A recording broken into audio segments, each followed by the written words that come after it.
Well, hello everyone. This is my second live stream here on Blab.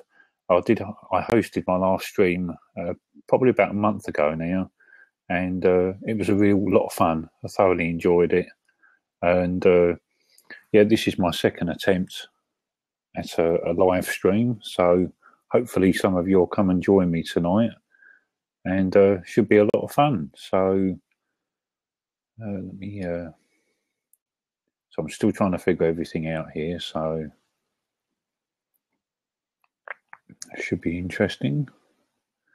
It says I'm recording, so I guess we'll see what happens.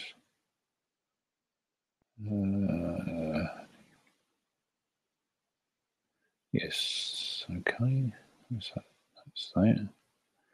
Okay, so yeah, I'm from London. London, England, as you can tell from the title over there.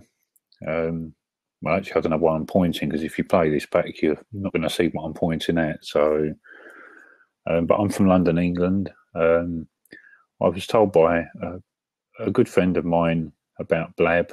His name's Joe, which hopefully Joe's going to be the co-host in here with me tonight. And you know, I look forward to speaking to him. He first told me about Blab, and I first started speaking to him on Meerkat, which is another live streaming service. And yeah, so I thought I'd give it a go and see what this is like, and I thoroughly enjoyed my first attempt on here about a month ago. So yeah, so I'm just sitting here now, just chilling out. Hopefully somebody will come and join. If you want to leave me comments or ask me any questions, feel free to. I'm a YouTuber. That's what I normally do. As a hobby, I make YouTube videos. And I also host a lot of Google Plus Hangouts. So, hello, Joe. I believe Joe's watching. It says that Joe's joined. So if you want to come and take a seat, Joe, in here, I'll certainly accept you. Just bear with me 1 second. Let's see if I can get Joe in here. Hey, Ben. Hello. How you doing? Good. How are you? Yeah, not too bad. Yeah, just a long time no see. I thought I'd attempt to do my second Blab tonight. So, all right. Way to go. Yeah. Am I coming through okay? Is my audio levels okay on here? I get you loud and clear. Your audio and video's fine. How's mine? Is it okay? Yeah, crystal clear. Cool, thanks. I don't know if I've set this up correctly, because I've put a title at the top. Obviously, you can see what the title is, and obviously it did ask me about putting in up to 3 tag words or something, or keywords underneath, which I did. Yep. But I don't know if I've picked the right ones. I think I picked random, life, and something or other. But I don't really know what the right tag is what the best tags are to use, to be honest. So I don't know if it's something that you can change while you're streaming on here or not. I don't know. You can't change the tags, or I mean, as of 4 weeks ago or 5 weeks ago, you couldn't change the tags, and but you can change the title. But the tag that used to be really good, just because of the default, the one that was really good was general, and that was because that's what everybody put, because they didn't like the specific titles. But they got rid of general because people are overusing it, I think. So, yeah, I don't think it really matters anymore. It's, people just follow what they can. Yeah, it says that I've got Dr. George Kismiles or something that's joined. I don't know if that's I think that might be one. I don't know if George? it's one of... It looks like he's gone by now, but yeah, he did stop by. The icons at top show us you're on a laptop, right?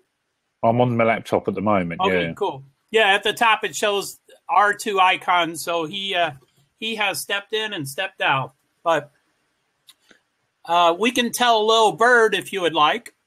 Yeah, I did do that when I first started, but I can press that again. And No, I didn't see you do that.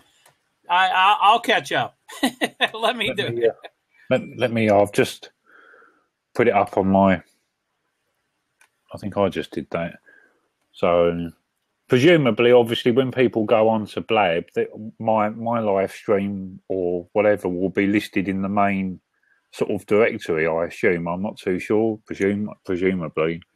Yeah, when you go to either blab.im or the application Blab, there's a home page. I don't know the formal name, but it's it lists all the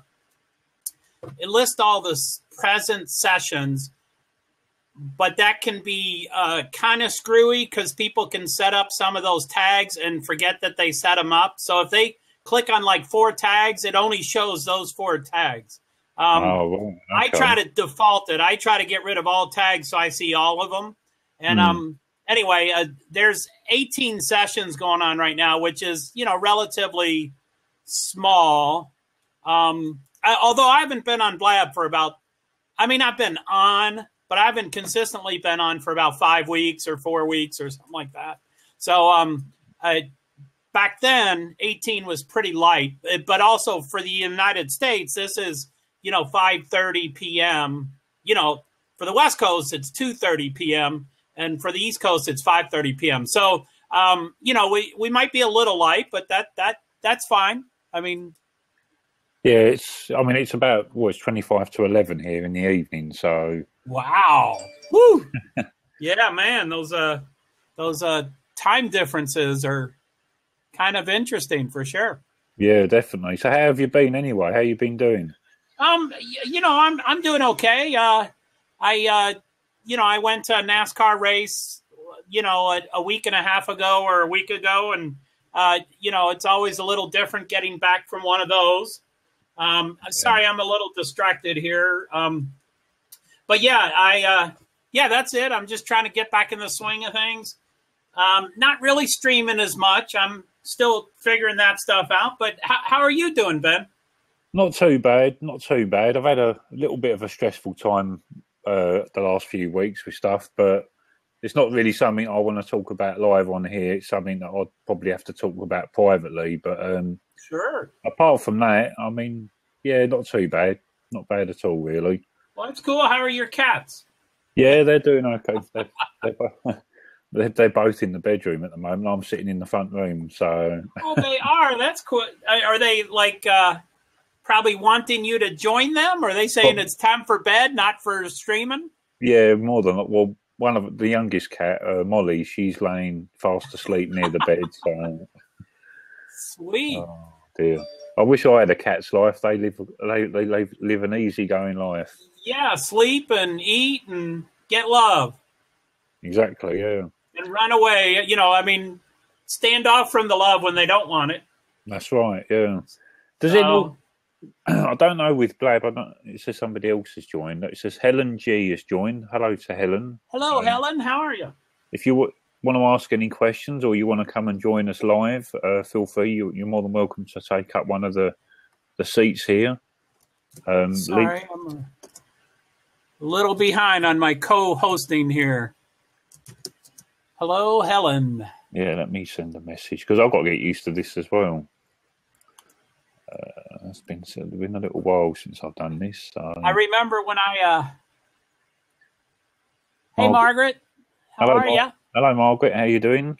If anyone wants to ask me any questions, feel free to. You're welcome to join as well. I've got 2 free seats available. So it'd be great to chat to a few other people as well. This is my co-host for this evening, Joe. Hi. Who I originally met on Meerkat.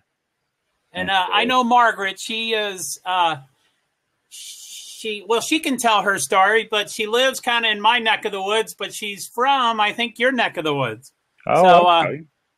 Anyway, I don't like to tell specifics, but Margaret, if you would like to come in, feel free to. And thank you for Australia. Sorry. I knew you had an accent. I'm sorry. We all, anyway. Australia in the Midwest. I can't even do an Australian accent, although a lot of people do sometimes get the British accent confused with the Australian accent. So. And I did that. That was my fault. That is definitely my fault. But yeah. I don't know if you have ever met David Dorian Ross. He streams quite a bit in Meerkat, and he's been doing some in Blab too. But in a nutshell, I mean, it's hard to explain someone in a nutshell. But he does Tai Chi and he does tea. And okay. About a week ago, Margaret was a guest host or a guest for his tea session, and she had a heck of a setup. But I just had my little cup of tea. But we were talking about tea. So anyway, that's what I've got at the moment here. I've got a cup of tea. All right. What kind of tea do you have? It's just a normal brand of tea that we have here in the UK. It's called Tetley. Hello, Rewa and Mark. Rewa and Mark. Hello to you guys. I've heard of Tetley. Is that like a yay Tetley? Yeah, Tetley tea's probably one of the more popular ones here in London. But there's other brands as well. I don't know what types of tea you have in the States, but it's. We have Lipton and all that stuff. How are you, Mark? It's good to see you, man. But I don't drink caffeine, so I don't have decaf tea. I have to have caffeine-free tea. So, I get the processed ones, the brands that have like all sorts of stuff in them. Hey, Eng. How are you? So I've got, so I've got a new follower. Okay, thank you. Yeah. So this is Ben's second Blab, and he's just, Ben, how do you take your tea? Margaret is asking you. I didn't get that question come up. Hang on a second. Where was that? Is that? Are we running behind here? Is there a delay? I'm not seeing that comment. It's right after you said, hey. Here we go. I'll see it. Well, I don't have sugar in my tea. I just have milk, and that's it. No sugar at all. So I hope that answers your question. And Eng is asking what the topic is about. I think that's going to be evolving, but Ben is the host, and I'm the co-host. So we're just. I don't know if you've been. Anyway, go ahead, Ben. I guess I haven't got a sort of specific topic to talk about on here. This is my second live Blab, and I'm new to this, obviously. So, but it's really cool because I'm used to sort of hosting Google Hangouts and making YouTube videos. I'm a YouTuber, so it's kind of this is a whole new another way of me interacting with the world and meeting new people. It's really good. So. And Eng, I don't know if you've been to a few Blabs, but they usually do evolve as far as the topics go. Our title, we can change the title as it evolves. So can you post your YouTube channel? Yeah, I can do. I can post that. Just bear with me. I'm just typing that in now. My laptop's at 11%. Let me find the plug. Okay. Let's type that in. That was very nice of you to ask. Okay, that's my YouTube channel. I've just posted the link to it. Hello, John. So if anyone wants to check out my YouTube channel, I've posted I think over 400 videos on my YouTube channel, and if anyone likes my videos, feel free to subscribe. I really appreciate it. Hello to Cheshire Fitness. Cheshire Fitness. Hello to you. If anyone I've got 2 free seats available. If anyone wants to come and chat live with me and my friend Joe here. Sorry, I'm a little distracted plugging in my battery here. Feel free to. If you want to ask any questions, obviously feel free to as well. So, John. So in the US, they don't normally have milk in tea. Is that what that question means? Okay. Oh, that's what Margaret's saying. Yes. But Margaret, yes, in the USA, they do not usually have milk. So I know they have Lipton's tea in the US, and we have Lipton's here as well.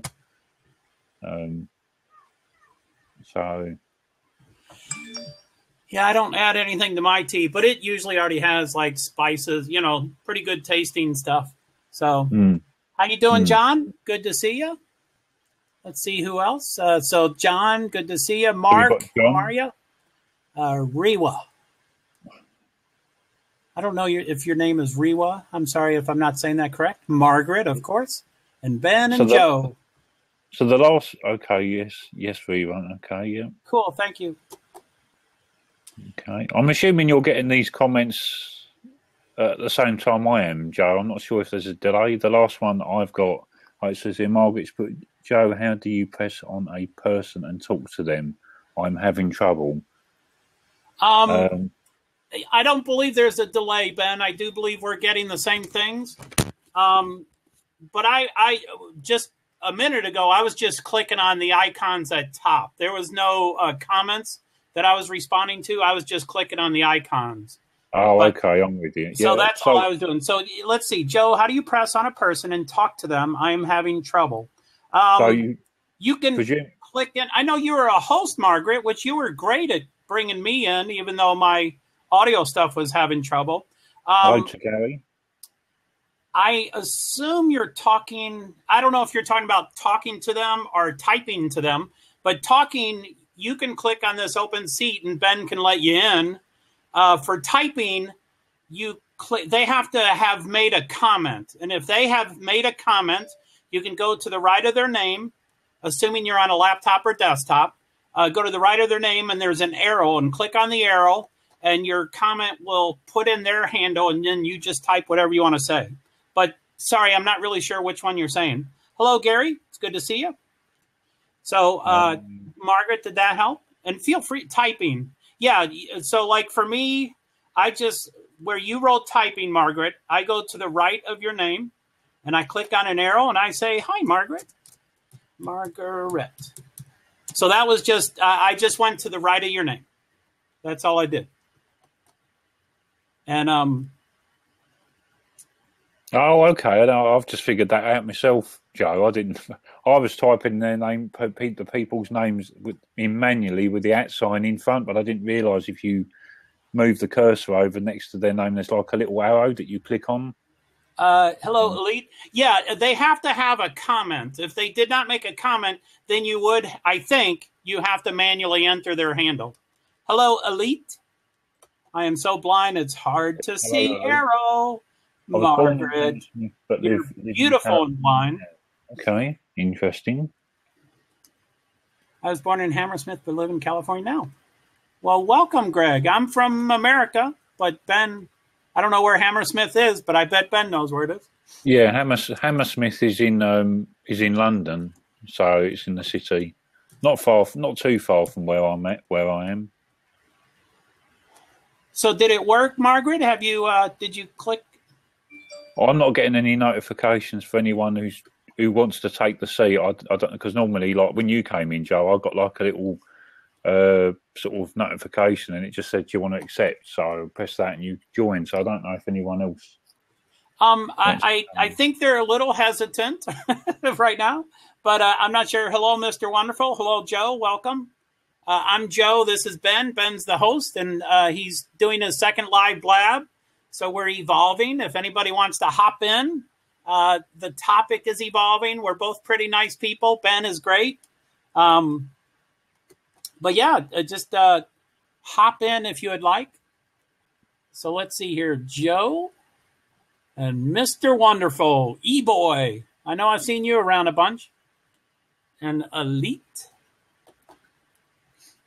Got Mark, Gary, Elite, Mr. Wonderful, as you just pointed out. And you know me, Joe, I would, but I'm busy now, but I love to listen. No problem, Margaret. As you always know, I've always have invited you to a Blab anytime you want, and all of them, Meerkat and Periscope. And Mr. Wonderful is from Los Angeles, so I've actually been to LA myself. I went back in 2004, and I was staying there for about 3 months, and that was an experience. So cool. So that was cool. But I like how with this, like when you end your live stream, you can obviously it gets emailed to you, both the video and the audio. So that's pretty cool. Yep. What are you conversing about? It's evolving, Joe. This is Ben. Tell us about your videos. That's a great topic if you'd like, Ben. Well, if you're talking about my YouTube videos, they're pretty My YouTube channel isn't anything. It's not about anything specific.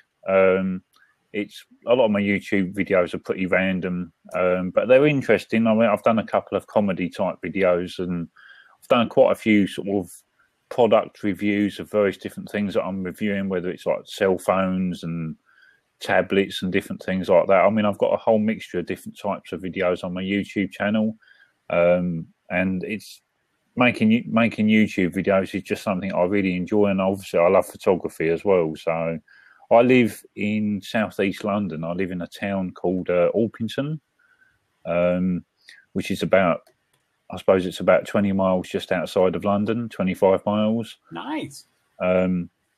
So, and I've moved around a bit over the years. I mean, I've travelled quite extensively in America. I was fortunate enough to do that a few years ago.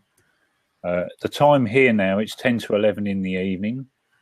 How can we find your YouTube channel, Ben? I like to make videos too. Right, I'll post a link to my YouTube channel again, because I did post it earlier on in the chat. But I'll send another link out for people to. Sure, can't have too many links. For go and check out. So that's the link to my YouTube channel. Margaret, I'm sorry. Margaret asked me where I'm at. I live in Vermont.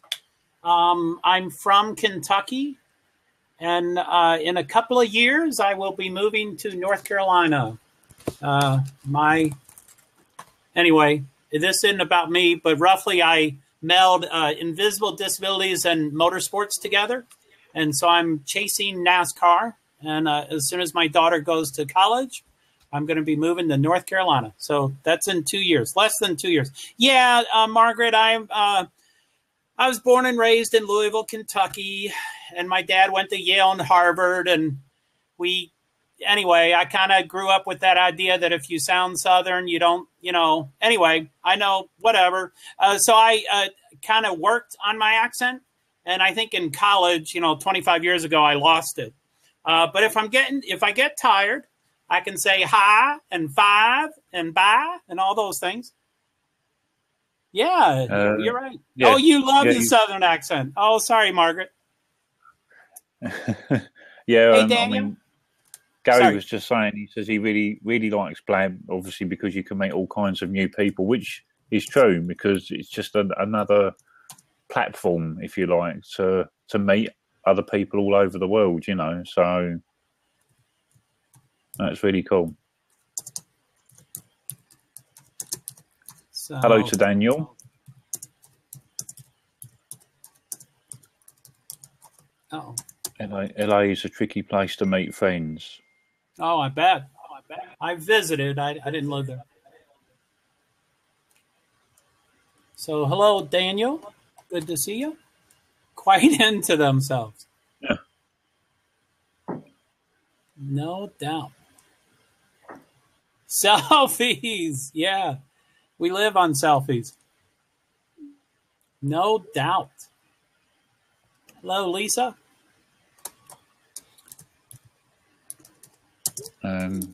So, yeah, if anybody wants to... Gary wants to come and join. Cool. Oh. Hey, Gary. Hello, Gary. How you doing? Oh, I'm doing okay. I think I may have the wrong camera on here, though. That's the one behind my monitor. Yeah, we see the guitar and the fan. Beautiful guitar. Yeah, that's my Gibson. I've got a few. Let me see if I can fix this camera situation here. Sure. Take your time. Yeah. Let's see. So Ben, I can field the comments, or if you're, do you know if you're getting them also? Do you have like Margaret and Clay and then Margaret? Yeah. What do you do for work? Well, at the moment, I work for a bakery. Well, it's a company called Greg's here in the UK. They're like a bakery. They sell things, a lot of like bread, cakes, and different things. So they're pretty well known here in the UK. Anyone who's from the UK will know the company Greg's.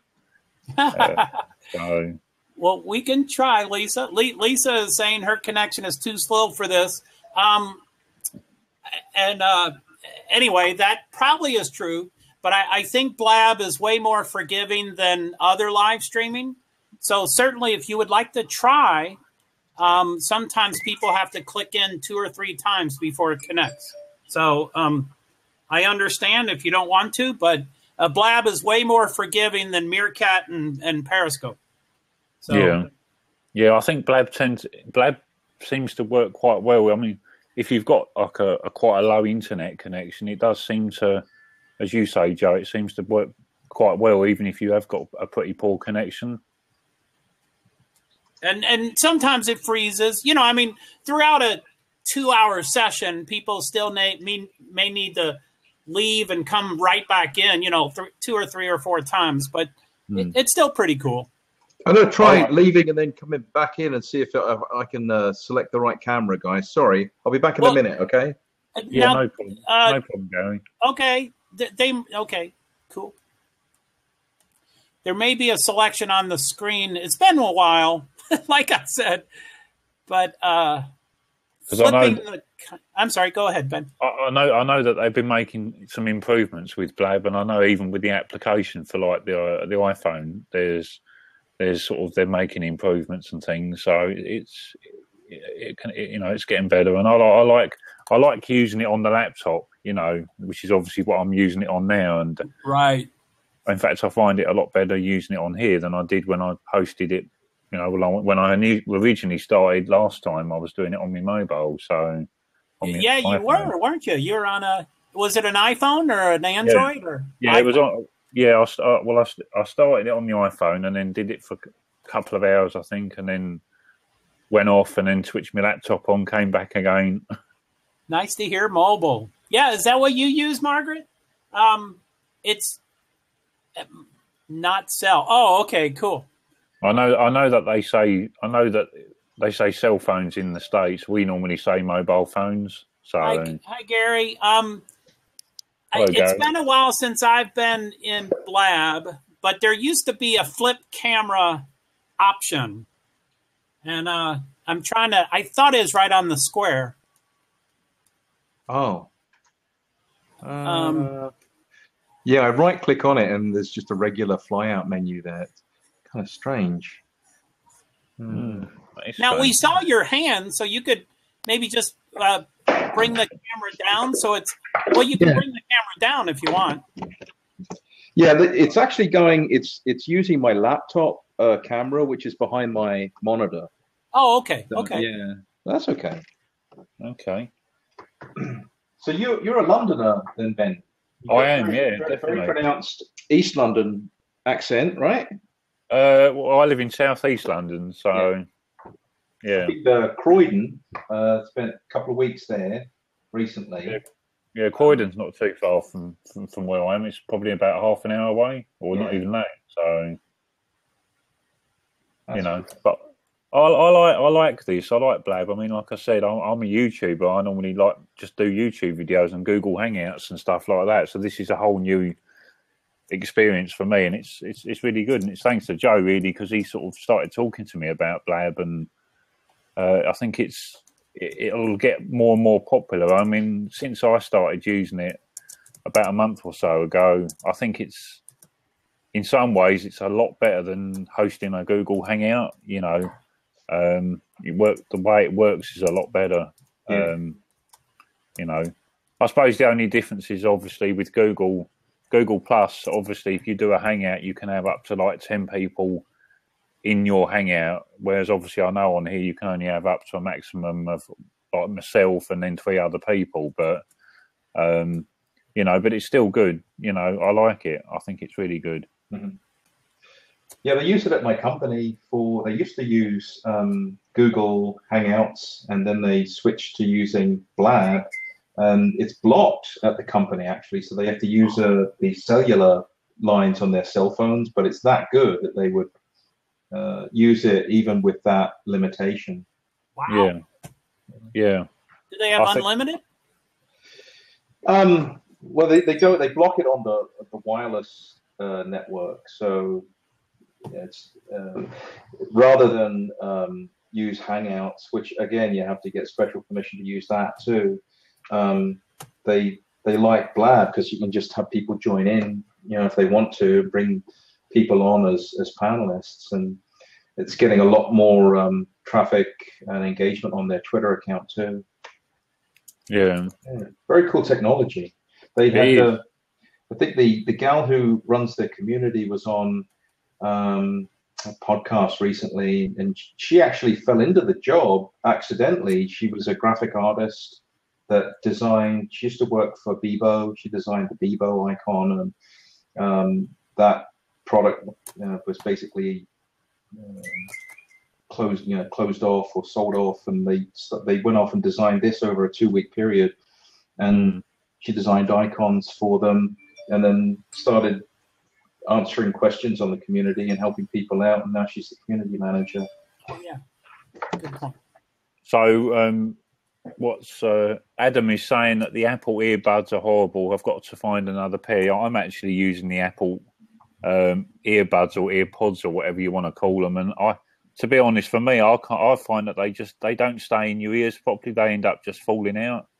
Yeah. I think the thing is, when Apple first brought these out, they were meant to be so sort of revolutionary that they'd fit in anyone's ears and they wouldn't fall out. But I just find I can't get on with them. I've got my second one. The first one started dropping out and stuff. So yeah, not superstars, that's for sure. But I know, obviously, like you, Jokes. I know you've got like an iPad and you've got your iPhone and things like that. What are your thoughts about the new iPad that they brought out, the new iPad Pro? What are your thoughts on that, having a bigger screen? Me? Oh, I buy things 4 years after they come out. I can't even think of brand new stuff. I have an iPhone 5S, which I love. But if someone handed a 6P Plus to me, I would take it because I can't see too well, so I want a huge thing. But, I can't even think about the brand new products. Yeah. But they sound cool. Everything that Apple does sounds impressive. Their marketing, they get a 10++ on their marketing for sure. Yeah, definitely. So have you checked into them a couple or... I have. I've looked into sort of the new iPhone, but then I've got the iPhone 6, and I think that there's not a considerable difference between the 6 and the 6S or whatever they call it now, apart from the screen, obviously. So, but yeah. Cool. And obviously I'm using an Apple laptop here to do this, so it's cool. I'm a bit of a, shall we say, an Apple fanboy, because I do like my Apple products, so... But so Gary, you say now, am I right in thinking you live in California now? Is that right? In Orange County, Huntington Beach.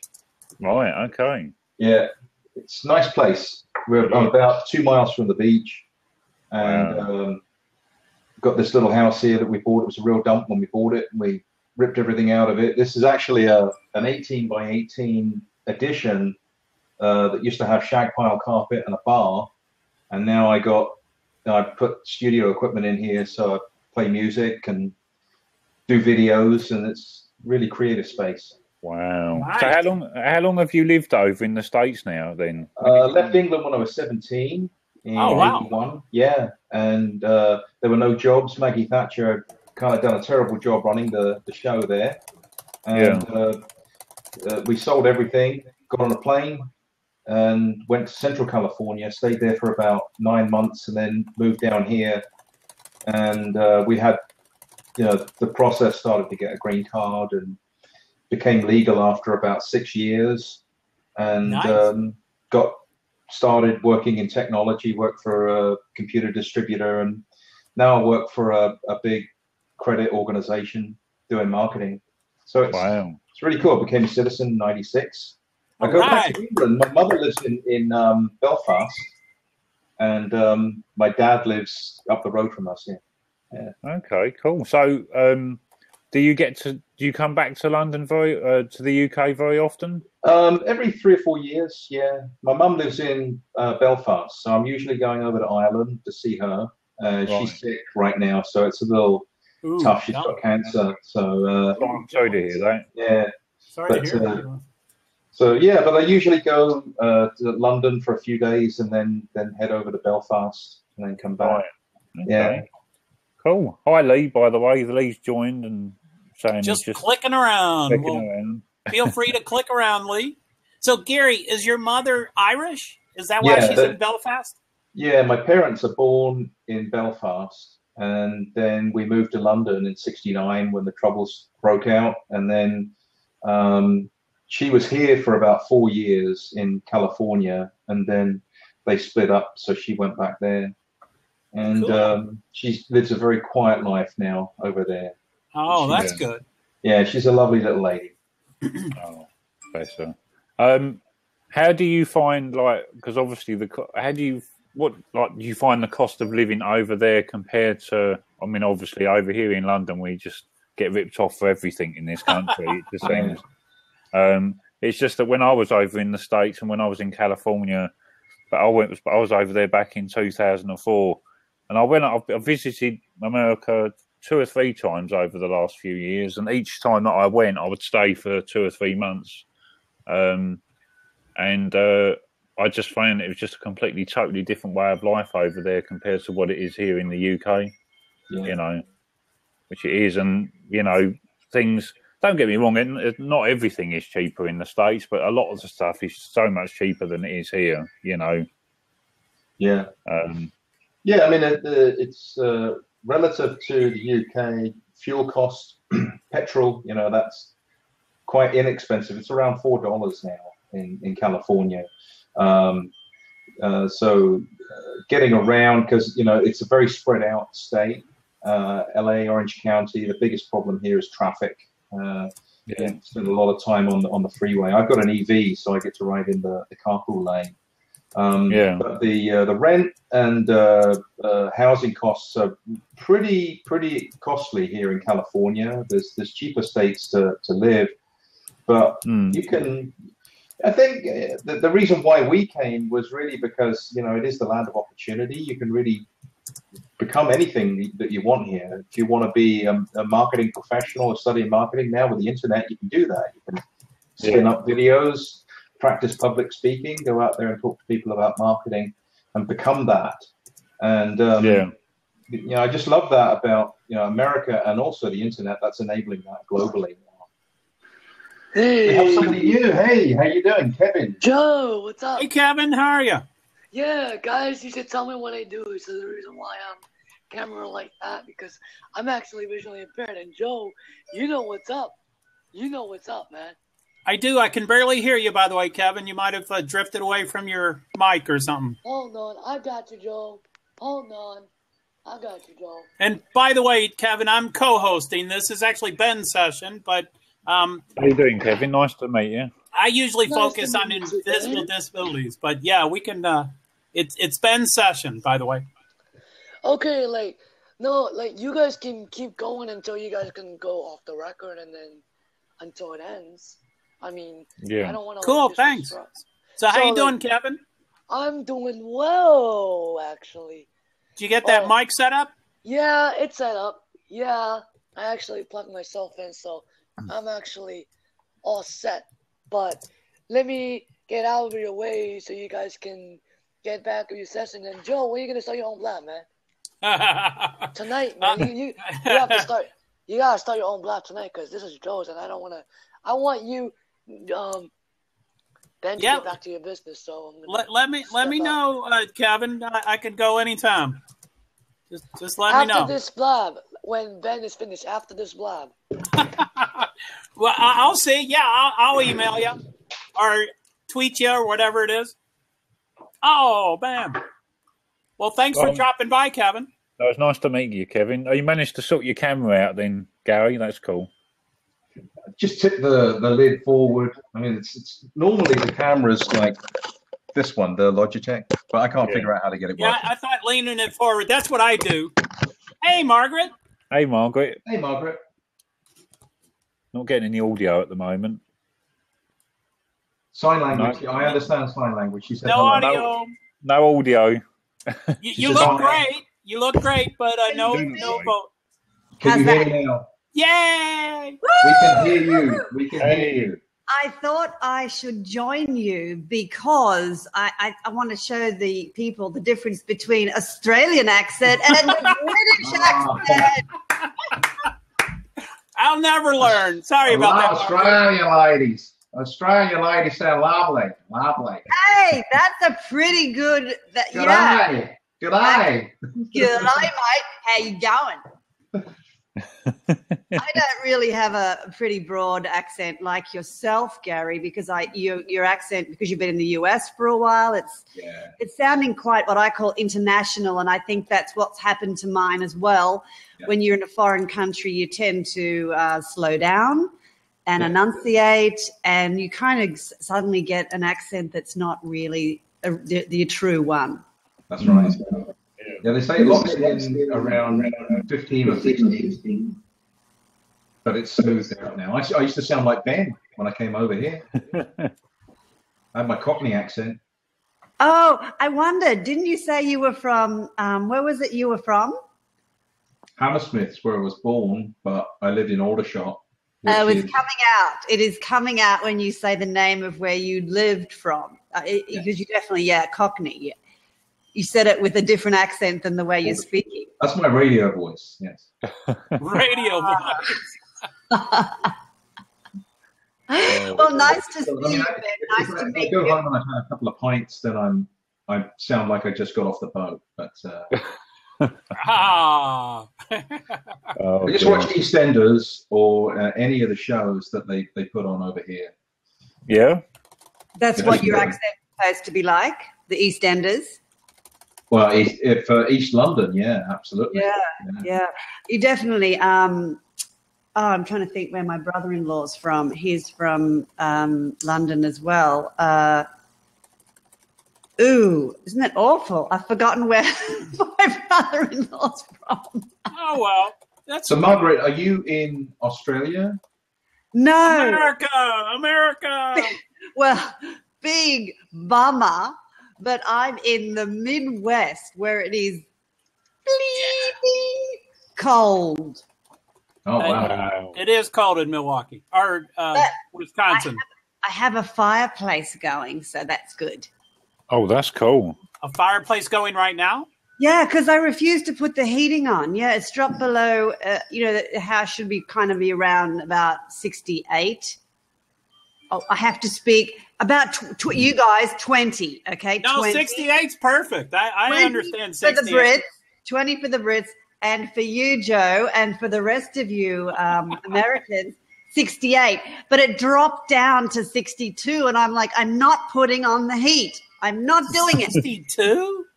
Oh, my goodness. Is that cold? No, that sounds warm to me, but... Oh, I'm an Aussie. That's effing cold, mate. Hey, man, I love fires. Yeah, me too. Me too. Awesome. I'm getting an echo, by the way. I'm not sure where that's coming from. I don't know if it's because I've got my headphones in, and I know you've got your headphones on, Gary, so I don't know if... I pulled out my speaker. Is that better? It's hard to tell with 5 words, but I'm hello. Yeah, I'm not getting any echo. I was getting an echo before, but yeah, it's coming through okay. Yeah. That's cool.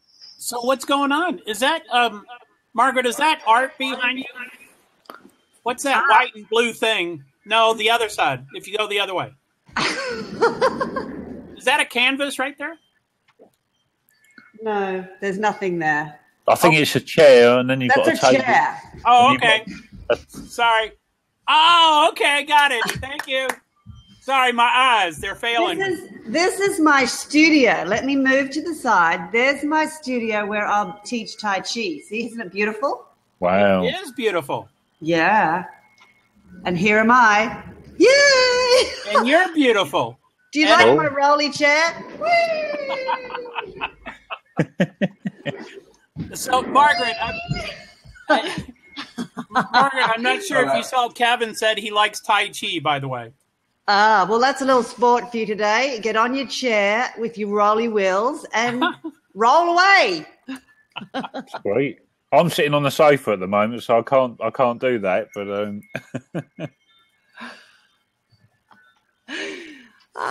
you got to get yourself one of these. Whee! That is nice. It's all fun. So what's going on? So, Margaret, have you hosted many blabs yourself on here? Have you done any sort of live blabs yourself, or have you? I haven't. No, I've only done. I only co-hosted with David Dorian Ross. He is the guru of Tai Chi Fit. He is the instigator, or the inception, or the creator of Tai Chi Fit, which I am an instructor. Oh wow! Okay. I also do traditional Tai Chi, but I am an instructor for his Tai Chi Fit. Right. Oh, okay. We lost Gary. Oh, Gary. We lost Gary. Where's Gary gone? He was dropped. Feel free to come back in, or if you wanted to. Oh, bye, Gary. No problem, Gary. All right, Kevin, you like Tai Chi? Hi, my name is Kevin. I am visually impaired. Well, that would be cool. Okay, So, Tai Chi is like awesome for everything. Yeah, and I don't do Tai Chi, but I heard it's like yoga, so it's like I know like a basics, like it's like when you like stretch your arms out and then you like extend your legs out, like it relaxes your mind and stuff that. You got it, Kevin. I Awesome. am not a Tai Chi master, but neither am I. So, by the way, just for introductions, Kevin, that's Ben, and then that's Margaret. And Hi, Kevin. Me. It's nice to meet Kevin. you. Where's Kevin? Yeah. Kevin? Where are you? I'm right here on your left. No, but where do you live? I live in New York City. New York. Okay. Yeah, and I heard that you're a what is it? Oh man, I gotta look at your profile once again. Hold on. I keep forgetting to tell a little bird. Anybody Yeah, that wants to tell a little bird, feel free to. Tai Chi Fit. What is that? That is that's what I was just saying, that the guru, the American world champion of Tai Chi, David Dorian Ross, he has stylized a simple version of Tai Chi that's accessible to everybody, and it's not going to take you 40 years to like master. So it's just for everybody, and I thought it was wonderful bringing Tai Chi down to the masses. Like it's almost like McDonald's Tai Chi. Wow. I know. So check him out. Go to his website, daviddorianross.com. I already follow them. He does so much community service because he runs programs every morning for free. So, here's something cool I can show you. Come here, my beauty. This is the coolest cat you've ever seen. Oh, look at Look at him. This is Milo. Wow, look at the Milo. Oh my God. Hello. Hello. Milo is a Bengal. Wow. And he looks like a spotty leopard. Look at that. Woo, he wants to get away. The colour, that's crazy. That's amazing. He's the cool one. Yeah, Wow. and you can teach Tai Chi to people who have learning disabled. I'm visually impaired, so I rely on most of my hearing. So yeah, it is absolutely, Kevin. It is for everybody. There is nobody who can't do Tai Chi Fit. No way. Like you would be able to describe me like where should I put my arms? Where should I put my toes? Like, should I leave my toes straight? Should I bend down? Should I like do this, do that, and stuff? That'd be good stuff for sure. Definitely, Hey, Joe. Ben, put it down. Yeah. It's gonna kill you. I'm sorry. I know. Come on, I'm sorry, Ben. Stop it. Oh, Get Margaret, that out of your mouth. I'm sure you do something that kills you, don't you? We all do. We all do. Yeah, Joe. Yay, I missed that night. Margaret. Oh man, I'm sorry Margaret to is disappoint you, the Joe. girl, It's right? H2O. But you know me, I love my receptacles. So if you're drinking just plain water, why not drink it out of a cut crystal glass? Nice. Get rid of the plastic. That's bad for you. I'll do what you do. Get the crystal out, pour yourself some H2O and drink it. Cheers. I've got shelves Cheers, of crystal. man. I've got shelves of crystal. You know what? That plastic, it leaches into the water and it'll kill you. Oh, my goodness. Here he comes. Here he comes. Oh, my God. Hey, kitty cat. I should get my 2 cats in here, but they're fast asleep next door at the moment. Yeah, I've got my Oh cat. God. My cat is right above me. Aw, that's cute. I know. Man, I How- implore you, not, stop that. You'll kill yourself with cancer. I know. I'm sure. I did actually quit smoking for about 6 months, but I've had a lot of stressful stuff going on recently. Or maybe I should start taking up Tai Chi. Maybe it'll help me to. There you go. There you There go. you go. Get on the stream. Come.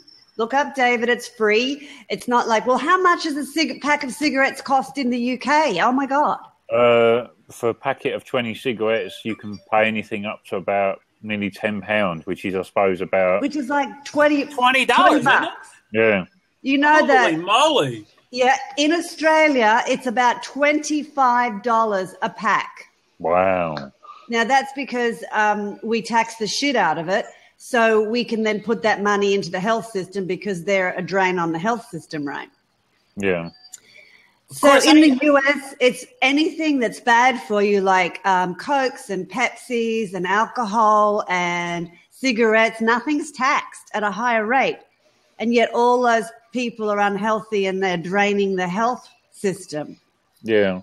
Well, they're taxed, just not at the level of Australia. No, the same. They're taxed the same as everything else. So basically, it's cheaper to get a bottle of Pepsi than it is for a liter of milk, which is really wrong, right? Yeah. Now, I used to smoke, and certainly if I paid $5 or $20, I'd still keep buying it for sure. But Margaret, didn't you talk about red wine? Speaking of vices, My vice is I do like a nice Shiraz, and we say, what do they say, Ben, in the UK? Do they say Shiraz? Because here they say Shiraz, and it's got a Z on the end. Shiraz. I don't know that word. What is a Shiraz? That's what they call Shiraz in the US. Shiraz, like we call it Shiraz. I don't know what that is. But I don't know what that is.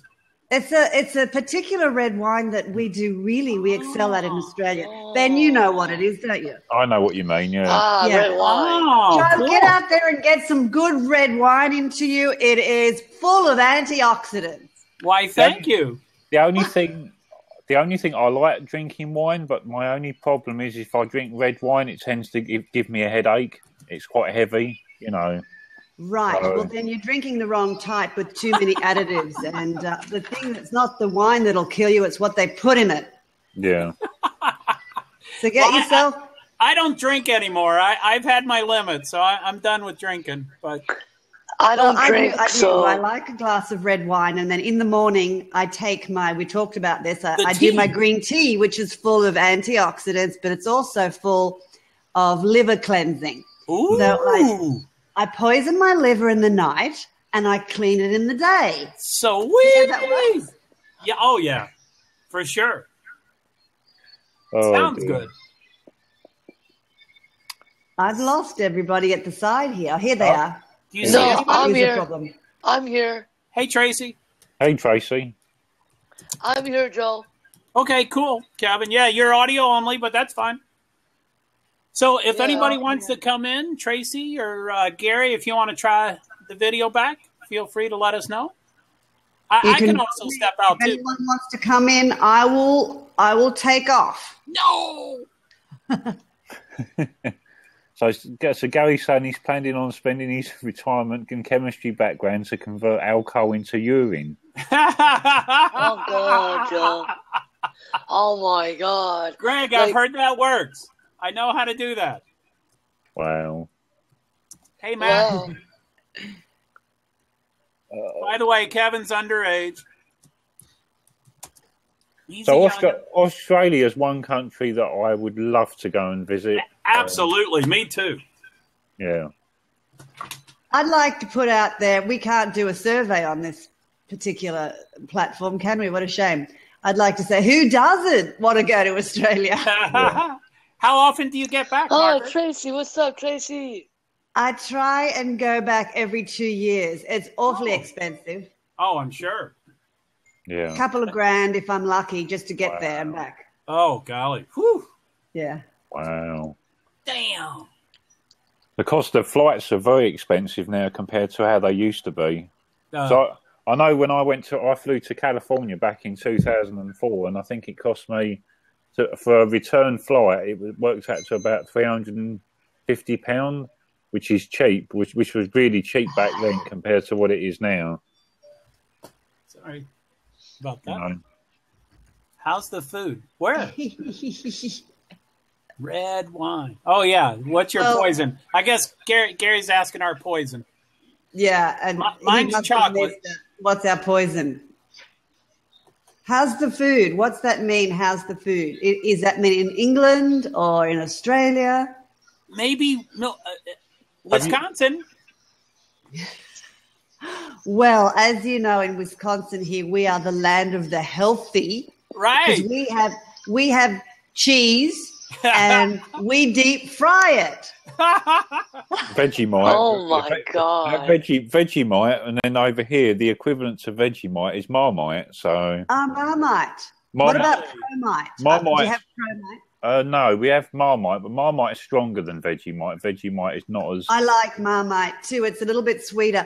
You know what? Promite is from New Zealand. It's very similar as well. And it's all very similar to like the... is that how you spell fish Marmite? oils? The fish oils in that's right. Yeah. Wow. It's a very strong product like they have in China with their fish oil. But you can actually, like, there's another one. We have Bovril. They call it Bovril over here in the UK, and it's kind of, you can buy it in little jars. It's similar to Marmite, but you can actually, you can spoon it out, and you can mix it with hot water, and you can drink it, and it's really, really nice drinking it. Mm-hmm. Drinking it, it's nice. Yeah, we drink Vegemite, but all my kids eat Vegemite, and everybody in the US, they say, "Oh my God, what's with the Vegemite?" Yeah, man. Whew. I've tried Vegemite. You can buy so it here as well. Yeah, you can buy Vegemite here as well in the UK. Yeah, I like it all. I like Promite, Marmite, and Vegemite. Yeah, but I don't have a sweet palate like. I struggle here in the US because everything is so sweet, even the bread. You know that, Ben, they put sugar in the bread they bake. You know, regular, not a sweet bread, a regular bread has sugar in it. wow. Sugar and everything. Yes. And it's freaky because it's not like cane sugar either. It's like from corn, and they call it high fructose corn syrup. Yeah, It's really unpalatable and undigestible to the body. yeah. Damn. How'd you end up in Wisconsin? Oh, well. What about L.A. or New York or, all the I know. Everybody asked me that. But when I was a 17-year-old little girlie from Australia, I came over to America as an exchange student. Come on. I got put in this random place called Wisconsin, and I went, where the bleep is that, right? Yes. I asked that, and I'm from America. Yes, exactly. So I came over here, from a big city to a tiny little place here and did my senior year and graduated here. And my story is fell in love with an American lad and brought him back to Australia with me. Oh, cool. Wow.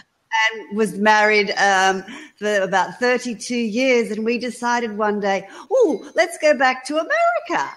Oh, shit. Wow. So we came back and brought our 4 children back with us. And then my husband became my ex-husband. Oh, golly, Margaret. He did a naughty thing. He had an affair with someone for 4 years whilst with me here. Very naughty. God. Yeah, a little too common, that's for sure. Right. It's kind of very common here in the U.S. And, very she common. Is still a looker. Amen. So, where are you from, Margaret? Do you live in the U.S.? I'm from Sydney, Australia. Oh, So you don't live in the U.S.? I do. I live here. I'm from there. Yeah, it's two different questions, Kevin. Where you live and where you're from. Oh, However, where do you live now? I live in Wisconsin now, and I have for 4 years. Oh, my goodness. Oh, my goodness. Wisconsin, you should be able to develop an American accent. Well, 4 years isn't very long, but No, I don't think if you're under a certain age, you will check. I have 4 kids, and one of them was under 5, and he has a full-on American accent. Wow. And the rest of my children came above 15, and they're all Australian, broadly Australian. So it depends on your developmental stage. Yeah. good point. Good point to know. So, Ben, I don't know if you want to change the title. We're welcome to do that if you'd like. I don't know what to change it to be honest. Change it to Disability foreigners now. in the US. Get the hell of them out of there. In the U.S., it's awesome. You should come to New York. Yeah, Margaret, do L.A. or New York. I mean, come on. New There's York is nice. cool places. I'm working on getting the hell out of here as soon as I can. Come to Do New Vermont. York. Vermont's nice. I Yeah, know. the maple syrup Joe, over I there is haven't good. been to Vermont. I've been to a lot of places in America, about 25 or so states. But I haven't done that trip. I've done Connecticut, but I haven't done like Vermont and Maine and New Hampshire, and it's spectacular. And I haven't done it. It is spectacular. Yeah, you're invited anytime you want to come out here. Anytime. I'll take you up on that, dude. I'm going to take. I'll take you up on that as Yeah, well. Ben, Joe. I'm going to see you at Ben, you Joe's can house. come.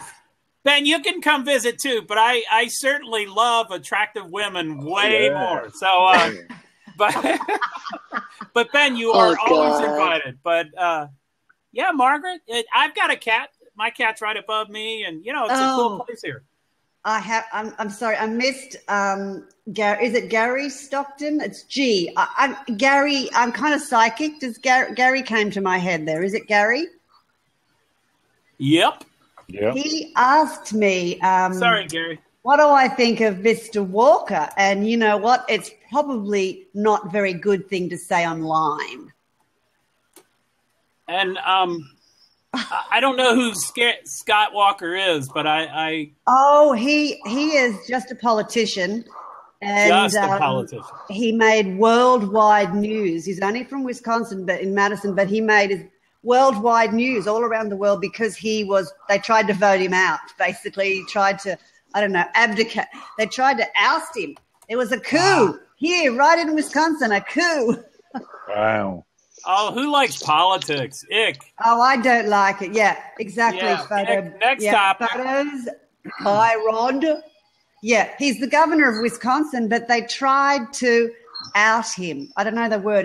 I'm not a politician, so Oust? Yeah, oust is the right oust, word. or I think they had a vote or something happened, but he stayed in. OMG. Anyway. OMG. Yeah, you can impeach them or other things like that. Yeah, he But- stayed, so I don't know how, Wow. but I guess there's a lot of people who thought he was good.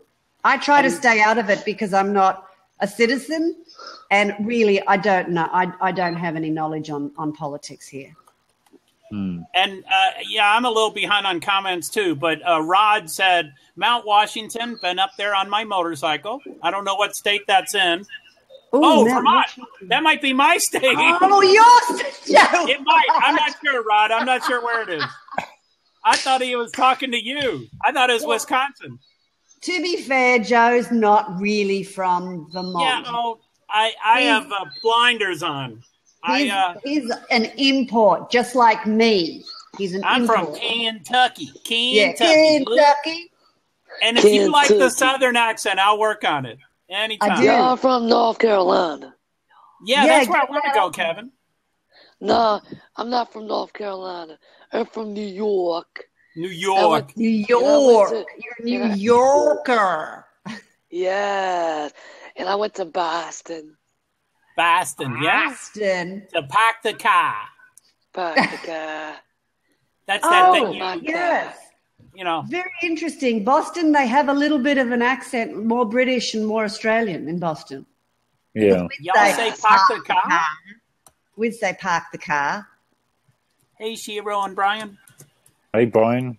So, Brian, I'm following all of my followers.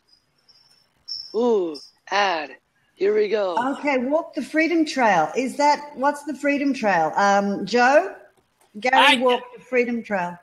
Gary, I don't. Yeah, sorry, I don't.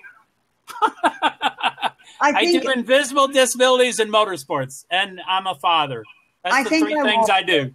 Trail. I think it might be historic landmarks. Yes, I did that, but it was, oh my gosh, it was like 15 years ago. I can't remember that. Freedom Trail. I think it crosses about 15 states, but I don't know where it's at. Where the Declaration of Independence was read. That's in Boston, I guess. Yeah. Oh, well, wow. Actually, they made the convention in 1776. 3 hours to walk it. Nice. Damn. That's not where they read it. They walked for 3 hours while they read it? No, Is that where they said? It was is that in Boston where they said, the British are coming, the British are coming? See, No, we are history buffs here for sure. That's like when the Boston Tea comes. Yes, it was Paul Revere. Wasn't he the one that said the British are coming? Ben, the British are coming. Yeah. Did a hyperlapse on my camera. That's cool. Wow, sweet. Where they raised the taxes. It's been a while since I've been to Boston. And Boston is cool too. Yeah. It is a very cool thing. That does sound cool. I wish I was more aware.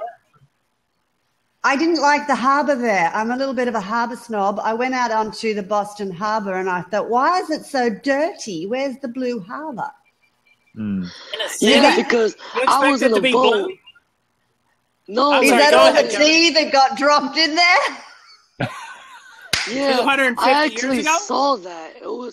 It wasn't that. I wouldn't say that it's dirty. It's just a little. Yes, the Boston different. Tea Party. Lol. And that was, of course, everybody knows that all the tea got dropped in the harbour and it made it brown. That was 250 years ago. That was like. I'm sure it's cleaned up since then. And dangling your tea into your big teacup for your tea. A spot of tea, Ben's tea, the Tetley, right? The Tetley, I don't think it was to do with tea. My understanding, it wasn't about tea, but it sounds good anyway. Yeah. Oh, yeah. But, So what's going on, Ben? How you doing? I'm doing good. You know what? Samuel Adams is a good beer there, Gary. Ooh, I like a good Samuel Adams. Yeah, I like Samuel Adams as well. Yeah, good beer. And it's exported all over. Obviously, it's in the UK. It's in Australia. Now, I went to Spain fairly recently, and that was a few weeks ago. Yeah. About just under a month ago now, and that was really nice. Went to Menorca, and that was a really nice holiday. Me and my girlfriend went there for 7 nights, and Gary, you can pop in if you want. That's a lot of typing. I do actually like Spain. Yeah, Gary, come on down. I think I might have to move. The next contestant on The Price is Right. Uh-oh, you're American. Yeah, oh, yes. Here we go. Bob Barker. No, just say something, Gary. I can pop out. We can work the squares. Yeah, if you want to come in, I'll pop off. Hey, Ben, I'll naff off. How's that? Follow me back on Twitter, Margaret, okay? And okay. Also. Margaret, if I could have you and Gary on here at the, Yeah, Kevin, maybe you can step out, and we can definitely stream later about your stuff for sure. I'd love to do that. You have to schedule it though. That's the thing. Yeah, I'm not good at planning, but I will. I'll try to figure it out for sure. Okay, man. Bye, Kevin. Thanks, Kevin. That was quick. Thank you very much, Gary. Let's try this video stuff. Hey, I'm back. Amazing how it works. There we go.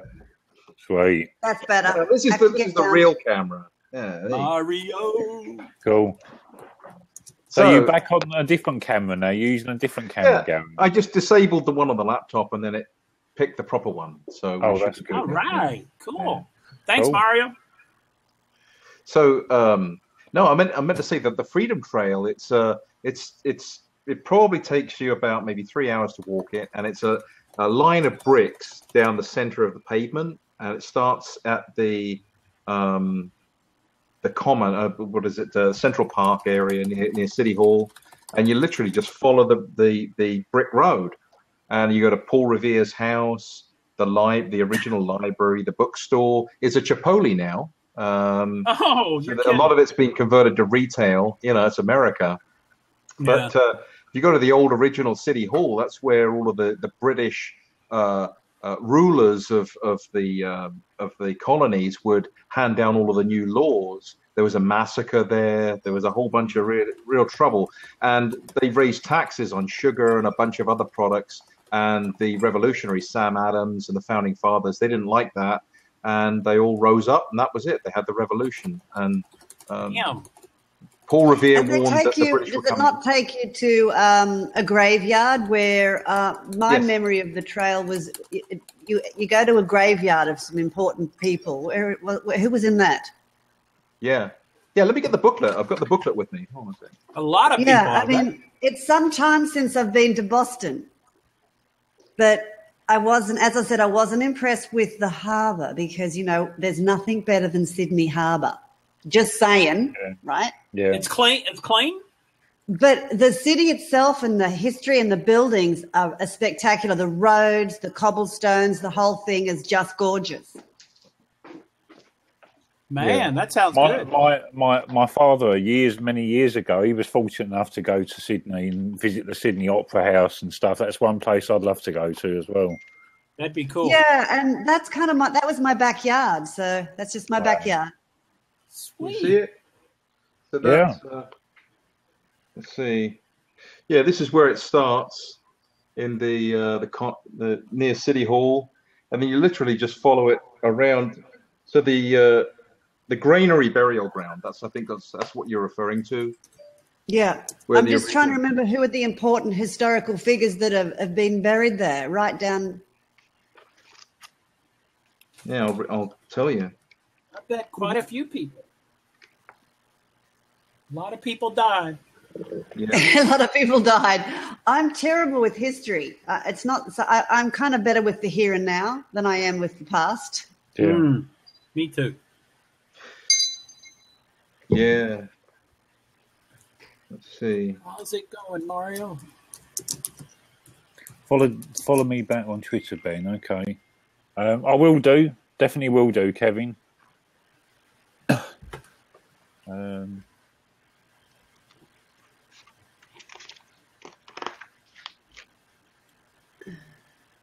Cool, man.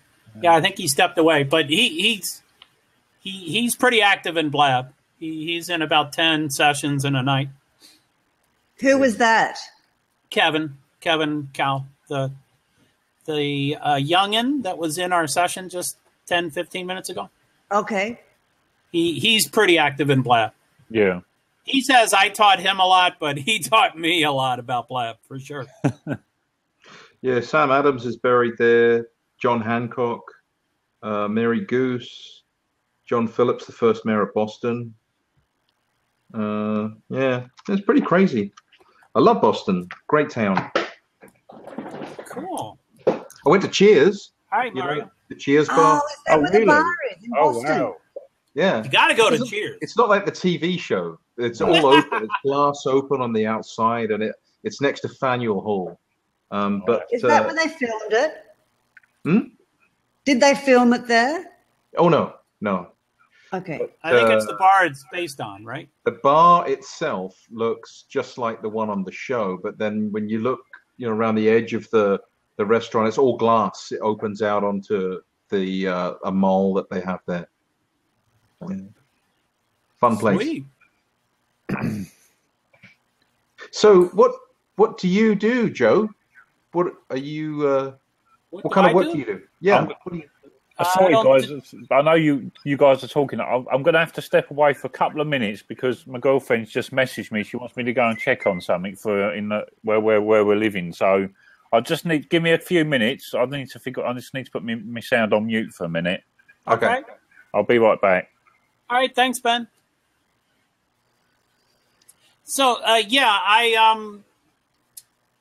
I do nothing for work. I'm an advocate. I'm a person with disabilities, and I mostly advocate for that. And I mostly do it at motorsports events. So I try to get to NASCAR races or IndyCar races and set up a booth and just build awareness, tolerance, and acceptance for persons with disabilities.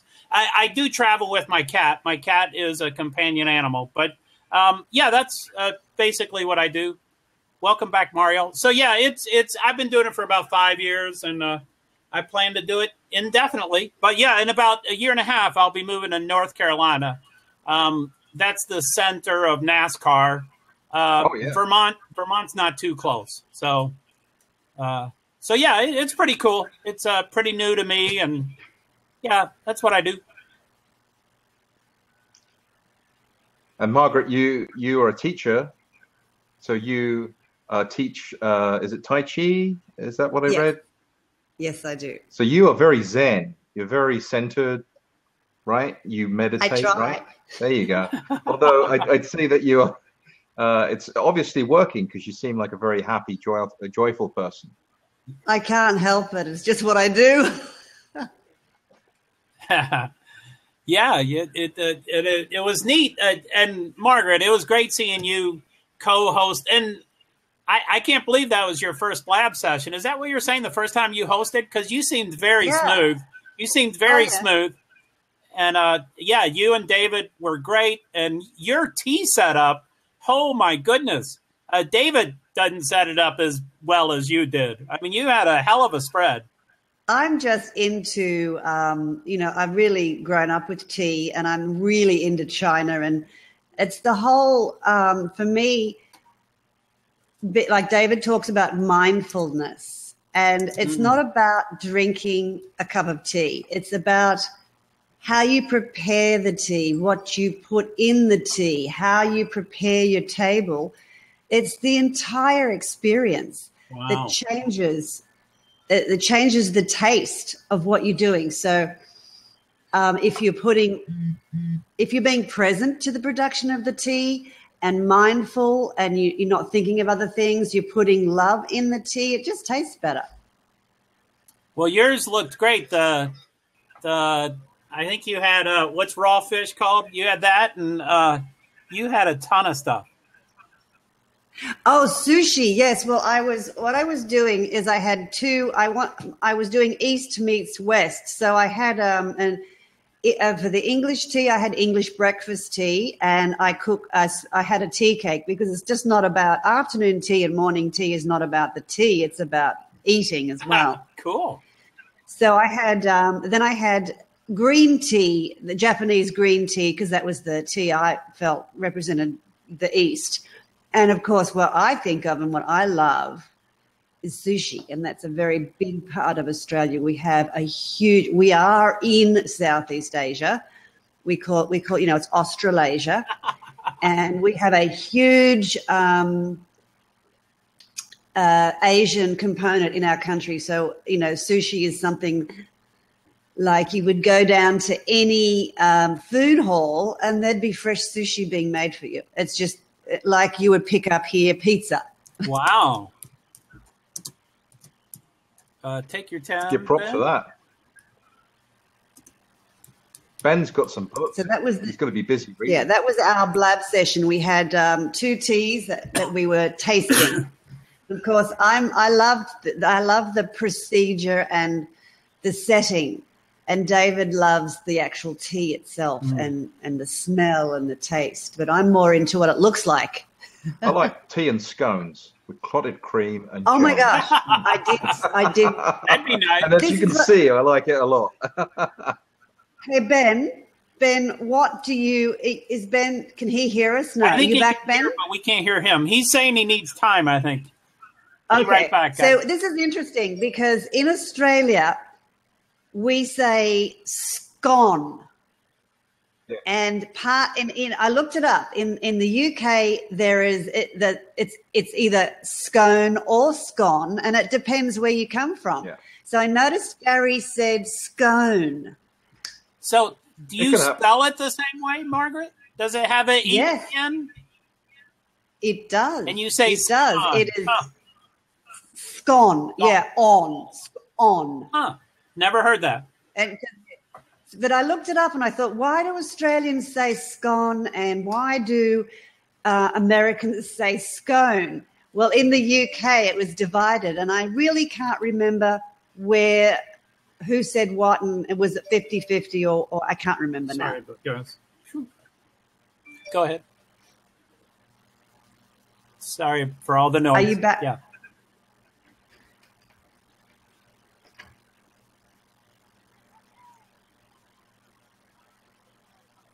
Tea, Yes, you love like tea tea. then? Yes, Ben loves tea. He was drinking Tetley tea earlier on. Yeah. Tetley, I haven't seen Tetley here, but we definitely have Tetley in Australia. I've seen Tetley in America, but Have you? Okay. I mean, yeah. I mean, I don't know how. I've seen them at stores, but yeah, that's all I know. So, what's PG tips, Gary? PG tips. It's English tea.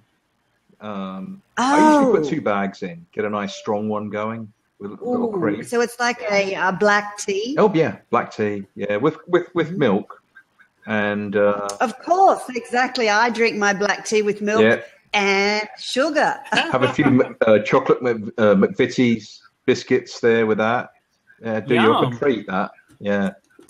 And that, I'll just translate for Gary. That's cookies, not biscuits or cookies. Oh, not I know what a biscuit is. Yeah, I know what a biscuit is. Yeah. Every so often we'll go down to San Diego. There's a pub there that serves a fried English breakfast. You get a full fry up there. And that's bangers and mash. Beans, fried eggs, rashers, bacon, black pudding, fried bread, fried tomatoes. Yeah. Ooh, exactly what I do. You can order it with what's black pudding? Black pudding. It's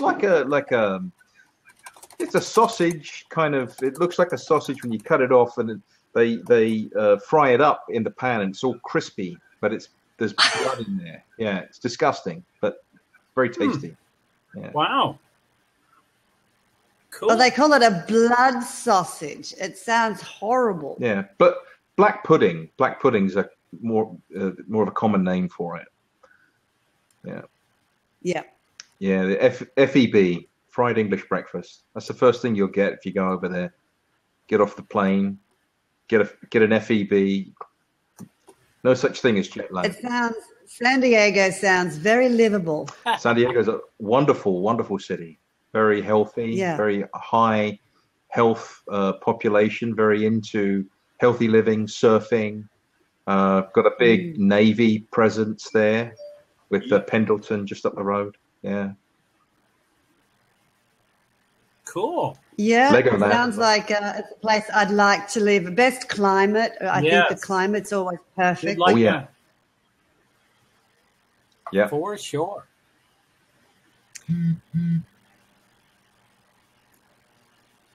I did spend time in Florida for the first time in the summer, in June, July. What part? Awesome. Yes, I like Florida too. What part were you in, Margaret? Well, being an ocean girl, I have to go to the Atlantic, and I grew up on the east coast of Australia, so that's the Pacific Ocean.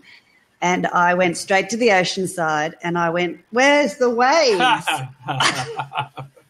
This is not the Gulf side, is it? And they're saying, they're the waves. And I'm like, they're not waves. They're not going to kill me if I go out there. Australia's an island. It's going to be bigger waves, probably. But it's where Great Britain. That's where they sent all the convicts, right? They banished them down there. They sent them on the ships and in chains in the hull and said, okay, go to Australia, the lucky ones. They just gave Prince Philip a knighthood down there a couple of months ago. I think June. Yeah, yeah. They used to do honors down there in the 70s, 76. They would have have the Queen Knights people in the UK. Yes. Well, they started doing it in Australia. But I didn't know. yeah, and they gave. I mean, I know that Australians usually go to the UK to get their knighthood. Yeah, no, they given a number of people a knighthood, but it was odd that they gave Prince Philip a knighthood, and I think they're Odd, I know. Yeah. What the hell? Yeah, I'd love to go to Australia. I won't go in the water though. Why not? Sharks. Oh, Dun-dun, dun-dun, Yep. dun-dun. Really? Everywhere there. they're Sharks everywhere. Do you go in American water? No. Oh no. Oh, okay. No, not here. I mean, I live in Surf City, but I will never go in the ocean. No. I just I'll sit down on the pier and watch the surfers, and that's about all. Wow. Oh my god. Well, the water here Ken, is pretty nasty. I mean, there's all kinds of things that wash up on the beach, and they have spills. I noticed that in Florida, it had garbage in the water, but not in Australia. It's just perfect and pristine. I think you have maybe selective memory. Come on, it can't be. Absolutely. It can't be beautiful. It's got people littering and all sorts of stuff. And They get in trouble. where's your They get in petrol trouble. go? Fine. Where's the oil and gas go? Oh, yes. Well, I'm sure it will get to where I always say Australia is almost like 20 years behind the US. So I'm sure that in 20 years, our water will have garbage coming up onto the beach too. What? And the other thing is, Joe, we haven't got any people in Australia. That's usually where The it comes entire from. country can fit in New York City. Come on. Not the surrounds, the actual city. Come on, really? Yes. How many There's people are in Australia? Oh my gosh, I don't think we've barely got 20 million. Oh, come on. Is it? No, Is it I'm that kidding, small? I'm kidding. Yeah, Tokyo has got 15 million. Just Tokyo alone. Australia has 20. Okay, well, no wonder it's clean. Something. Don't quote me. Probably 25 by now. That's still very small. I didn't think it was that small. Yes. The point is we don't have. But then No again, our humans, country, it's the same size as the US, but then the middle is not really habitable because it's a very, very dry desert. There we go. There's a Google 23 answer there. There you go. Facts. How many people? 23.1. Thank you, Scott. Scott. So I wasn't far off. Only 3 million. Damn. So no one there to, pollute. Yeah, that's a great idea. There you go. But -1. What was that number? Let's take away 1 because I left. Oh, good point. So that's 23.129999. Okay. We got it. We got it. Oh, I forgot my children. We can take off 4 more. There goes Recycle. Thank you, Recycle. So, Scott, if you want to come in, I can probably bail or. Yeah, no, above me. I'm going to get going, guys. Well, actually, guys, I was going to say I'll be back in a few minutes. If anyone wants to come and join while I'm away for a few more minutes, I can always go out and then come back again. I don't know. I know I'm the host, but I'm trying to sort something out with my girlfriend at the moment. It's going to take me a few more minutes. And just to let people know, for Ben's first session, he did that a lot. So the host can step out and offer the seat to a 5th person. So that is doable. And Ben, feel free to take care of what you need to take care of. I'm just trying to sort something out. It's just going to take me a few more minutes. So if I can step out, and then obviously I don't know if anyone else would be able to step in because I'm obviously the host and I'm the only one that can accept other people. I'm going to be stepping out, so somebody else can step in a moment. Pleasure talking to you guys. You guys have and a you, Gary. great Thanks, Gary, for following me and stuff. And it's been great. Yeah, thank you, Gary. Yeah, follow me back, guys, if you want to do this again. Would love to hear from you again. Yeah, Right, definitely. Wait a minute. And by the way, Scott does not have a camera, so we don't have an immediate need for a 4th seat yet. But Okay. Uh-oh. What am I doing? What are you doing, Margaret? I'm trying to follow Gary, but he's gone. You can click him up at the top, I think. If I go out for a few minutes, I'm hoping this is still going to stay running. So I'm going to just see what happens. All right. So Would you mind just taking over for a few minutes, Joe, while I just step away for a couple of minutes? No problem at all. Recycle Biz. You helped us out with the population. What's egghead? Is that you or is that us? I guess he's saying he knows that instead of doing Google. Oh my gosh, I get it. So he knew that off the top of his head. Tell us. So, person without a camera. Oh, is an egghead. I'm not following. Be right back. Okay, Ben. By the way, Margaret, I don't know if you've been in this situation, but no one can come in. Ben can let people in. Oh, that of course. Yes, the host can only accept other people to come in. So, So, Francisco. Hello. Where are you from? He's already stepped out. Boy, that was quick. Wow, he decided that was boring. Well, people decide in seconds. So, Margaret, are you on a laptop? I am. So you know the icons at top show you who's in. Okay, cool. Well, that's right. Yes, as you and Ben. Hello, Ben. Yes. And the beautiful Margaret. A YouTube producer and actor who loves gadgets and photography. Tell me what gadgets you like, Ben. I want to know what gadgets you like. Gadgets. All sorts. And Lisa. Working on stuff. Ooh, parent coach. I love that. I'm going to follow you. Parent coach. Nice. That's a great Hi, everyone. thing to Are be. we still talking about moving to the U.S.? Not necessarily, Brian. I think our topic has been evolving all night. Yeah, it's still evolving. Feel free to. I'm sorry, you can't jump in right now. Ben has stepped away. But yeah, Margaret, what would you like to talk about? Well, I think I commandeer. It wasn't meant to be about moving to the US, but because I jumped into the stream, I talk too much, really. And I'm from Australia, for those of you who've just jumped in. And I was talking about, because it was hosted by Ben, who's from the UK. And we also had Gary jump in, who is from the UK as well, but he's also moved to the US. Good point. I guess our conversation started evolving into moving to the US and little differences and things like that. Now, you do know how to change the title, right? The topic? Can I do that? I'm not. Yes, all 4 windows can do that. Do you know how to do that? No, take me through that. Okay. Well, you would type I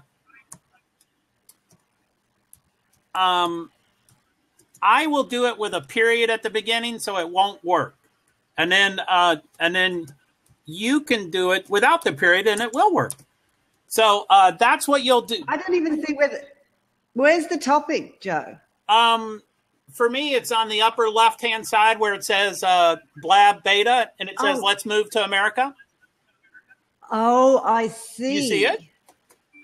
Yes, I do. So I don't know if you see my comment there, but if you remove the period and just do a / topic and then a space and then name it whatever you would like, then it would change. Oh, my God. So go ahead and try. Joe, you think I'm a genius. I'm not. Look at the color of my hair. You're beautiful, Margaret. That's all I care about. You're beautiful. So I don't know how to do this. I don't have a full stop or anything. You said remove the comma. I don't have any of that. I just got let's move to America, and then that's it. Where does it say let's move to America? Oh, no. Do you see my comments to the right? Comments to the right. Okay. No. I've got the comments on the right. Left. What do you want me to do? Your comments? In your comment, yeah. Have you got full stop? Can you see Brian's comment? Topic. Can you? Yes, Brian, I can now. Can you see those comments? Yes. Okay. So you can either do what I say or what Brian said, but you would remove the period from my comment and just do the / topic. Do you see that? The /? Yeah, but I don't have a topic though. What's our topic, Joe? I am a guest. I just want. Okay, I'll change it. But no, I just wanted to see if you could change it. Yeah, we can. You can call it miscellaneous, or I'll call it miscellaneous. Okay, so I've changed it. I'm having a go. It should have changed. I don't see it change though. I don't see a go. I must have done something wrong. Huh. I don't know what I did. It's been about 5 weeks. Brian, did I do that correctly? Maybe because he's out, but all 4 people can. Yeah, maybe because there's no host. That might be. Yeah. Anyway. There's no host. Thank you, Brian. So someone knows what's going on. Not me. Not you. Yes, you do. Not so me. What? I'm learning. Hello, Ben. Right, okay, guys. Try and change it now. See if that makes a difference. Because I did hear what you were saying. I was trying to sort this out with my girlfriend. What I'm doing here. So. Well, Brian, I want to try to. I would like Margaret to try. Would you like to try to change it? Oh, so you. Oh my gosh, you're going to make me look silly. Dot. No, remove the dot. / No, don't use the dot. Just do a / topic. Okay, / and I type topic. And then a space. And then any topic you want to say, like Margaret's World or Welcome to Blab or whatever you want to say. She does not, Brian. Gosh. All 4 of us can change it.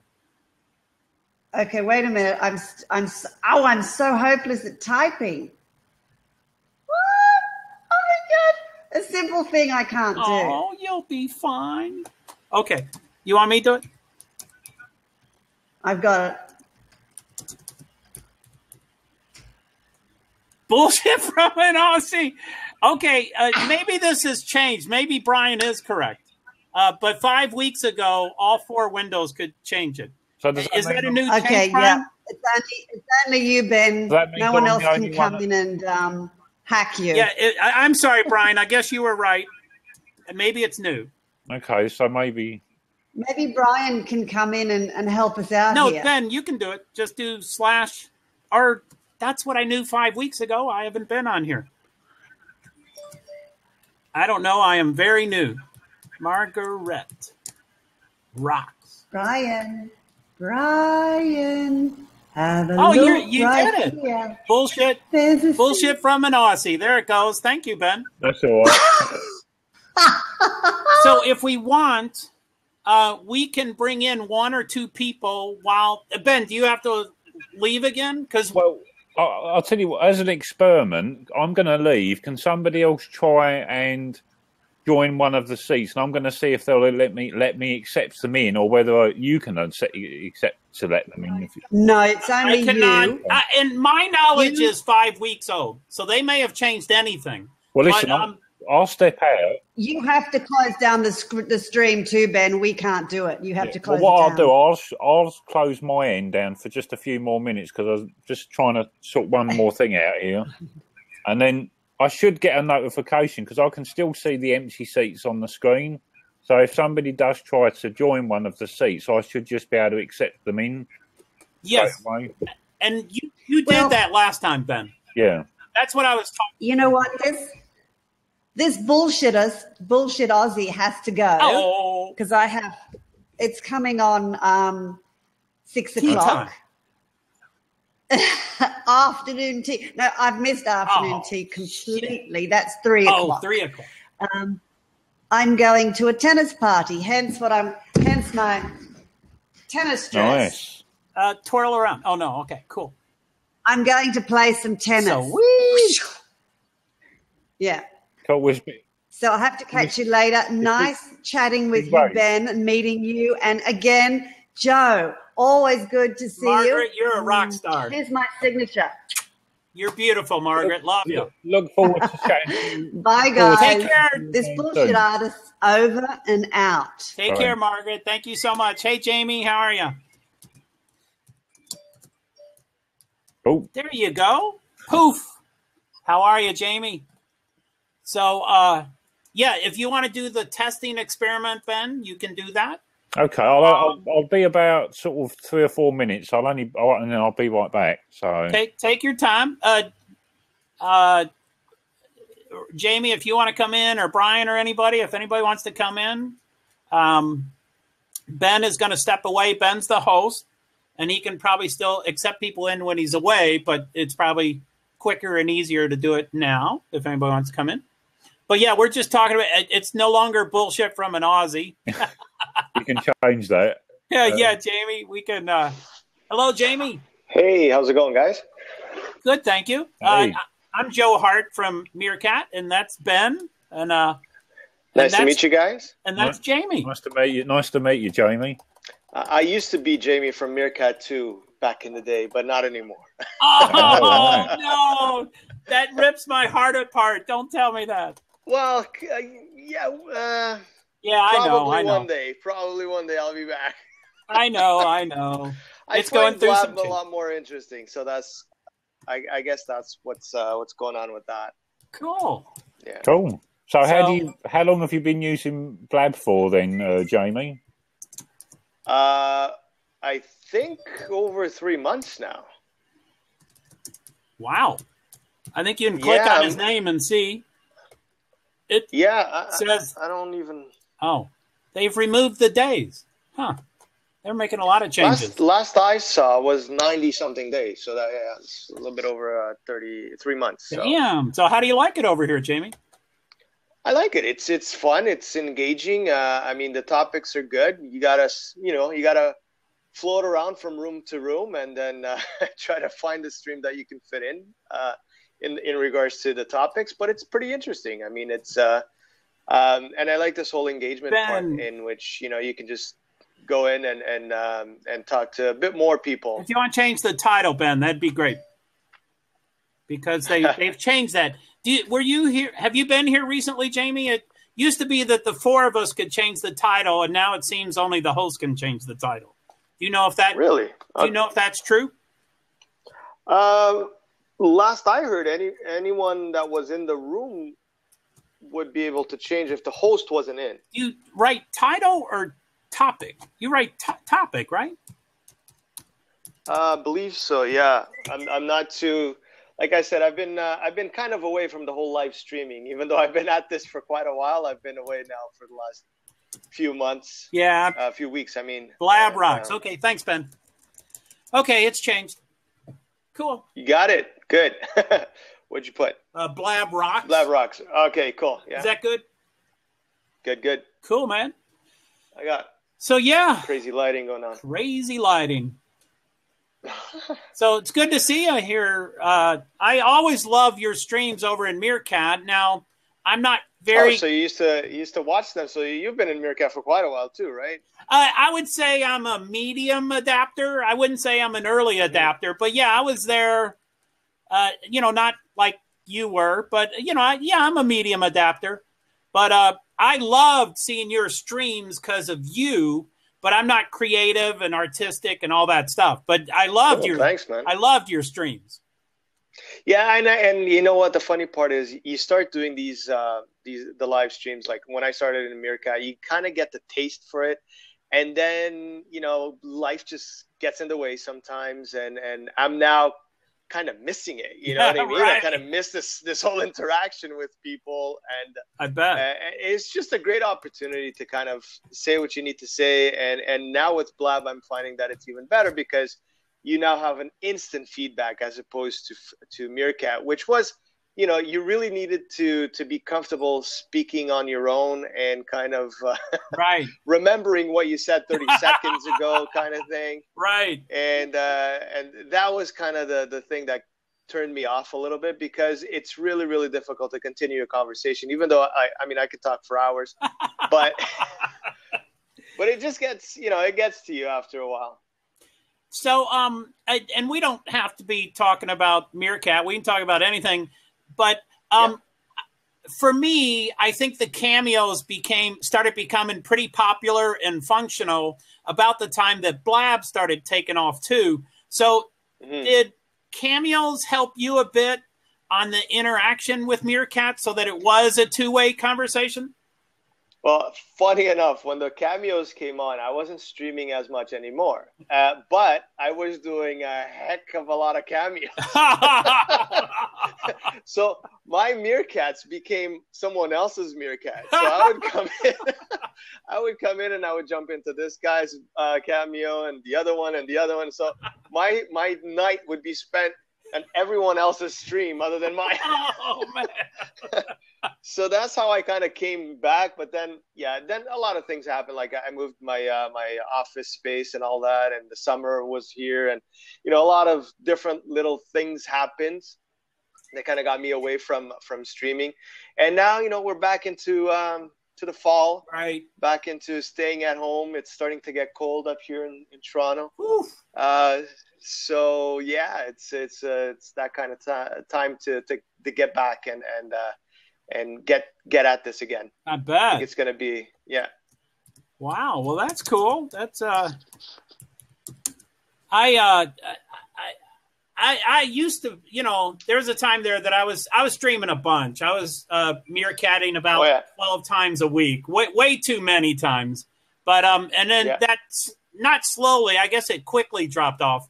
But I kind of never said no to a cameo, so it ended up I was doing a lot of cameos too. So yeah, that was my thing. I I said I wouldn't say no to a cameo, and I got myself in some awkward situations every once in a while, in which I'm like, oh shoot, I gotta get this now, because I said I would say yes to every request.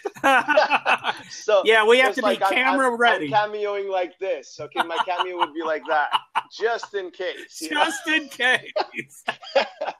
So no, it was fun. It was interesting, and I mean, I think every day I kind of swing by Meerkat and check out what's going on. But I'll be honest, a lot of the streams that are on nowadays aren't really, don't tickle my bones. Let's put it that way. So I got to check it out, see what's going on. But yeah, kind of, I see myself spending a lot more time checking out Blab, to be honest. And it is pretty cool. I mean, I'm trying to reevaluate, my live streaming and how I'm going to use Blab and Meerkat and stuff. But yeah, Blab is pretty cool in that, it's 4 people and there's comments to the right and there's tweeting to the left. And, it is kind of neat, no 20-second delay and all that stuff. Yeah. Well, I was trying to do on a weekly basis, like a design creative show, let's call it. On Tuesdays, and I'm hoping to get back again on this Tuesday. We did 3 of them, and I got Corey. Corey from Meerkat as well, yeah, absolutely. So Corey and a couple of other phones ringing. Ryan? A couple of other guys. Ryan jumped in as well, and yeah, So what I'm trying to do is, and I think now I'm going to be able to do it because again, I think the weather outside kind of permits you to to stay home for a little bit longer.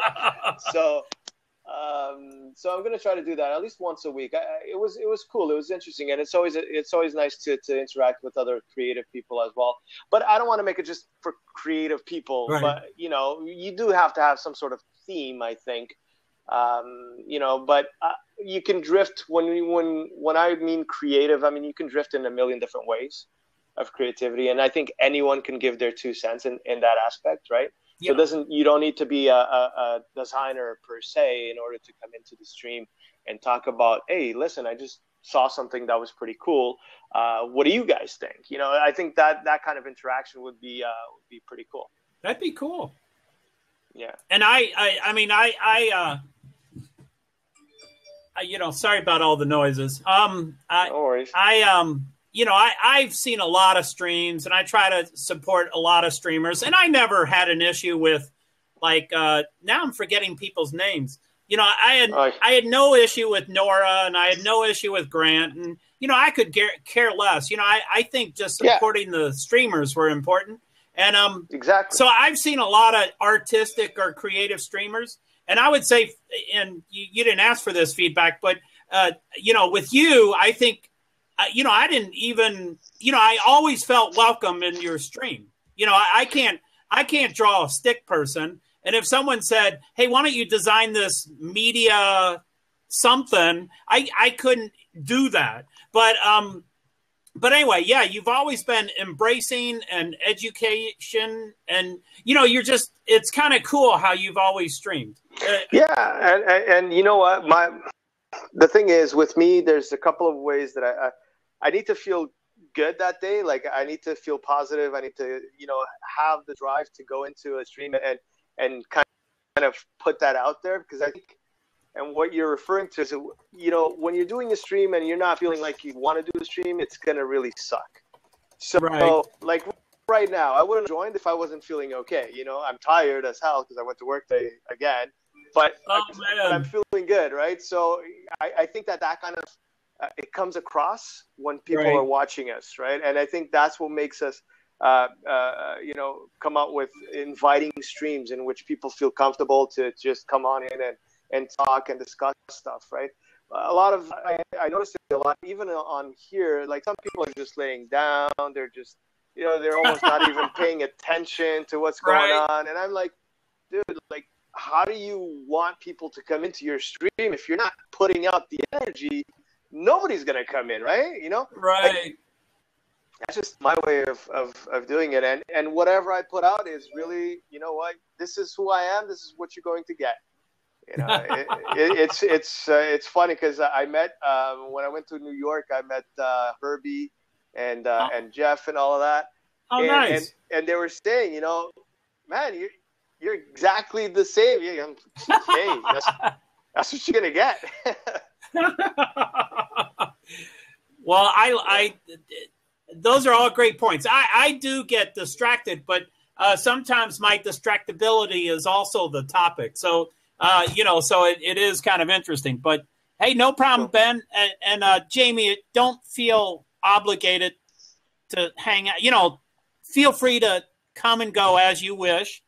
Ben is doing stuff. No worries.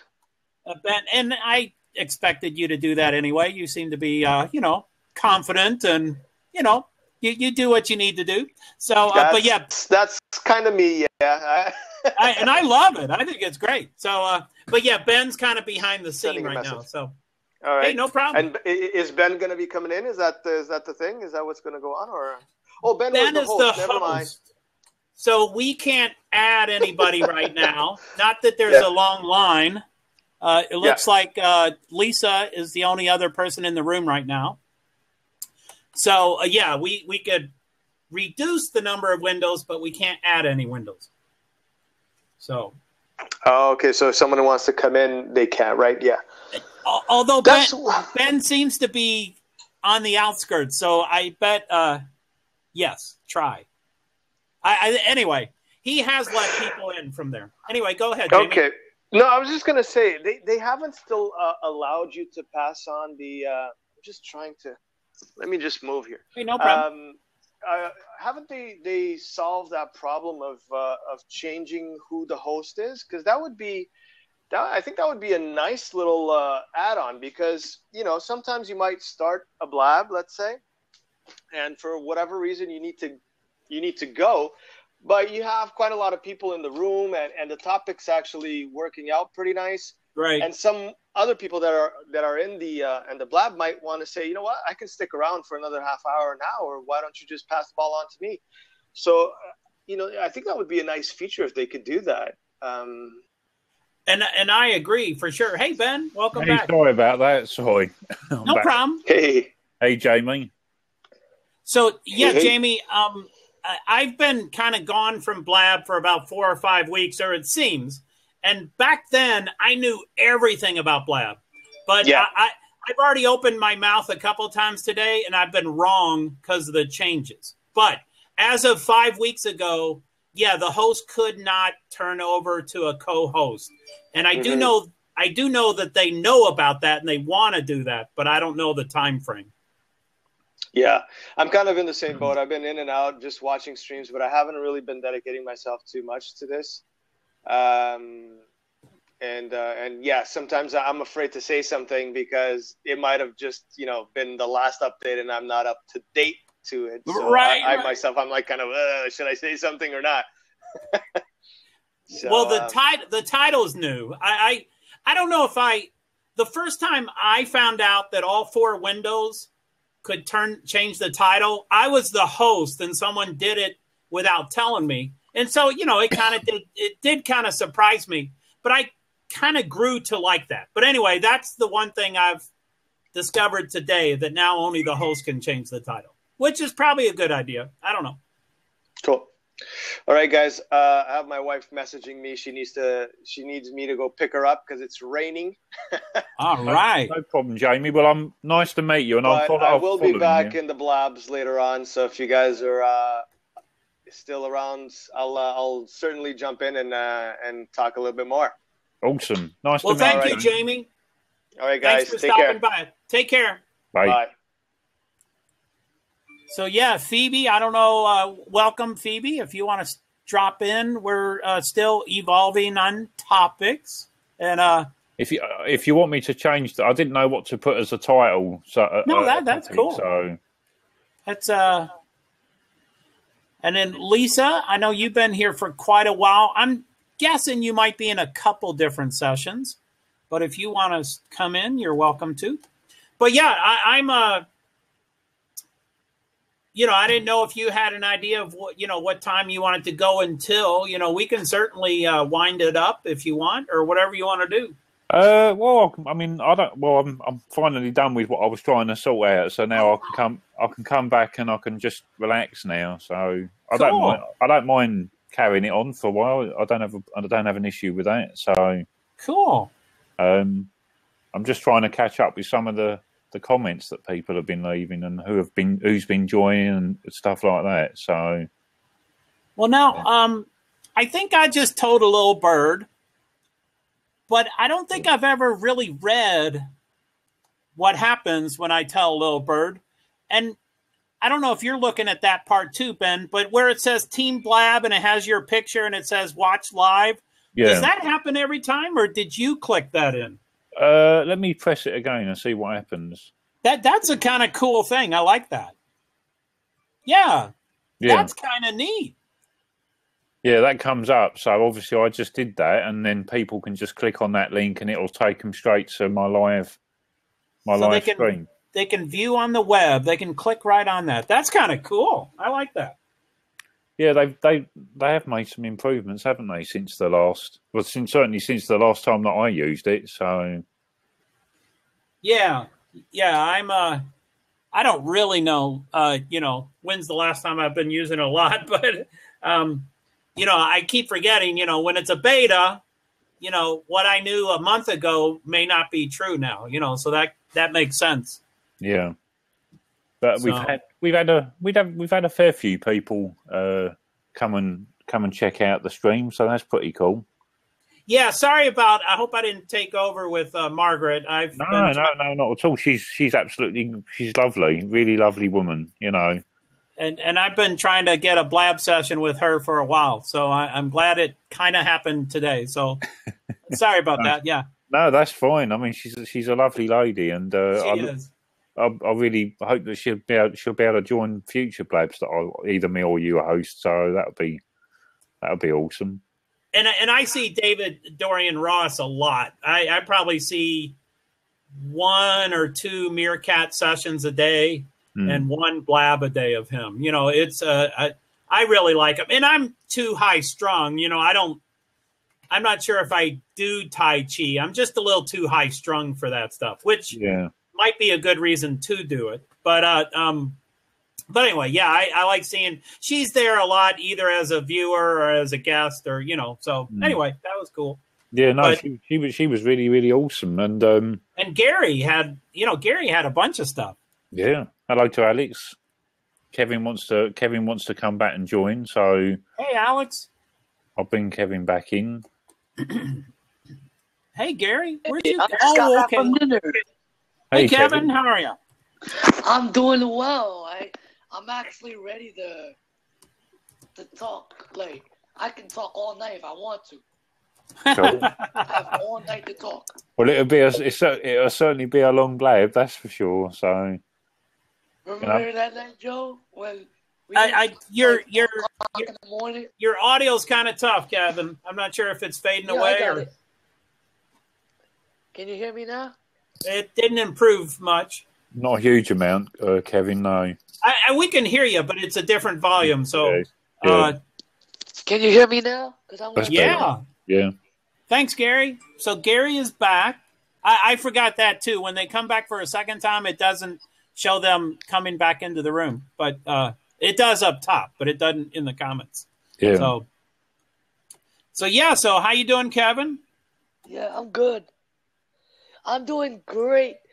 Hey, Ben, do you know anybody who has a disability or anybody who has a disability that's a musician or writer or whatever? What is it? Well, I've got a couple of people that have got some, their eyesight isn't as great as it should be. They've got some problems with their eyes, and I've got another somebody I know who's got problems with his hearing and things like that. So I do know of people that have got, troubles in life and things that they have to deal with. It's not easy. Wow. Yeah, because I'm actually visually impaired. Yeah. So Yes, that's right. And Gary's saying that he's deaf in his left ear. Wow. Okay, wow. Wow. Lost it through a viral. Did he really lost it through a viral infection? Wow. 8 weeks. Oh my God, Gary. Man. Wow. And you're a You're musician. a musician. Oh, okay. Yeah, we saw the guitar in the background, but I bet that affected your tone deafness, or I don't know.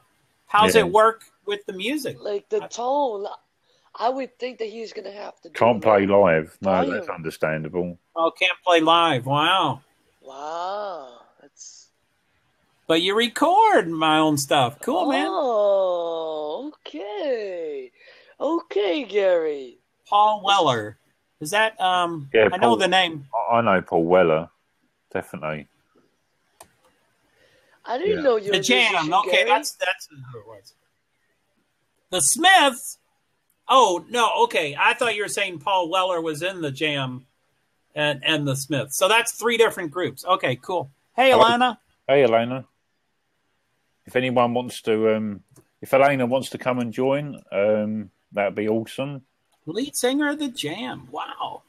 I peripherally knew about the Jam, but not very well. I knew the Smiths pretty well. That's what startled me. Interesting.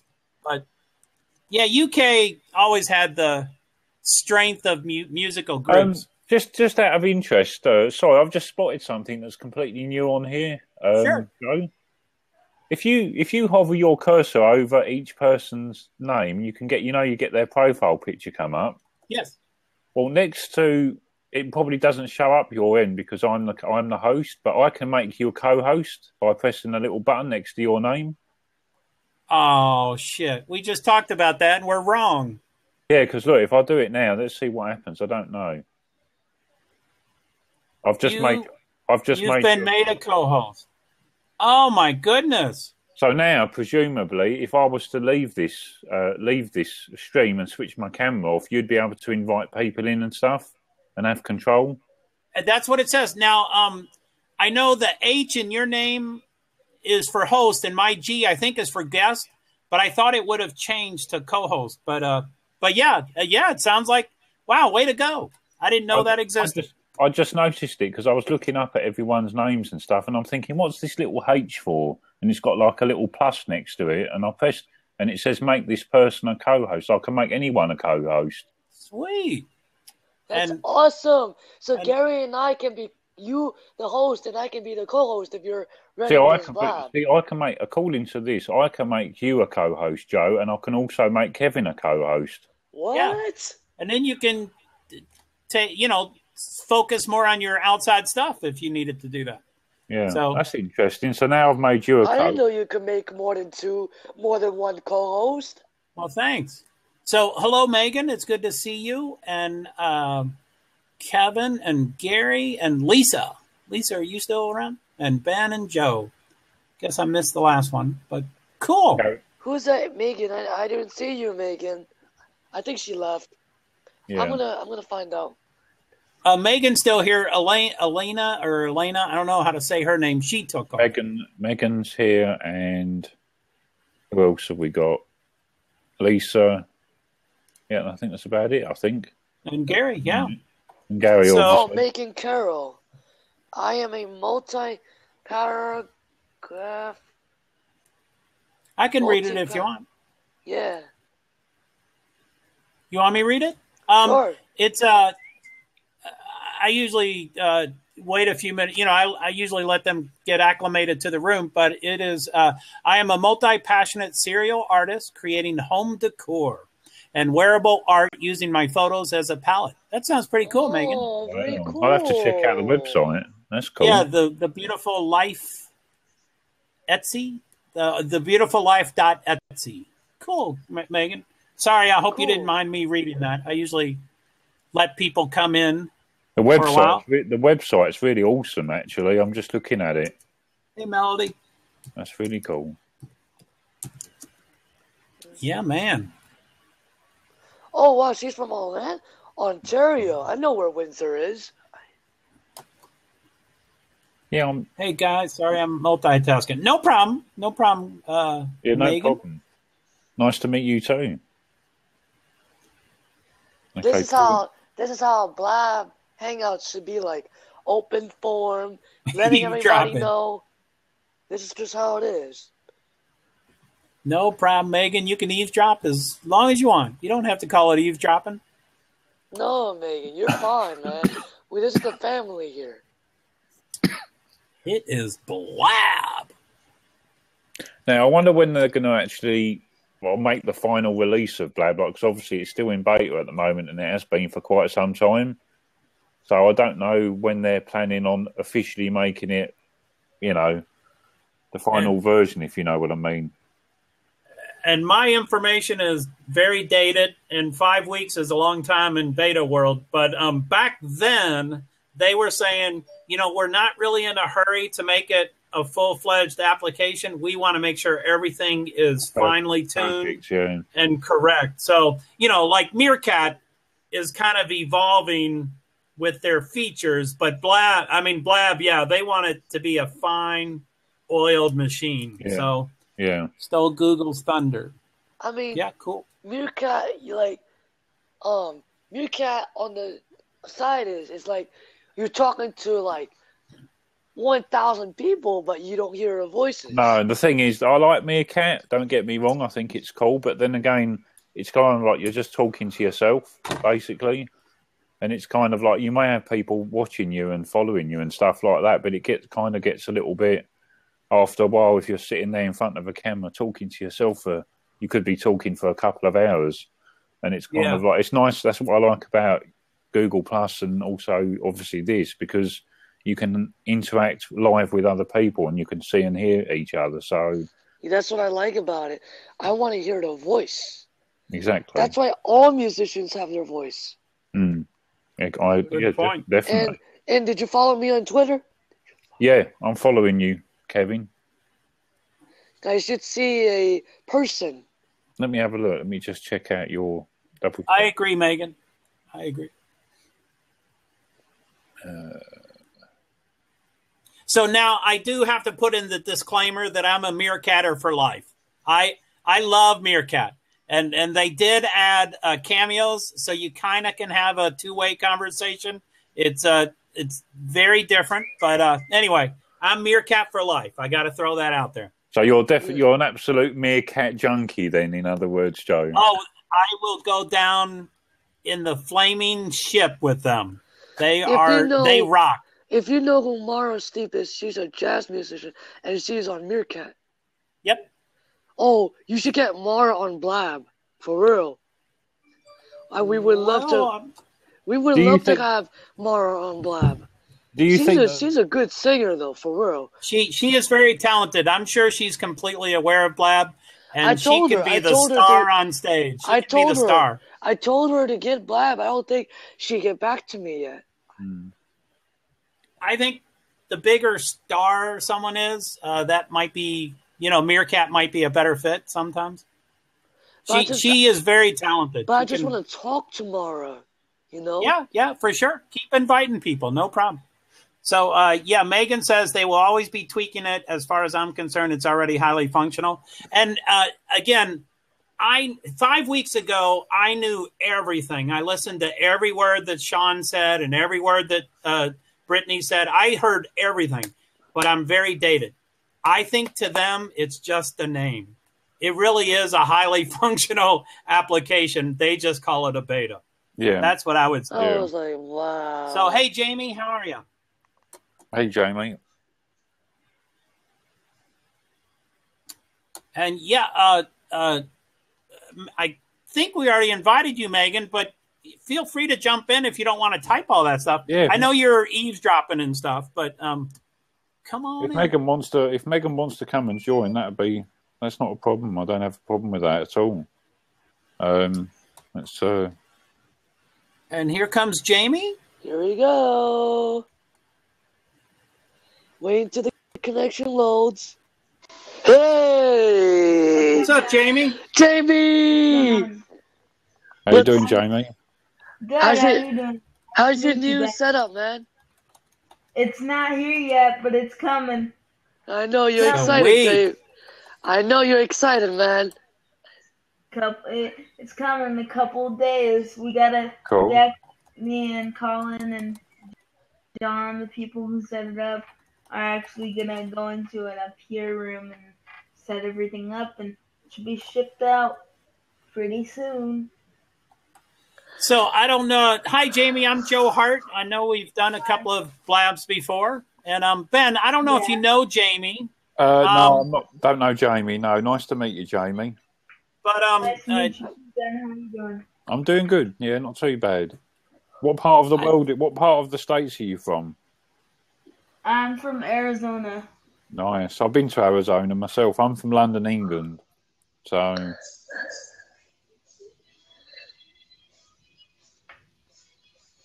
How long have you been using Blab, Jamie? Have you used it for very long? Oh, He stepped we out. lost him. Lost him. Internet connection. Are we still with Joe? Or have we lost Joe? No, Joel froze. I think we've lost Joe. Yeah, we lost him. Oh, Joe, if you okay. won't mind, just refresh yourself. I might have to. I don't know what's happened to Joe. Okay. Gary's coming back in. Hey, Hey, Gary. Welcome What's up, back. Gary? I was eating some rice chips, so I thought that would be rather obnoxious being on the microphone, crunching away. But I've got one of these and some rice chips, and I'm enjoying the I chat. don't think I can hear anything. Can you all hear me?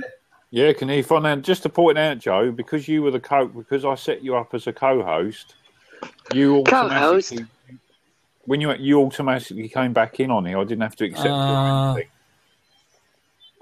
Said something about blocked by a firewall. I can't read it because the names cover that. Mm. Hey, Shan. Yeah, I don't know, Gary, if you know that there was I can make anyone a co-host on here, which I think is pretty cool. I'm going to boot myself. Ben. Oh, Oh, okay. We lost him. says open seat now. Up in St. Nile. Interesting. Oh, there we go. Yeah. Okay, and then it says lock seat. Okay. So you've got control of the room basically now. Oh, So you know what I did? Hold on a second. Okay, I think what I did was, I got to open that seat. hang on, that's better. Yeah, okay. You don't want to give me control of anything. Okay. Hey, does it work this time? Let's see you back Yeah, now. there you go. Yeah. Okay, yeah, I don't know what happened there. Sorry about that. Yeah, everything froze up real quick there. And So, it said I was blocking a firewall or something. I didn't get that. yeah. But Anyway. just an interesting point, Joe. Like I was trying to explain, because I made you a co-host earlier on. Yeah. When you come to join the room again, I don't have to accept you in the seat. You automatically just come straight back in. Holy moly. Yeah. Ah! So Really? that's pretty cool. Hey, Justin. What's up, Justin? So how you doing, Gary? I'm doing good. I got my chores done, so I'm able to hang out and have fun now. That's cool. Yeah. I understand you're a musician, Gary. Yeah, I play guitar and a little bit of piano. I got my piano. Oh, in there. wow. Oh, wow. I got my guitars there. Nice. I got 12 Nice string. setup. I got a little mandolin there. That's nice. And then, that's Adele. That's Adele's poster there from her first album. I met her a few years ago. I like playing music and playing guitar. I started playing guitar when I was 8. Write my own songs and record music. And I like to play other people's stuff. I like Paul Weller and The Who. Paul Weller, yeah, definitely. Yeah, cool.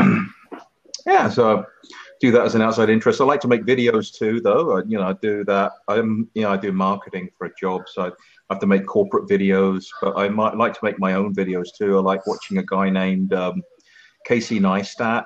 He's on YouTube. He's a wonderful filmmaker. He does a daily vlog, and these are like little movies. His video is incredible. What's his YouTube channel name? Could you post a link?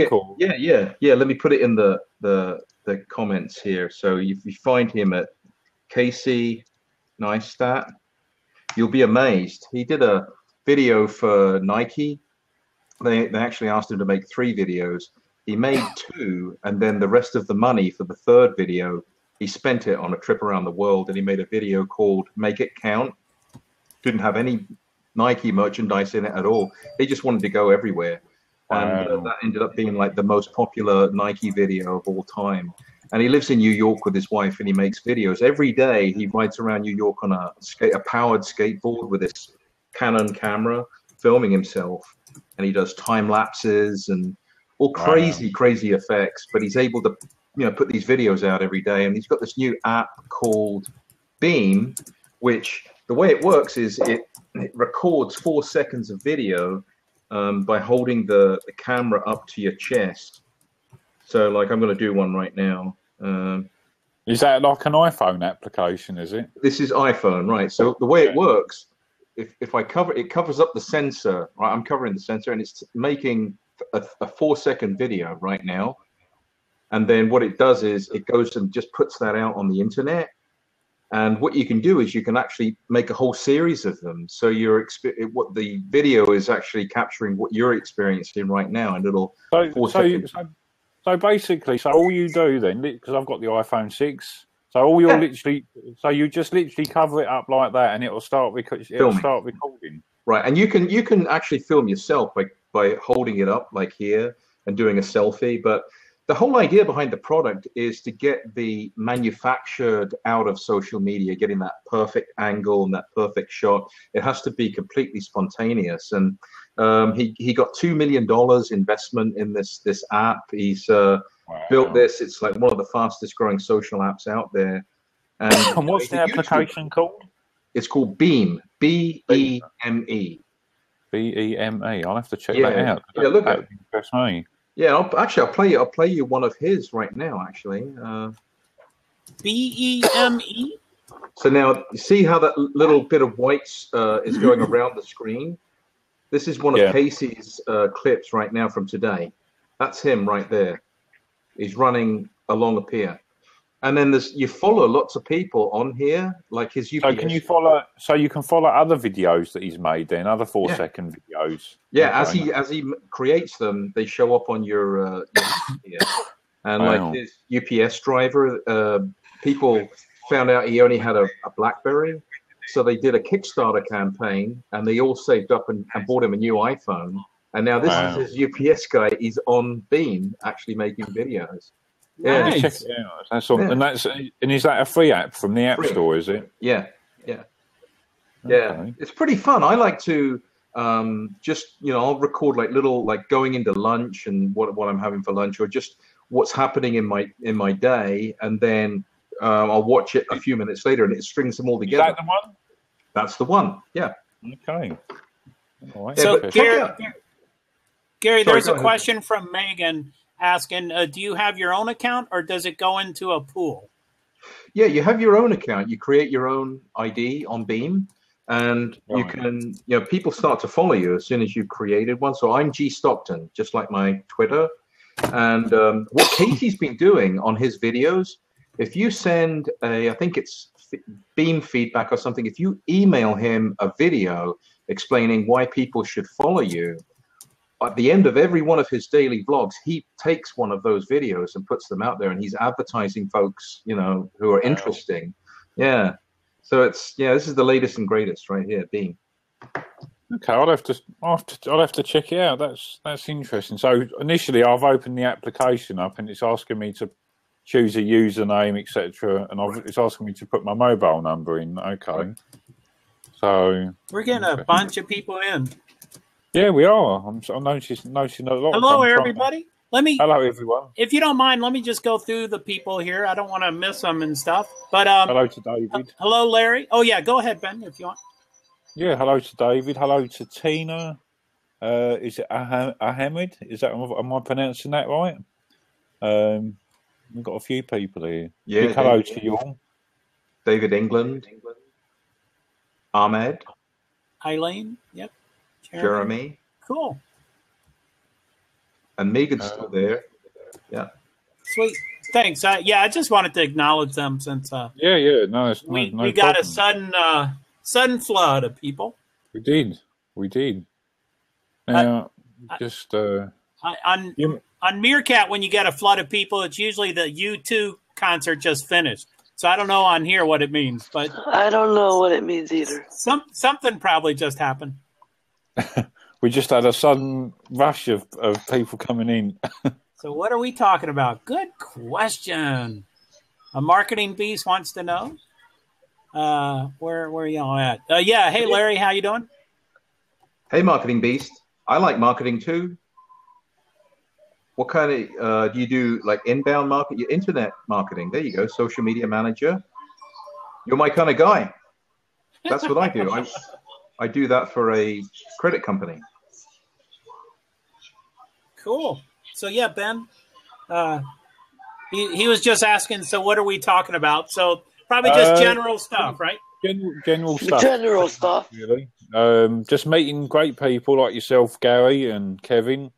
You know, and I think Blab's a really great platform to do that on. You know, I think it's really awesome. Yeah. And you see what I've noticed? I have the camera up the screen because you guys can hear me, but you guys can't see me. But I can hear you guys. Yeah. Yeah. And my eyes are closed. So thanks for following me, by the way, Megan. Really appreciate that. Yeah, thank you, Larry. And yeah, Larry, if you want to step in, I can probably step out, or we can shuffle the seats here for sure.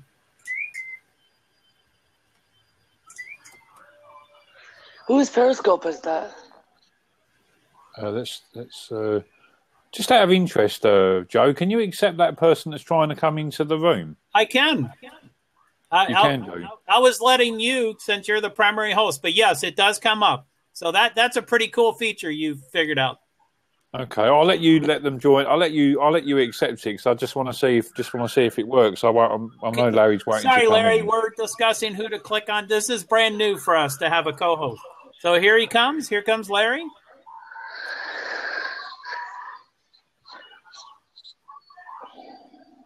So the co-host feature must be pretty new. What's up, Larry? Hey, Larry, how you doing? No sound. No audio. Can't hear you. No audio.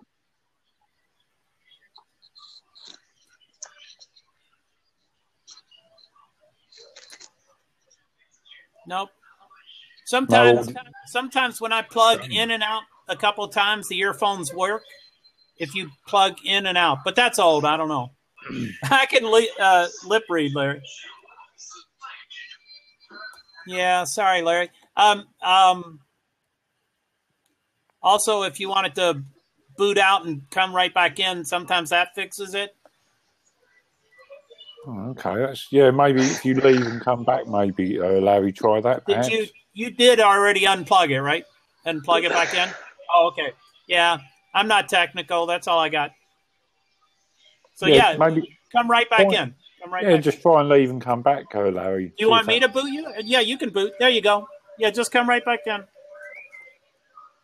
Actually, Gary might be able to answer a question for me because I've just downloaded this application on my phone that he was just talking about, and I don't know if I'm setting it up right. So, How you doing, Larry? Still having trouble with your audio, I'm afraid. Now, Larry, Gary might be talking to you. I think he says right-click on the speaker in your system tray. I don't know if that's for Larry or for Ben. No, that's for Larry, I think. I don't know what that means, Larry, but but on the Chrome browser, there's a speaker icon on your window. So what it does, if you click on the speaker, you're gonna mute yourself, and then double tap that, and you click again. It unmutes the speaker of your window, but it only works if you have a PC. It can't work on your iPhone. Cool. You can only mute yourself. Well, thanks, iPhone. Kevin. It looks like Gary knows a fair amount. It's basically saying what you were saying, Kevin, but Gary's talking to Larry saying, did you select, are you on Windows, Larry? I assume you're on Chrome, right, Larry? You can also type, Larry, since we can't hear you. Oh, that's strange, isn't it? Are you using a Mac? Did you say, Larry? Yeah, I'm on a Mac as well. Strange. Larry. What is your computer system? The only thing is, because I'm using Google Chrome. The only thing I can think of is that maybe try closing Google Chrome down and reopening it again, perhaps, or even reboot the Mac, reboot your laptop or your computer. See if that makes a difference. And maybe not use earbuds. That might be too. Larry, what type of computer do you use, Larry? He stepped out. He's going to try those couple things. Hey, Jason, how you doing? We're just oh yeah, he has a Mac. Sorry, Kevin. Yeah, he told us he had a Mac. Okay, so that might be the built-in output issue, because when he's on the Mac, there should be no problem. What type of Mac are you running, Larry? I think he's stepping out. I think he. Let me see if he's up here up at the top. He's still here, but I think he's booting out and coming back in. So Ben, he has a Mac, but we don't know what version of the Mac he's running. Hey, Rick. Shouldn't make any difference, really. I mean, has he got a lap? Is he using a laptop or is it a desktop? Yeah, that's what I'm trying to figure out. Yeah, man. Very strange. Yeah, Larry, we want you in here. That's a strange thing that a Mac laptop don't have any audio. A Mac laptop.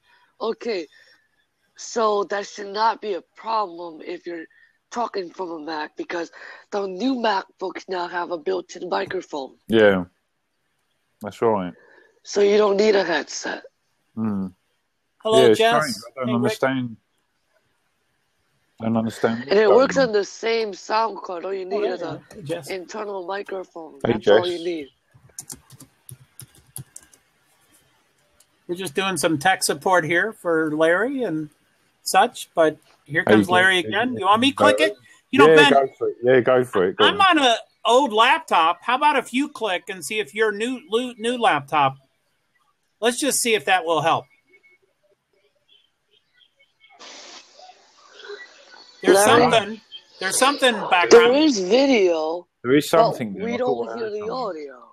Here, let's not talk, because I think something's dropping out in Larry's window. Strange. Talk, Larry. No, still nothing. Did you try to reset the sound card? Like, how old is your MacBook? Maybe because of the hardware. That's why. Yeah, it might be the hardware. So, have you been on other Blabs, Larry? I've used this the other day. Yeah, you should work. Yeah, it should work. Because as long as you're using Google Chrome, it should work. It should work fine. There shouldn't be a problem. Is this two Jessica. people? Or? The only thing I can think of, actually, Larry, there is one thing you could check. If you go into your settings, there's a Jess and a Jessica. Oh my! Go into your system preferences on the Mac, and then go into where are we? Where does it normally come under? It comes under sound, and then it comes under output. Just make sure that your microphone. If you click on the input tab, make sure that your external microphone selected, and that everything is switched on and there's nothing on mute or anything?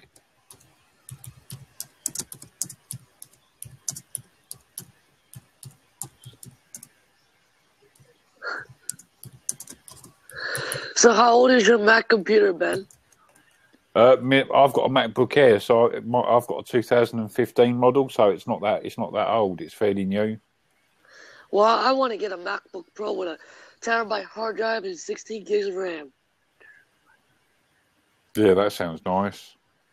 Yeah, I was trying to point out there's a video, I think, that may help Larry, if he's still watching, that shows how to select your default webcam and microphone. I think he stepped out. I don't see his icon. Hey, Jessica, if you want to come in, you can. You know. I know Jessica for a while. Yeah, man. Hey, step in. Oh. He makes quick exits. That's for sure. He does. That was pretty quick.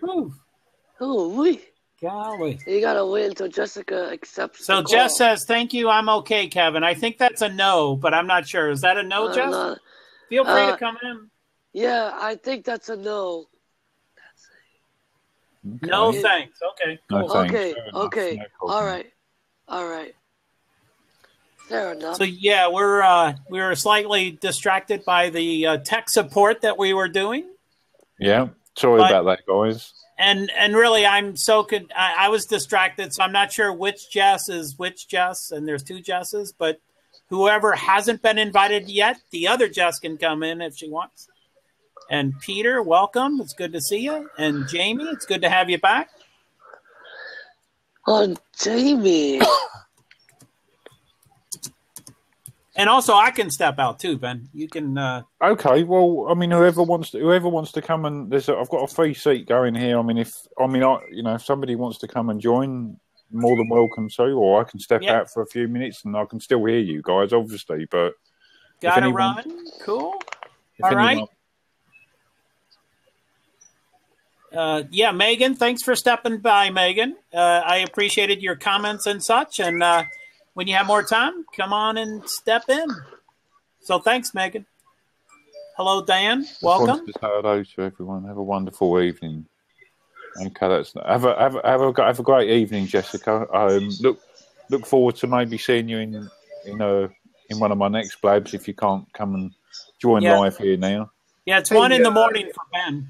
Rick Oliveros is watching, and it says here that he has won an Emmy.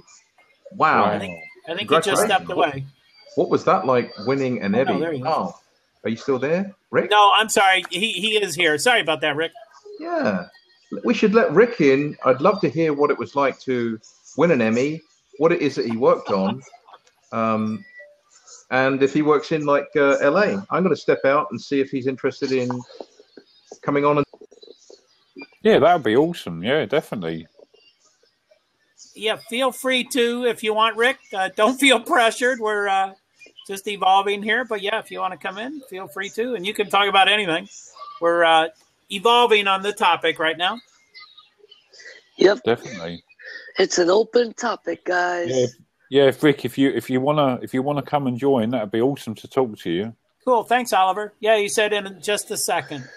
Probably camera and audio stuff or something. So, cool. Yeah, just let us know, Oliver. So, Jamie, welcome back. You're probably in a couple windows, but it's good to have you back, Jamie. Yeah, I know everybody. I'm mad. Because Saturday night is one of the busiest nights. I'm back. Cool. By the way, Joe, I don't think I've done too badly with my smoking tonight because since I've been hosting, I've only actually had one cigarette. Have you noticed? I haven't noticed, but I'm not like the one woman. I try to keep my mouth shut about vices. We all have vices, so do what you need to do, But yeah, that is kind of cool. Good for you. Were you a heavy smoker when you smoked? Yeah, well, I do I don't do anything halfway. So yeah, it was probably a pack or two a day. But yeah, I gave up alcohol, and so I picked up something else, and so I smoked, and it's just things are tough. I don't, it's not easy to walk away from. That's for sure. No, definitely not. So, amen, Gary. Alcohol was simple for me compared to cigarettes. Listen, I need to run to the bathroom for a few minutes, but I will be right back. So obviously, Joe, you're the co-host, so I'm going to let you take control for just a few minutes, if that's all right. Hey, no problem, Ben. Thank you. Cool. So, I'll be right back. It sounds good. So, I think Rick is about to step in, and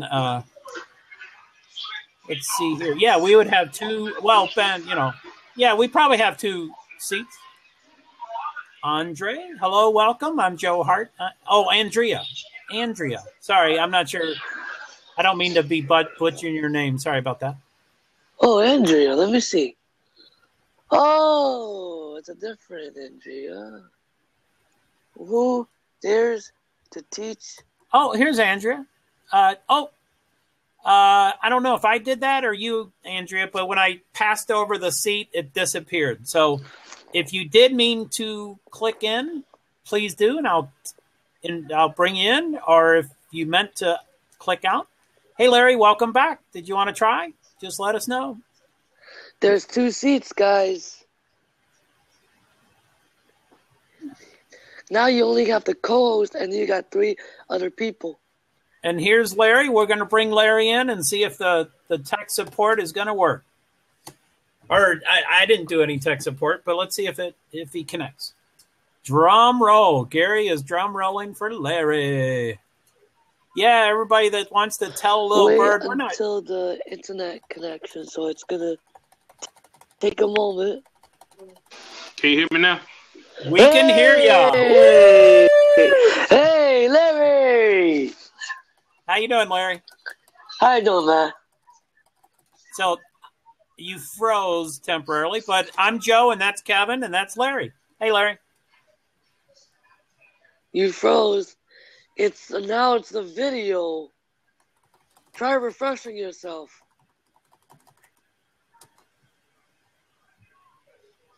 I might boot you. I'm not sure if you brought that out. Yeah, I think. Yeah, let me boot you. Oh, there you are. Okay, yeah, come right back in. Hey, Elena, welcome back. Poof! I think a swing and a miss. Yeah. So anyway, I'm being distracted a little bit. So Elena, if you want to click in, you can. Ben's the host. I'm temporarily a co-host, but I know I saw your name, and Andrea, I think I saw your name. So let me know. Sorry, guys. It's okay. Just keep it smooth. And here comes Jamie. All right. Let's click Jamie in, and there's still one more seat, folks. Hey, Jamie, how are you? Jamie. And there's Gary. Kevin. Hi, Gary. Hey, Jamie. All right, so I guess everything is working now. Yeah. We got 4 working people right now. So Jamie, Gary, I wouldn't say working Kevin, right now.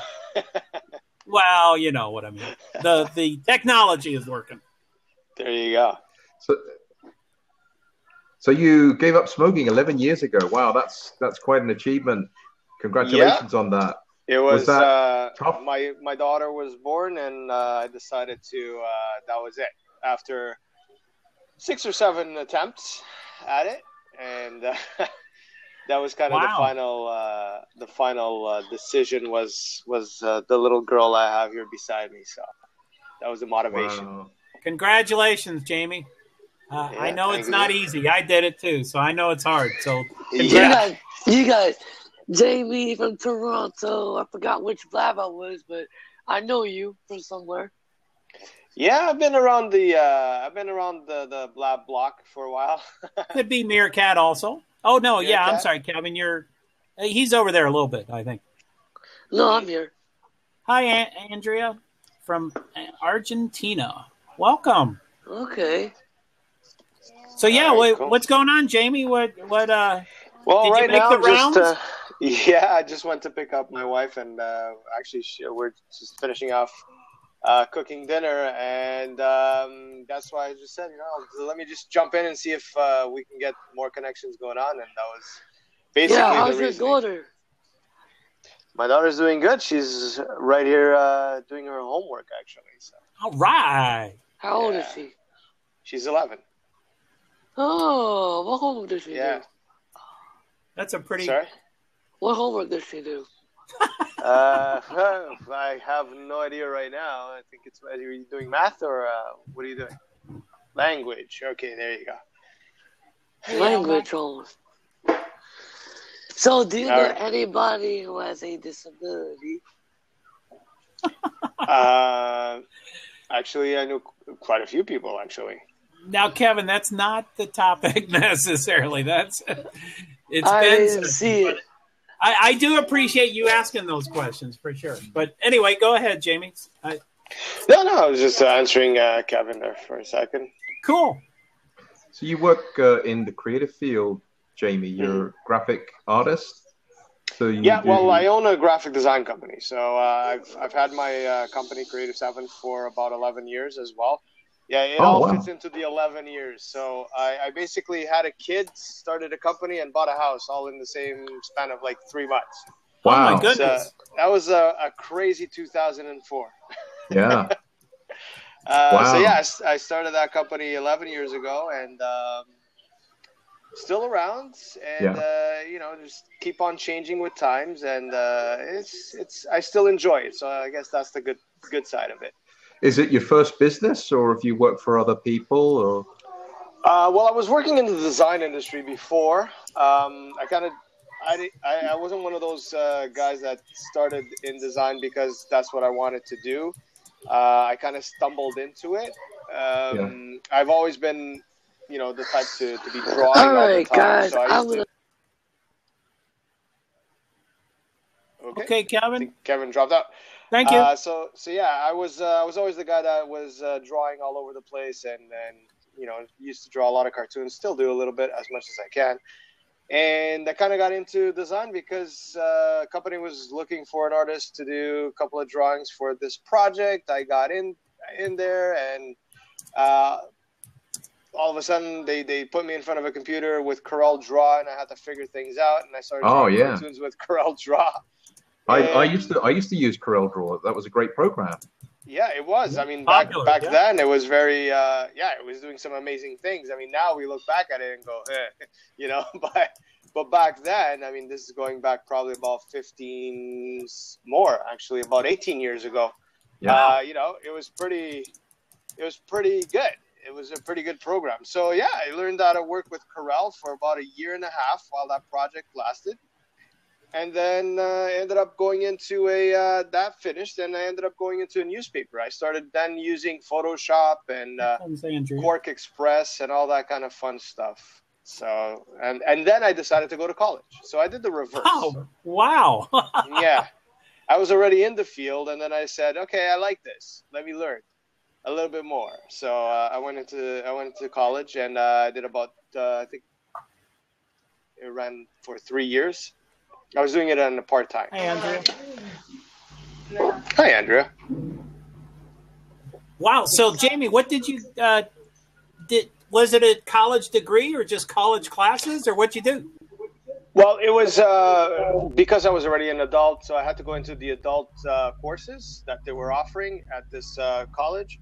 So most of the courses were actually at night. So I would finish work and then just rush over to college, and do the courses were like from 7 to 10 o'clock in the evening, and then it was crazy. It was for 3 years I was just running around like a maniac, but I got it all done, and but I continued just working along at the newspaper. So while I was there, I basically did all these courses. And then after 4.5 years, almost 5 years of being there, got kind of tired of doing the same thing every week. So decided to just jump into opening my own company, which wasn't a good idea now looking back. You did it. But I was young and I wanted to conquer the world. You did So it. I just told my boss, I'm leaving. I'm starting my own company. Whoa. What's it called? I have no idea, but I will start it tomorrow. And Oh, wow. It was a leap of faith. Wow. yeah, Impressive. and so that's that, and a lot of struggles. I mean, obviously, if I could get a DeLorean and go back in time and tell myself a couple of secrets, I would definitely tell myself, don't do that. That way. Don't. So how do you find Yeah. customers now? How do you, is it mostly online or word of mouth? I mean, I know some people. I've been very fortunate that I've always had a lot of referrals. So since day one, basically, and I think it had, I know it had a lot to do with being at the newspaper. Throughout those 4.5 years, I got to know a lot of people. And because it was a small community newspaper, you basically have to do a little bit of everything, including sometimes just grabbing the camera and going to these events and taking some pictures and, trying to help out. So throughout the process, you kind of meet a lot of people, a lot of business people and all of that. And when I started the business, it was just like word of mouth and then just referrals. And it's kind of the same way still today. I've been fortunate in that sense. Yeah. That's great. Wow. I love to hear success stories like that where people just decide that they want to go and do something different and they just take a leap of faith and just go for it. So hats off to you, my friend. That is very cool. Thank you. Now, but it's not easy though. No, absolutely not. Well, you've got children and responsibilities. It's probably very stressful. And a lot of white hair too. Oh, me too. Yeah, me too. Yeah, there you go. Okay, so there you go. Hey, Jessica. So I wouldn't mind stepping in a little bit. I'm actually the co-host. I'm not the main host. Ben has stepped away, but I just wanted to say hello to Andrea. Thank you for stepping in here, Andrea. I think she's from Argentina, she said. And so hello, how are you? Fine, and you? Good, thank you. This is the first time I chat in this kind of video program. I found it in an English web page, and I decided to enter. I would like to know, where are you from? Where we're from? I live in Vermont in the United States. All right, and the rest of you, Gary? I'm from London originally, but I live in Huntington Beach, California. All right. And I'm in Toronto, Canada. Oh, you are So there. it's a very You are in Canada? You live in Canada now? I'm in Toronto, Canada. Yeah. Is it cold? Is it cold? Very cold? Actually, it started yesterday getting colder. It's getting there.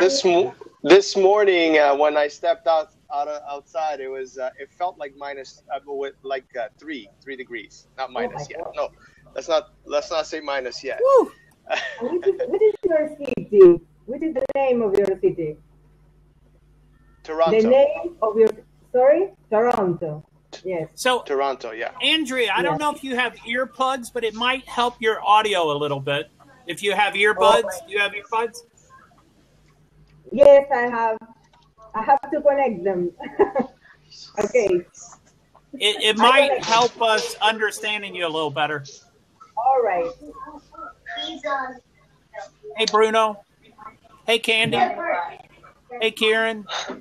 Candy's saying winter. Yeah, winter is coming, my friend.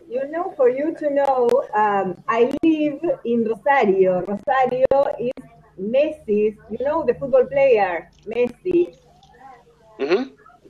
I know him. He's from Rosario in Argentina. We're very far away.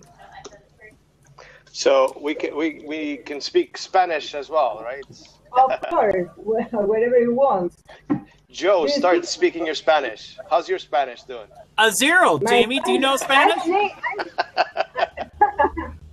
I know a little French, but very little. Hello, I'd love to go to Argentina, though. I think that's one of those places that I would love to visit someday. Yes. And there was someone who lived there for a few months. In California, there are several Argentinians living there in California. Well, Do you know how to? I under. You do Sorry, the, we all started at the same time here. the tango. You like to tango and dance in the Argentinian style. I don't dance that tango. For that, you have to learn a lot. Now? You have to take classes. It looks a little Music dangerous. dance, I don't know. You know, when they do the thing, you know, they kick. No, I've never tried. I listen. I just listen to tango. It's a very nice music, you know. Indeed, it is. Yeah, I understand. Going back to your question, Joe, I do speak a little bit of Spanish. I do understand quite a lot more. Wow. I was raised in Portugal, so my first language is actually Portuguese. Wow. And I lived literally about 30 minutes away from Spain, so I used to go there every so often, and I do understand Spanish, but to speak it, it's a lot of the Spanish-speaking people say I speak Portuguese Spanish. I mix it up. Really? Yeah. Hello there. Hey, So- Tweet, you got us? It's not an easy language to learn Spanish, I think. No. It depends, right? The accents are very different from place to place. Yes, of course. I know in the south of Spain where I used to go, they speak a lot with that se habla español aquí, porque so it's a little bit We said yeah, that. so it's different from place to place. I've noticed. I've had a lot of friends here that are The same as from English. Cuba, from Venezuela. So and you can tell really. Yes, of course. The same happens with English language. In Britain is one thing, in American is another, in Australia is another. That's I In think. Canada, we just add the A at the end. Mm. I know, eh? Hey. All right, guys. My wife is saying that dinner is ready, All right. so I'm gonna let you guys go, and I might be back. You never know. All right. You want to tell us about Thank meeting you, Gary Jamie. Vaynerchuk? Anytime was you want that? to come. You got to tell us about what it was like to meet Gary Vaynerchuk. I saw the picture on your Twitter. Oh, that's a cool story. So if you guys are here after dinner, I'll come on in and I'll tell you guys the story. All right. Sweet. Take care, guys. Thanks, Jamie. See ya. Bye. So yeah, if anybody, Samantha, if you want to come in, feel free to let us know. I can probably step out too, or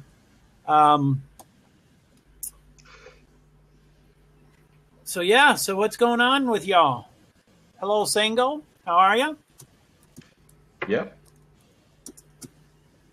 Hello, Raymond. Yep. There was. I was chatting a minute ago with Kieran, Air Force Kieran. He's in the British Air Force. Yeah, he's a rock star. Yeah. He's great. And I was telling him that I lived in Aldershot, which is more of an army town, but the Air Force was close by in Farnborough, I think. I'm not sure if that was an Air Force or an air base, but... Is Kieran still here? Kieran, you want to come in? Let's I don't see. know. He might have stepped away. Yeah, he may have stepped away. Yeah. So what do you do Here's for Samantha. fun, Andrea? What is some of your hobbies? What do you like to do? You like to cook? You like I'm going to bring in Samantha here. Yes. What do you like to do, Andrea? I like biking, walking, cooking, listening to music, watching videos, watching movies, series. Well, that's it. Yeah. A little bit. That sounds like a lot. Okay, Ben. Ben will be right back. Going to bars, that's it. There you go. Do you watch football? Hello, Samantha. You like, Hello. You like soccer? Hello, how are Hi. you doing? Hi, Samantha. Welcome. How are you? I'm laughing at Gary saying, "Do you watch soccer?" It's like, we're girls. We don't watch soccer. Oh, she's from Argentina. I mean, come Well, on. she calls it football for one thing. It's not called soccer. You know, well, here I'm from Argentina, and in Argentina, Football. football is the first thing, you know. Yeah. The most important thing for people. Absolutely. Maradona, need I say more? Maradona, well, it's not our best example, but well, well, as a football player, yes. As a person, okay. So, Andrea, I don't know if you're on a laptop. No, but there's a couple. Right. There's a couple comments that's saying she is Argentinian. Soccer is a culture there, and anyway, Samantha and Andrea, are y'all on laptops or devices? Laptop. No. Oh, okay, you're not on a laptop. Okay, Trent. Okay, cool. I just like to know who is seeing their comments and who's not seeing their comments. So hi Samantha, how are you? I'm Joe Hart. Hi, I'm fine, thanks. It's good. What? Is that an Irish accent I hear? Yeah, I'm just tuning in from Ireland. I was just on Twitter there doing a tweet chat, so I'm just chilling now, and I just decided to, instead of watching TV now, I come on to Blab. Yeah. It's weird, isn't it? When you're trying to chill, sometimes I'll put on Sky News, but now it's Blab. One of the first Blab that I ever watched was your one, Samantha. It was early morning, and then Michael Stelzner came in a couple of times, and then he went on to one. But I was very impressed with your knowledge of Twitter and what you were sharing with everybody there. You're very knowledgeable. Thank you. I hope so. The tweeting goddess. Well, she's a tweeting goddess. Yeah, the tweeting goddess. That's why I'm called the tweeting goddess. No, there's a long story to that, but sure, I won't bore you. But it was I just like coming in and I find Blab is great for for the small business owner at home like me. It's great. It's like going to the water cooler and having a chat. It's nice. And I like meeting new people and following people. I follow them on Blab and then I follow them on Twitter, and then you can carry on the conversation there, and it's really working well, Yeah. Well, the Irish love the chat. That's for sure. We do. Yeah. We do. And that was the hashtag I was running tonight, actually. It was called Irish Yapping, because it's a client of mine. And I said, sure, why don't we do a hashtag? And all these people from all over the world that are Irish joined in. So it started trending. Nice. But, I think I might change the time slot because it's like 1:20 in the morning here. So I think people were getting tired. So I think maybe if I started a bit earlier, it'd be better next week. So it's all about trial and error. It's like scheduling your Blabs. Yeah. You have to find when the best time is. Yeah. I think, it looks like Oliver's available. Andrea's getting a lot of props right now. Look, we've been on for over an hour here, and she's got 467, 470. Somebody really likes Andrea. I'm not surprised. Nobody likes me. I like it. It's that football. Here, I'll give you some. I don't understand much of what you're saying, Gary. Some props. This is the first time I come in, and I don't understand. It's your accent. My accent. I'm Argentinian. The sound dropped out for me. So yeah, Andrea, I don't know if you can get those earbuds. I can't hear anything you say, really. And Gary, I don't know if you want to be available for Oliver. Oliver is available to come in if you'd like. Yeah. Let me step out. Well, I can jump out if you want. Oh, someone loves the Irish accent. Thank you, El Mac. I love the Irish accent, for sure. The Irish accent is very popular here on Blab. I'm so Here lucky. Comes Rick, and he's an Emmy Award winner. And that's how someone invited him in. Ooh. But I didn't click. I think Ben clicked. Rick, I'm not sure if that's your screen or not. Is that your screen? No.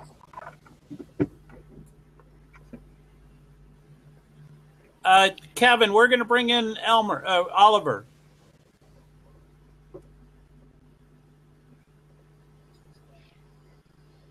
Sorry, guys. So, if you want to try again, Oliver, that'd be great.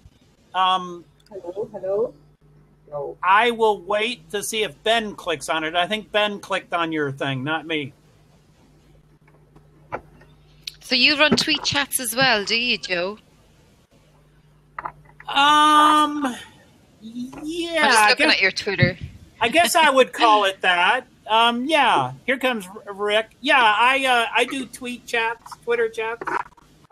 It's been a while. Hey, Rick, how are you? Hi, how are you, Hi, sir? Rick. Hi, everyone. Hello. So it looks like a great video. It looks great there. Thank you. I actually didn't shave right now, so I just got home from work, and that's why I didn't come in when you guys asked. No problem. I appreciate you coming in. I know everybody read your description and was like, Rick, we want you in here. So don't feel obligated at all. Of course. You're a superstar. I'm not. So, yeah. I'm not a superstar. It's just hard work. Well, Gary does type. So tell us about your Emmy Award.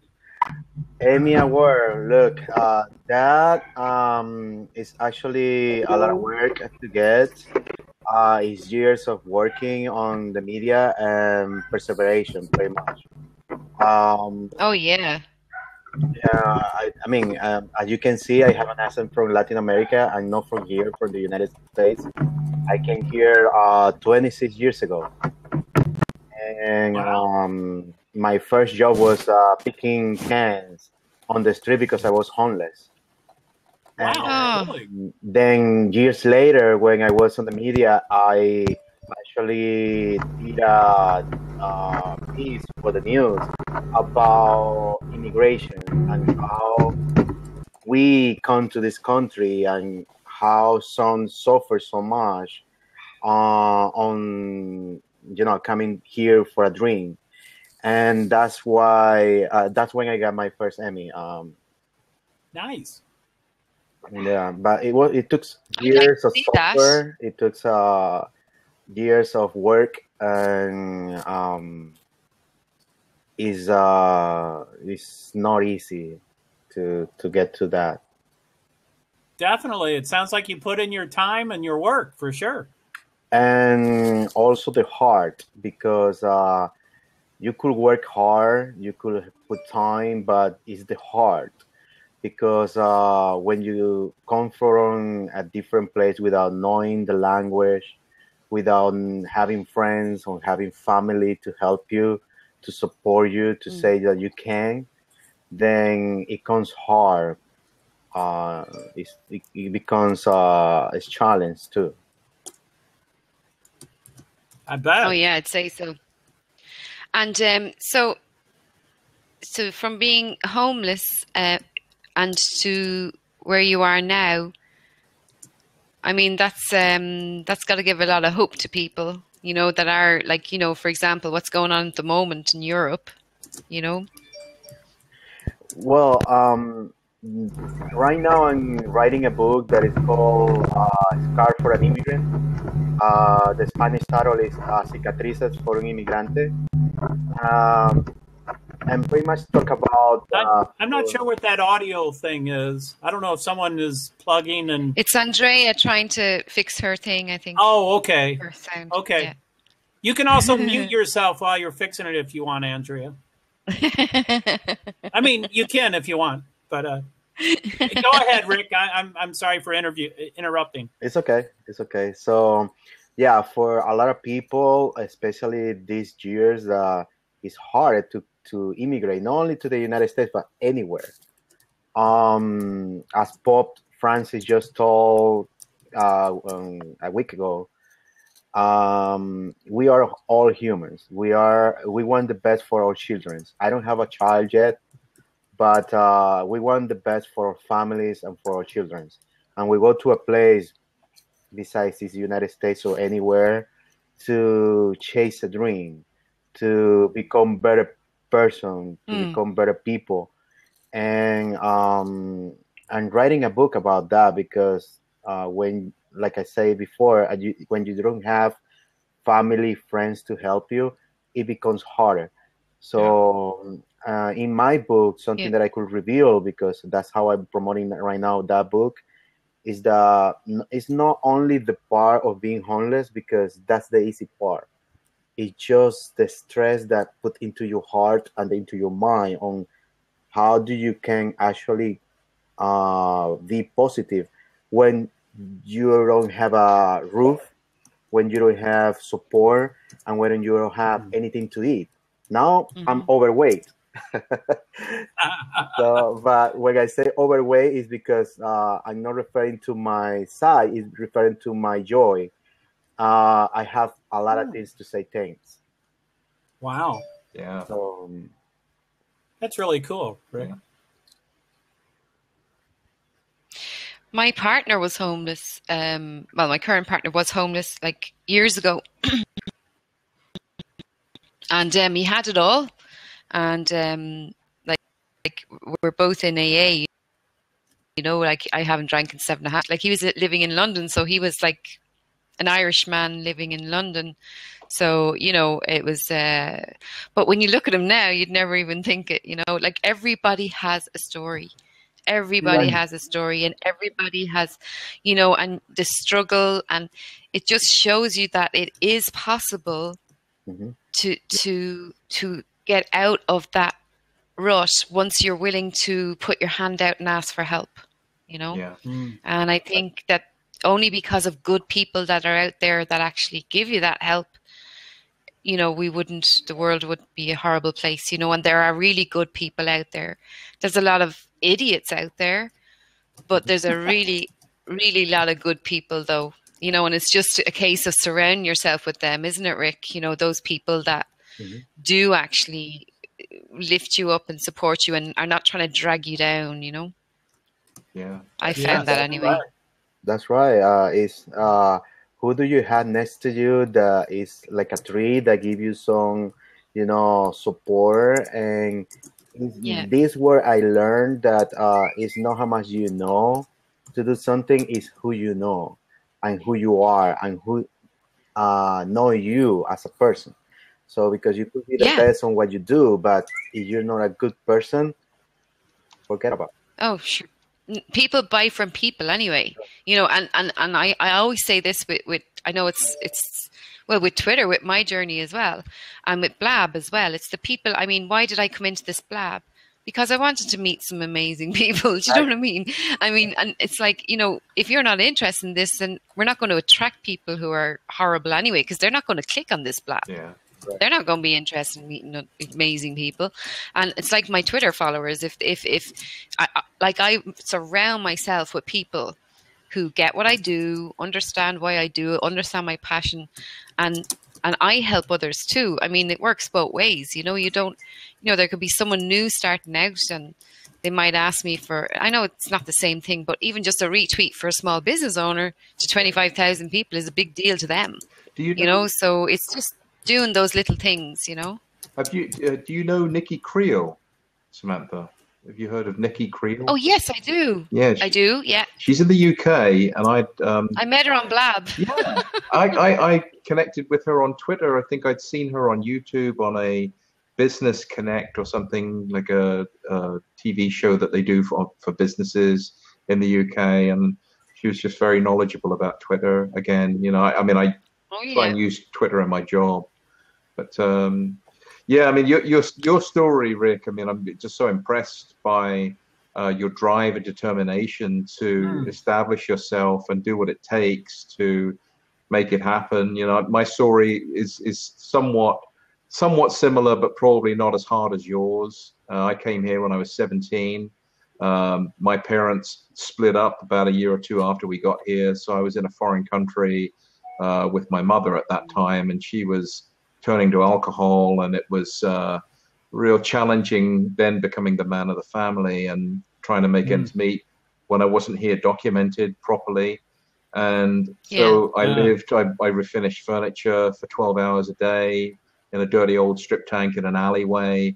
Did that for 6 years, and we get burned by the chemicals and stuff. They paid me $6 for a table and chairs, and I just had to do what it takes. And then when I finally became a legal resident alien, I was able to get a real job and get established. But it was a long road, and I know what it's like to be taken advantage of, to live in fear that someone's going to call and report me to the INS.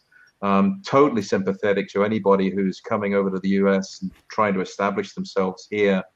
I just think it's just horrible what Donald Trump is saying about immigrants and how he's characterizing them people are coming here because they're fleeing poverty, they're fleeing hardship.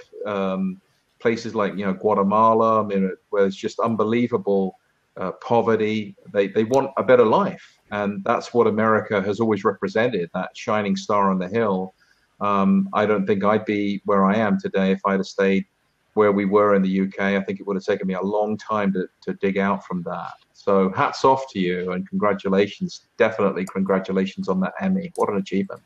Likewise, Yeah, Gary. Emmy is nothing because it's just recognition for what you did on media. That's it. But the hard part of what is behind to get there, that's not recognized by.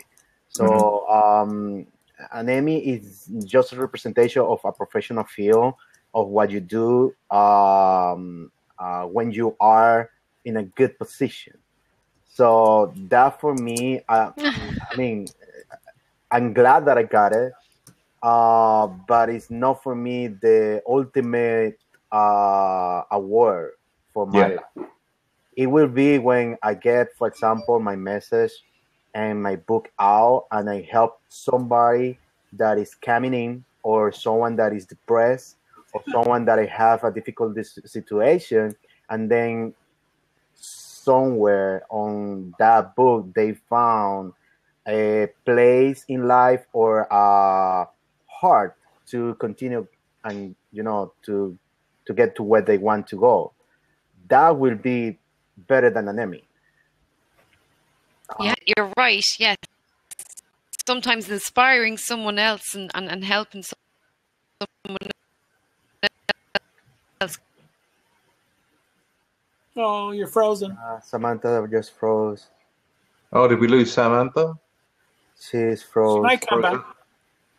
We need to pour Guinness on the keyboard right now. Pour Guinness on the computer. You can boot out and come right back in, Samantha, if you want. Usually it refreshes itself if you would like. Yeah.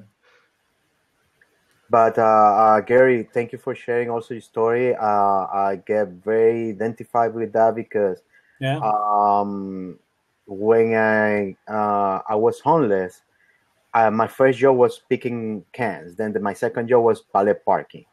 And I was always scared about getting deported. Yep. So as a valet parking, remember that I did a lot of money because it was on South Beach, and a lot of people gave me a lot of tips by parking cars. But I got caught from immigration got me, and that was not the hardest part. The hardest part was that even that I love this country and I love the opportunities and everything, it happened something really bad. I went to jail on immigration, and 24 hours before I got, almost deported, I was abused from people inside that jail. Oh, man. Not even other immigrants, but officers, immigration officers. And they released me. That's why I'm here in this country. They released me because of that. Now, it's difficult. At that moment, it will heal with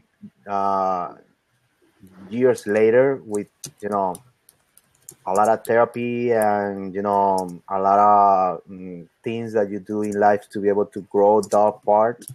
But oh my goodness! Sorry, I'm a little back. My point is that I got approached from people that they say, "Wow, I mean, you are this and so now. Congratulations!" But they don't see that part. Is when you go to a celebrity and they just ask for the picture, but they don't say, "How are you?"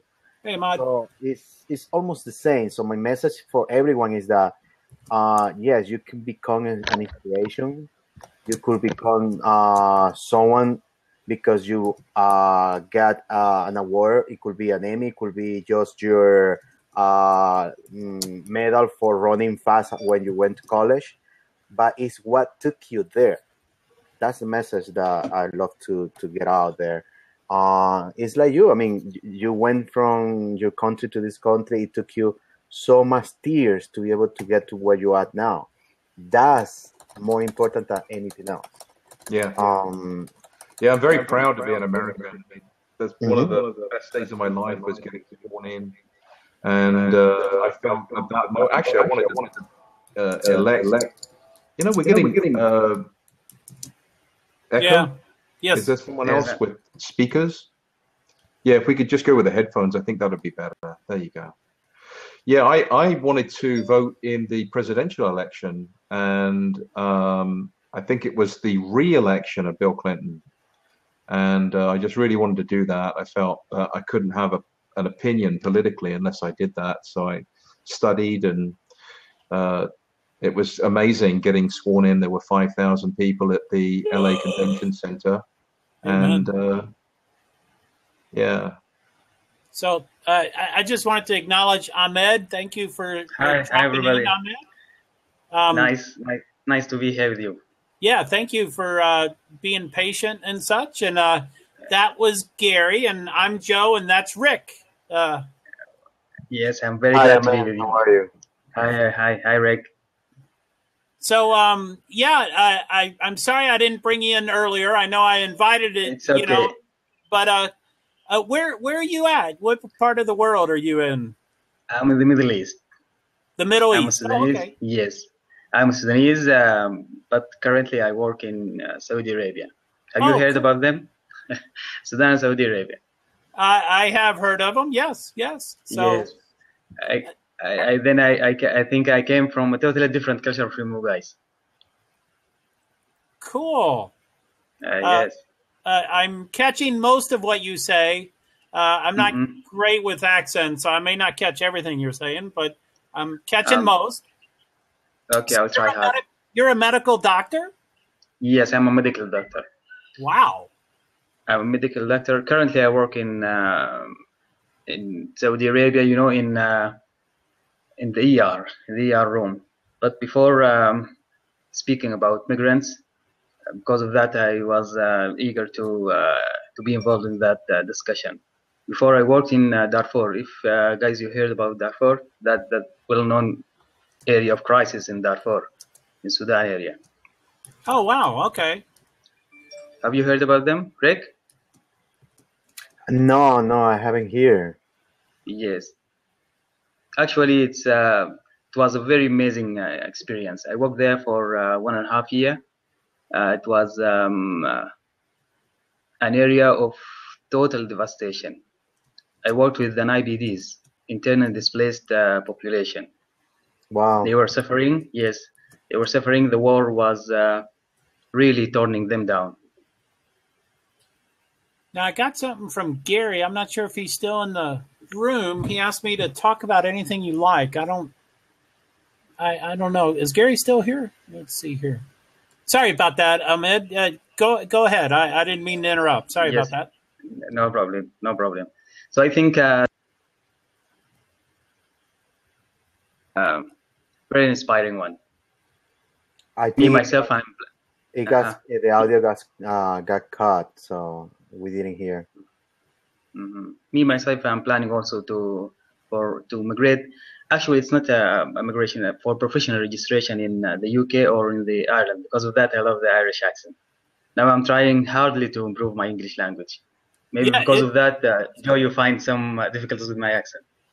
Oh, it's very clear. I think it's mostly me, but yeah, I think it's great. Your English is great.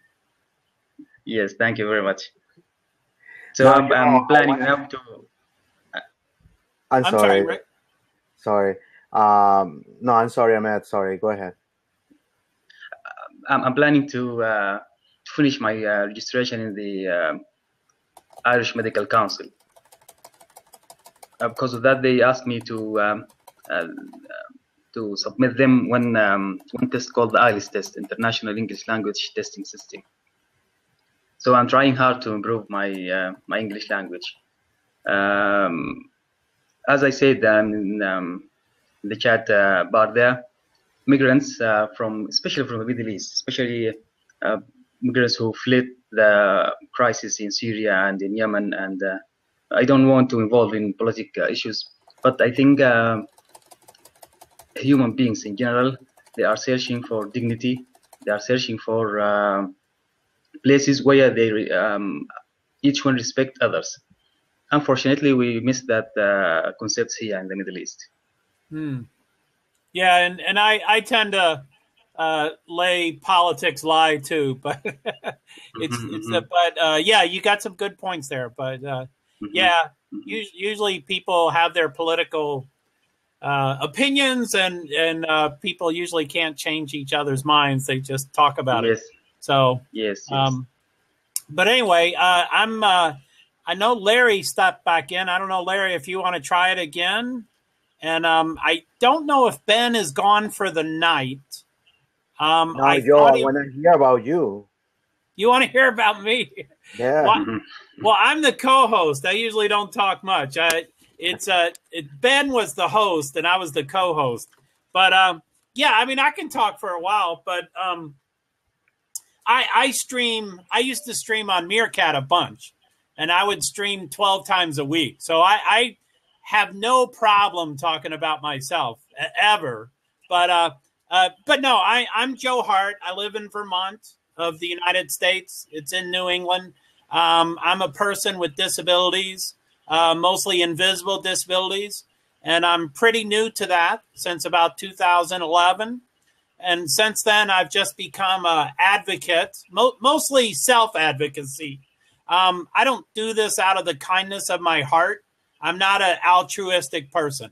I do it because of my experiences and other people's experiences. You know, it's great hearing your story, Rick. I'm sure I can understand much of what was going on. But yeah, I try to build awareness, tolerance, and acceptance of persons with invisible disabilities. And I do it within the motorsports world. I tried to meld two of my passions together. So I usually go to NASCAR races or IndyCar races, and I set up a booth, and I have literature and toll-free numbers, and so it's just mostly just really just tolerance and understanding and acceptance of persons with disabilities. Because I think there's so many people that don't know, or they already have stereotypes, or their family had a different experience, or, there's just so much out there that I like to just, improve awareness. So that's basically what I do. I go to about 15 races a year. NASCAR is, I don't know if you know NASCAR, but it's 36 races. Yep. And so I'd love to go to all of them, but I only go to about 15 of them. So you're saying, yes, Rick, you do know NASCAR? Yeah, I do know NASCAR. I'm a journalist, so I need to know a little bit of everything. And sports is one of the parts that I have to dig always. Are you coming to Homestead?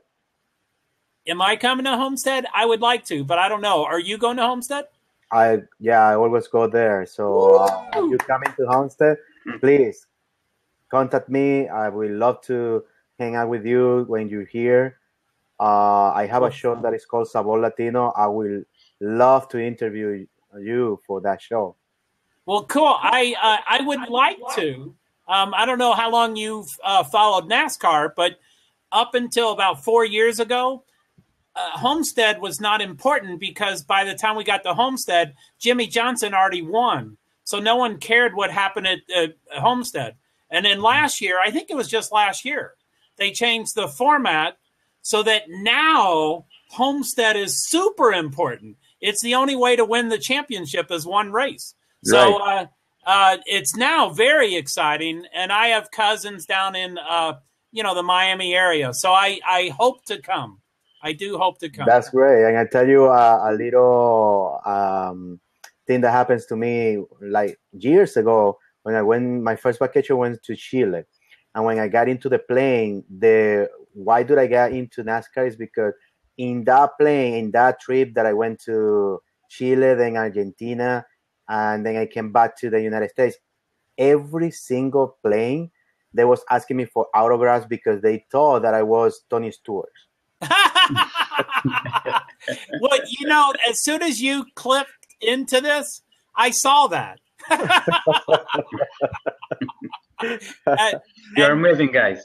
And this year, it might even be more because he just announced that he's going to retire after next year. So you'll probably get even more attention now. Oh my Yes, God! it's increased even more. And when I go to Homestead, and I know him because I interview him. Right. And it was funny because when I was in the interview, people went to me because I was better dressed to ask for the autograph, and not to him. I said, what is going on here?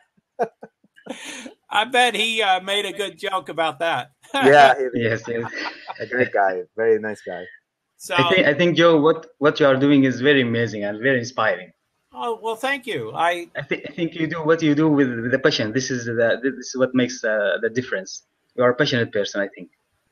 Yeah. Right, and otherwise I wouldn't. I've never excelled at jobs and things like that. So yeah, I mean the passion is what makes the difference. Is that yes. I want to make a right. difference, and I travel with my cat. I travel with my companion animal, and it's just all about awareness. So it's about. Neither one of y'all y'all may or may not know about the Americans with Disabilities Act of 1990, but there's some guidelines and stuff of what needs to happen. So I bring my cat as an example. There we go. Yeah, There's a doggy. With my Yorkies. I have 4 Yorkies, and they're the best company that you can get. You have 4? I have 4. This is a microchip. Luna, Microchip. Yeah, Luna, come on. This is Luna Bella. Oh, look at Luna Bella. And, Is that a female? That's a female, yeah. And I have. She's cute. You name them. Chicaling. Latina's name, Rick. What's her name? This one is Chicaling.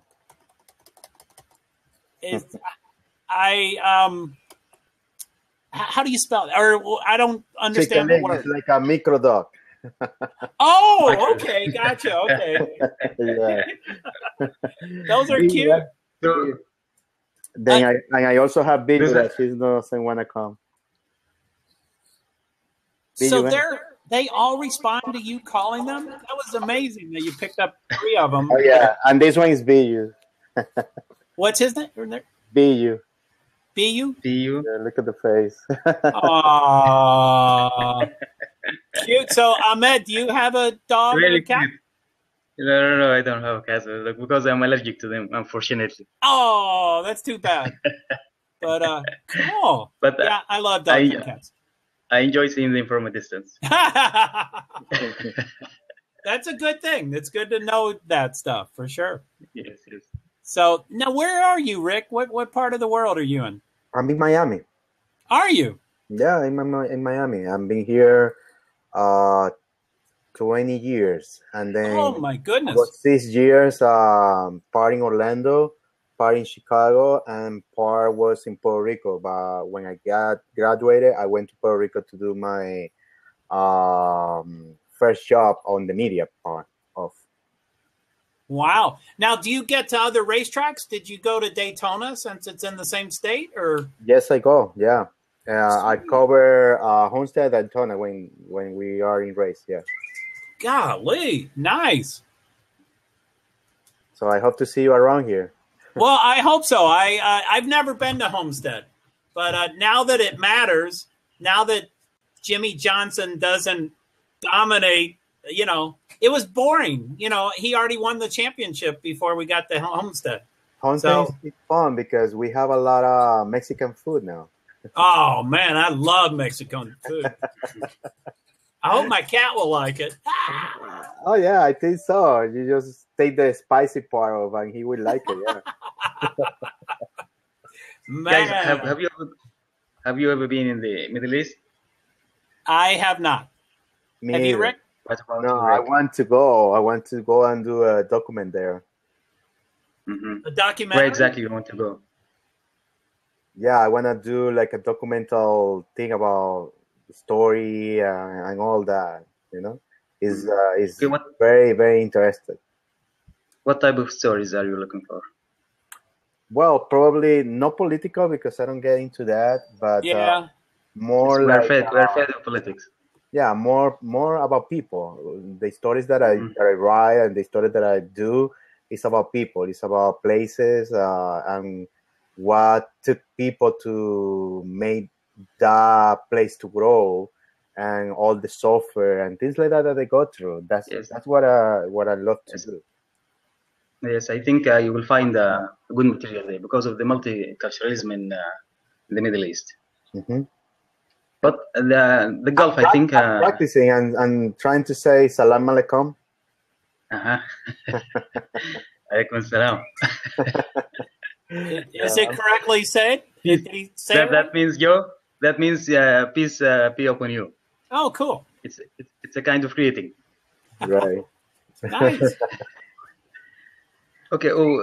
Even you both of you didn't have or you haven't met any Sudanese guy or any Arabic personnel from the Middle East or. Who, me? Both of you. I didn't really hear the question. I haven't been to any of the countries. I'd love to go to any of the countries, but yeah, it would be non-politically, which I think wouldn't be the smartest because it's good to be politically informed. But no, it's like I said, Ben is the host, and actually he's in the room now. But yeah, I tend to steer away from all politics. I just like, the enjoyable topics and stuff.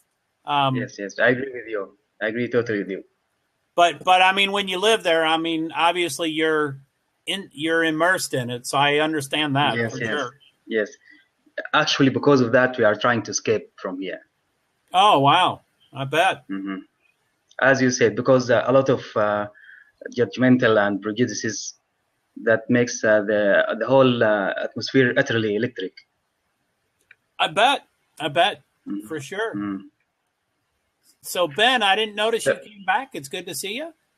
If you want to step in, you're welcome to. I'm sorry, go ahead. I didn't mean to interrupt. All right, guys, I'm going to step out for a little bit. I want to be on the room listening, but I need to do a phone call before I go to bed. It's a pleasure to meet you all. You guys are an inspiration. Let's keep in contact. I'm following everyone that is in the room right now. And I live in Miami. My house is your house. Anytime, please call me or contact me. And then if you are around, my house is your house, guys. That is so nice. Hey, one quick question, Rick. Yes. The border around you, is that Manicam or whatever that stuff is? No, I'm using a program called Boins TV. I'll put it on the screen so you can see how it's spelled. Boins. Wow, I wouldn't have guessed that. Boinx. Wow. Yeah, Boins TV it's expensive, but it's worth it. I use it for my radio show to do podcasting and all that, and it's a very nice piece of software. It lets you do a lot of stuff, especially on these platforms. Wow, that's cool. I was wondering what it was. Yeah, cool. Yeah, it's a very very good piece of software. Right now, you're gonna see right there. I'm putting the video from my channel, and you're gonna see it's very nice to control. It's easy and all that. From the start, I noticed that even the resolution is better than the other 3 windows. Really? Sorry, I'm typing. Sorry about that. Wow, Rick, that does a lot of stuff. That was Ricky Martin, I think. Holy moly, I just like my name and phone number. I want simple stuff. Yeah, I think this is too much, yes. No, it's not too. I mean, if people can do it, I think it's cool. I wouldn't know how to begin. Yeah, and that's very nice. I'm trying to grow a YouTube channel. that is under my name now, but I'm gonna grow it because I need to get 10,000 subscribers to be able to broadcast live the productions that I do for people. So you can see right there, those kind of things. Instead of putting, the video there in YouTube, I want to actually do it live. So if I have, for example, Ricky Martin doing a concert, everyone can actually see it in their device. Alive. Yeah. Wow. Sure. I need to grow that to 10,000 first to be able to make it possible. Oh, so it's okay. not that easy. Count one more subscription. Yeah, hell yeah. Yeah. Yeah. So, wow, cool. Thanks for showing that.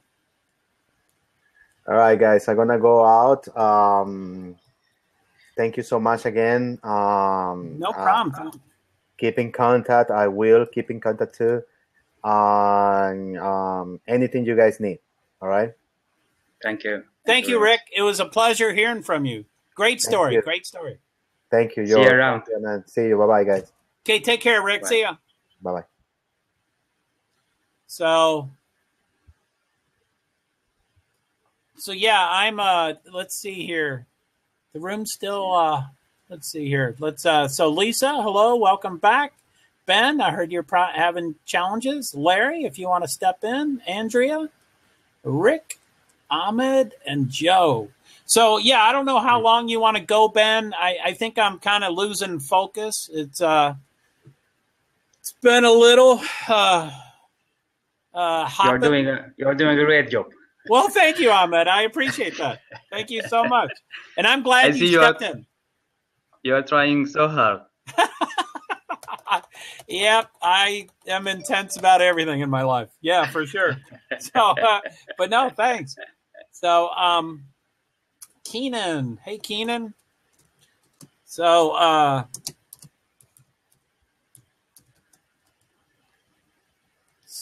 let's see here. So, hey, Keenan. And Lisa. Are you really around, Lisa? I know you've been here since the beginning, but I'm not sure if you're in multiple windows. Hello. So, yeah, it's whew. Yeah, man. I think you should have an assistant to answer you the chatting there and to make the files.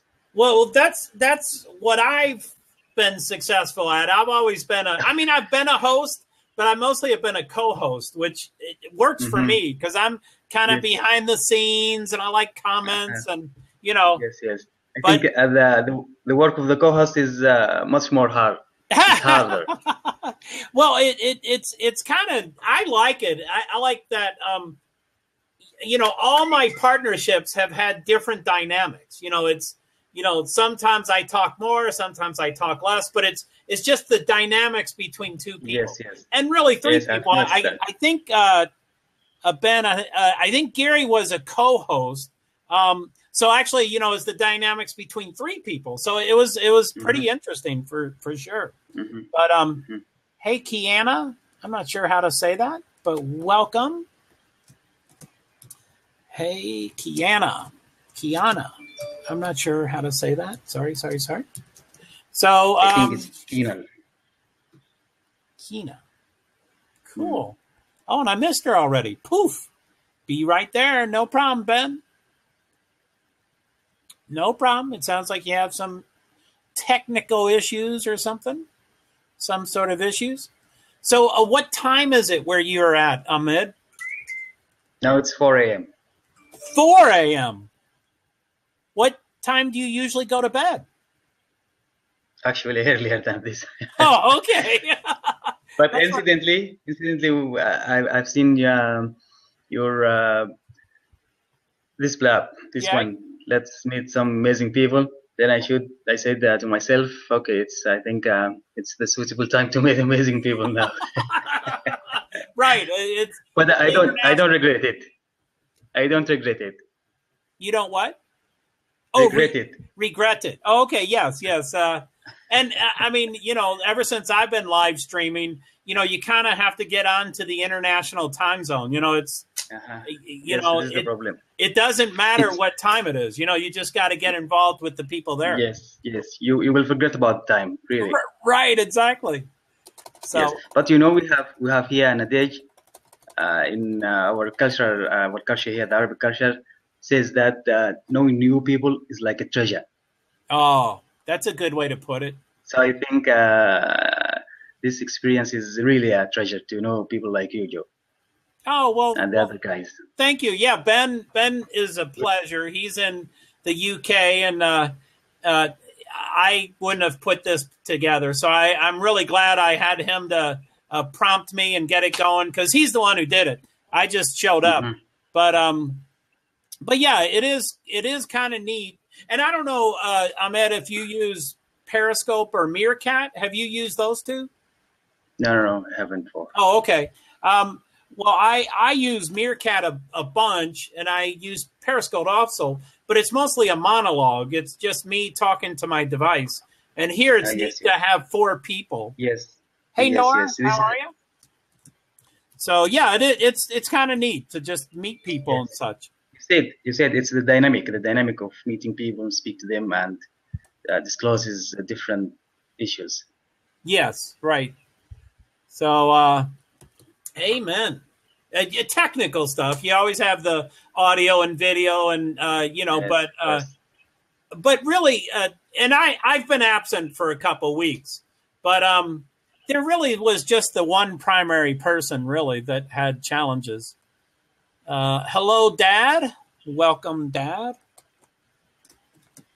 Hey, Dad. I always type it even though they can hear me. So I type it like, hey, Dad, even though I typed, hey, Dad. So, you're doing an amazing job. Oh, thank you. No, that's it's more my OCD. It's something I got to type even though why it's hard to understand that they can hear me, you know, that it's just a window, that I'm just talking to a room full of people. So yes, of course. Better OCD than COD. Yes. What's that? A dyslexic OCD? They switched the letters around? No, yeah, you're right. Good point. So, welcome back. I think that's, Hey, Aiko. I'm not sure how to say that. Welcome back. It's good to cash on delivery. Yes. It's more interactive, Joe. Great effort. Yeah, it is kind of cool. So, Aiko all day. Yep, that's what I was thinking of too. Aiko, is that how you pronounce it? Do you pronounce it the same way as that Grateful Dead song? I don't think they wrote the song, but they made it famous. So let me just go through the people here. I know that song. Oh, good. Is your name pronounced Aiko? So hello, Joe. Hello, Ahmed. Am I saying that correct, Ahmed? Yes, it's correct. Okay, Ahmed. Actually, it's Ahmed, but you can't pronounce that. Yes. Ahmed. Wow, thank Ahmed. you. So almost like a K there, but not quite. Ahmed. Yes. No, not a K. It's an H, but with the intonation is more power. More cool. Powerful. So I'll let Lisa Long in. Welcome, Lisa Long. I don't see her. She clicked in for a seat, but I don't see her in the room.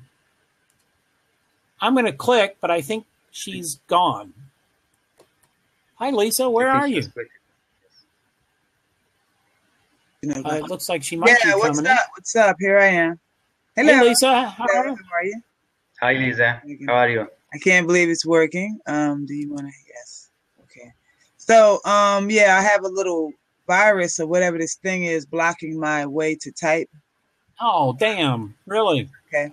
So I decided to just pop in and say hi. I'm watching you guys. Yeah, you were one of the first ones here. And I went and I was updating my profile while y'all were talking. So plus I couldn't type anyway. So, man, well, I'm glad you popped in. But I did Blab when Blab first started. I was one of the people checking it out and everything. But it doesn't, the connection problems. This is amazing. This is the best connection I've had. Like I tried it the other day and I didn't get this great. Yeah, I know everybody says it's a beta, but it is a beta. So yeah, it's never fantastic, but yeah, it is pretty cool. Like as soon as I tried to join in. So what is I'm actually on call right now. This is amazing. Okay, let me ask you some questions. You sound like you've been around for a while, Mr. Joe. Mr. Joe. Been around where? Yes, I've been around a few places for a while. I'm talking about Blab here. The Blab, she means, I think. Yes, I've been here for a little bit. And what is what would you like to? What do you do? What do I do? Yes. I'm a passionate advocate for invisible disabilities. That's all I do. I usually build awareness at motorsports events, NASCAR and things like that. But okay. I'm sorry. Go ahead. You go ahead. I'm sorry. No, you go. Continue. Yeah, I'm just a person with disabilities, and I try to build awareness, tolerance, and acceptance for us sort of folk. And I travel with my companion animal, and that's it's just building awareness, mostly. Okay, so you use Blab for that as well? I'm still figuring out live streaming. I think it was fun for a while and exciting and all that kind of stuff, but I mostly use Meerkat. I don't know if you use other things like Periscope and Meerkat, but I haven't figured out my live streaming yet. It's mostly enjoyable stuff. Yeah, I've been doing Periscope. I started in Periscope probably like the beginning, and then when this came out, everybody jumped on, checked it out. Some people stayed and didn't go back to Periscope. I basically just went back to Periscope. Right. And kind of watched this a little bit on off. Like I noticed I have a bunch of followers. It was building a little bit. I came back, followed them back, and I'm checking it out. This guy keeps telling me, you need to go to Blab, you need to go to Blab. And I said, well, let me go back and see. So the last couple of days I've been trying, and the connection's been bad. And that's been the issue. Like with Periscope, I can use my phone easily with my data. With Blab, it's hard to do that. Amen. Yeah, I think they all have different purposes and stuff. You know, it depends on what you like. I mean, I use all three. I still Periscope, and I still Meerkat, and I still Blab. So it depends, what I want to use it for, or that kind of stuff. What's the difference between Periscope and Meerkat? What's the biggest difference? For me is, you can ask 10 people and get 10 answers, but I like that the comments stay; they don't disappear, and I like you can schedule in the future. You don't have to just go live, and it has the cameo. It has a couple features. It has the cameo feature so that you can actually have a conversation with your viewers instead of like Periscope. It's just one way only. So you mean that you can get your viewers to come out and engage, like they can talk as well? Well, it's kinda. It's a cameo, and basically you invite whoever you would like. They have to have an iOS product, an iPhone, an Apple product, and you invite them to take over your stream for 60 seconds. So they talk. They're the host for up to 60 seconds. So yeah, I mean it's not So it's not really Android friendly then. It's not especially Android friendly. That's probably why I didn't do it too much because I'm Android. I don't do the iPhone. So I have an Android Galaxy. I like Android. I've been staying away from the iPhone. I've always had the Android, but it seemed like the iPhone was getting more stuff now. Like even when the updates come out, they come out to iPhone first. It's like Periscope. Periscope was iPhone first. So it makes you think maybe you need to get it. But yeah, so that's probably why I haven't grabbed, because I did get the app, and I don't even know if I actually looked at it. I might have looked at it once. Meerkat. Yeah. But yeah, that's probably why. If it's not, because it doesn't scream Android too much, huh? And can you tell us where are you from, Lisa? Sorry. I'm sorry. Go ahead, Ahmad. What'd you say? Sorry. Go ahead, Joe. Oh no, I was just going to say that most developers write toward the Apple products because it's the same company. The hardware and the software is the same company. With Android, there's many different platforms, many different softwares, many different hardware. So it's much harder to write for. So it's just naturally easier to come out with the Apple first. Okay. Well, then that's the why, but it definitely is what's going on, and I see that. That doesn't help you. Yeah, you're right. It's just no, why. No, the why was good. I understand that makes sense. So as for dealing with a computer, that works for me, but when you go in with the cell phone, right? Good point. Yeah, it gets to be an issue for me because I'm so stubborn in staying away from the iPhone. But I see that the iPhone now, I understand why the iPhone gets the stuff fast if it's easier. So that was information you gave me. Don't get me wrong. I didn't know that. I didn't know that it was easier to write for Apple than for the iPhone than it was for the Android, and I understand why. I hear you. Where are you from, Lisa? It's a loaded question. I'll just say I live in New York State right now. Uh-huh. Yes, if you want me to go further, I can, but that's where I am now. I've been here for about. Okay, it's okay, no problem. I mean, I can. I'm just saying, it depends on what you want. I give you the information if you want it. But I live in New York State right now. I've been here going on 2 years. Not 2 years yet, but it will be soon. Okay. What do you do? What do I do? Let's see. I get to do whatever I want, really, and that's really because I am with. You're a free person. Say again. You are a free person, I guess. Yes, I'm a free person. I do several things. Entrepreneur or something like that? No, what did you say? Entrepreneur. Most definitely. Entrepreneur. Most definitely. And my mission right now, my goal is to, helping people is what I like doing. So I partner with MWR Life, and I'm doing quite well. We have services, 3 strong services. So. So my the site is lisamlong.com. So it'll tell you more. It can explain more to me. So you check out lisamlong.com. It's in my profile, and then it's a video there. It's a kind of humanitarian agency, huh? Say again. Or NGO. It's an NGO, I think, non-organizational agency. It's we offer services. So we have 3 main services, and let's say one service, for instance, would be.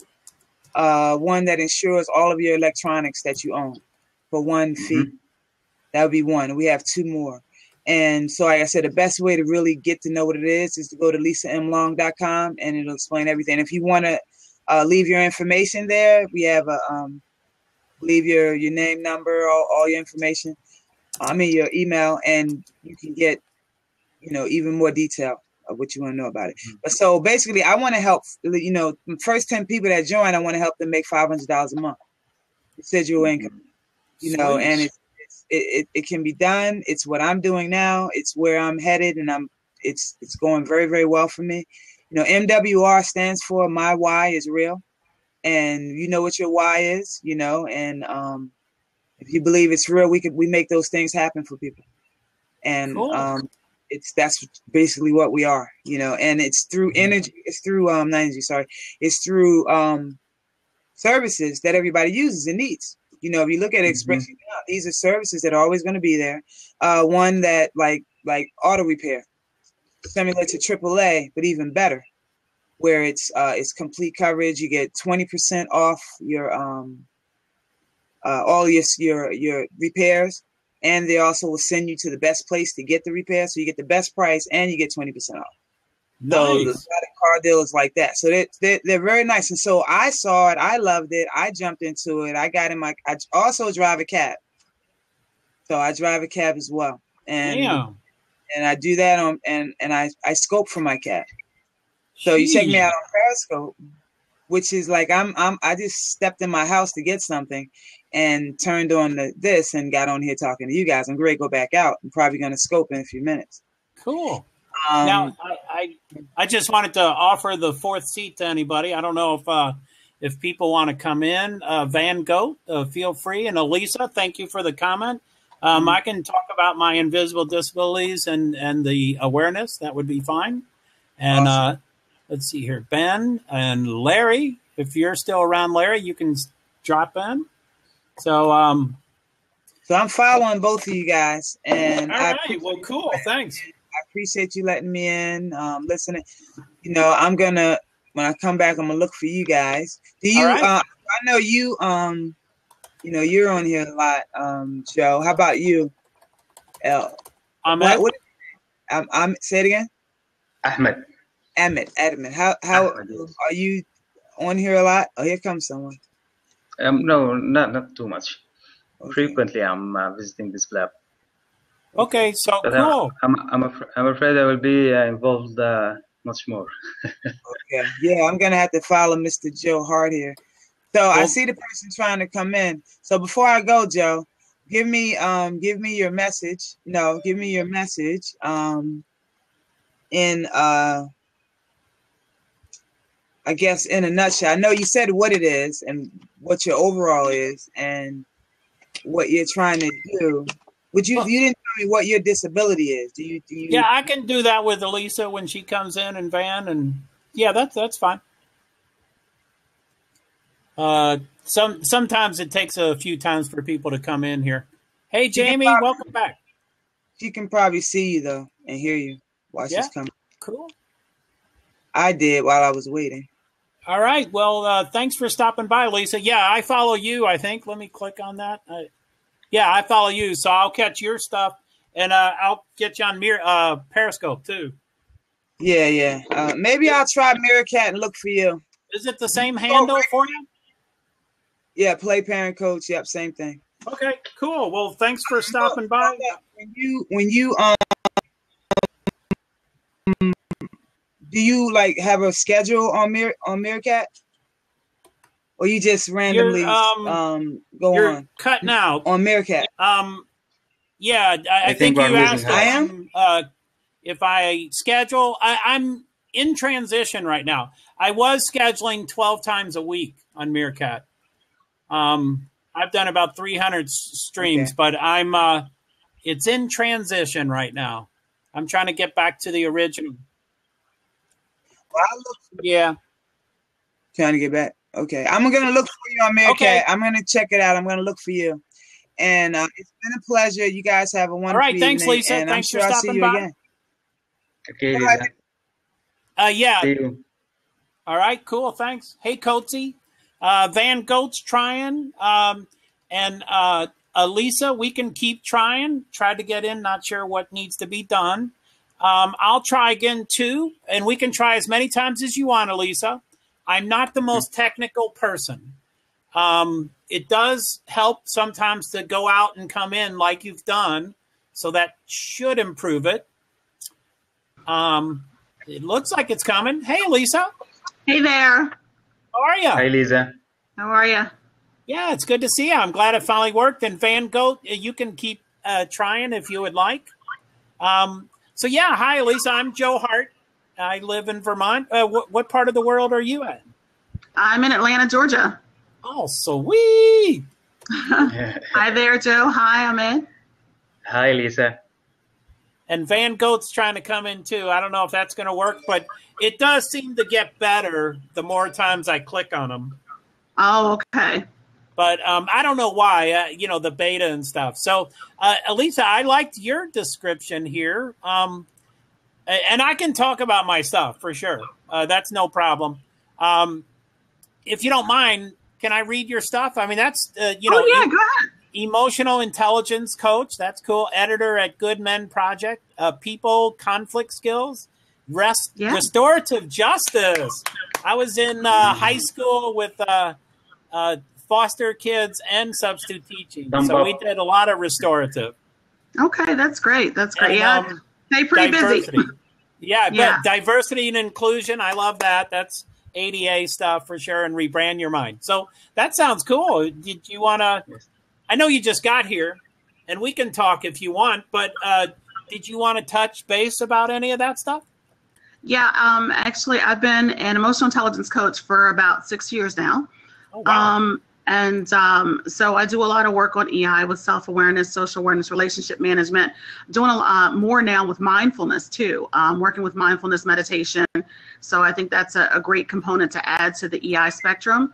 But also, of course, the diversity and inclusion, knowing who we are, what we're doing, and what our unconscious biases are, because we all have some biases that impact our decisions and our thoughts and our behaviors that we have every day. And in addition to that, you know, the conflict skills, all of that kind of, it comes full circle when it, you know, with regards to the EI, you know, how we're dealing with conflict, internal conflict, external conflict, you know, and the things that we need to do to be able to get along with each other and deal with one another in this world, because we're so diverse. At this point, people are, you know, we bring along our cultural traditions and our heritages, all of us, but when we kind of get together in the workplace or, you know, at an event, we don't necessarily respect each other's differences. And by trying to make everybody be on one accord, I think is one of the worst things we can do, because then you actually lack creativity.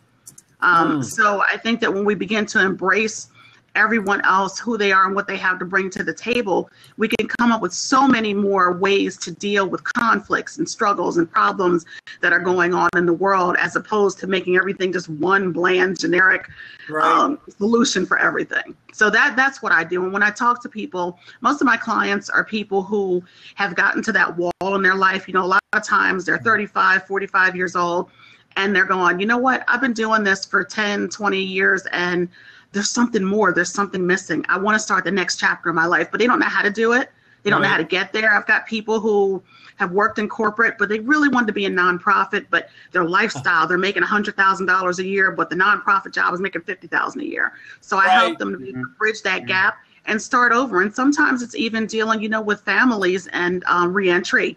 A parent that's been missing, you know, how do I bridge that gap? How do I get with that person? How do I stop where I am right now today and become what I choose to be tomorrow? So you rebrand the mind, you rebrand your life.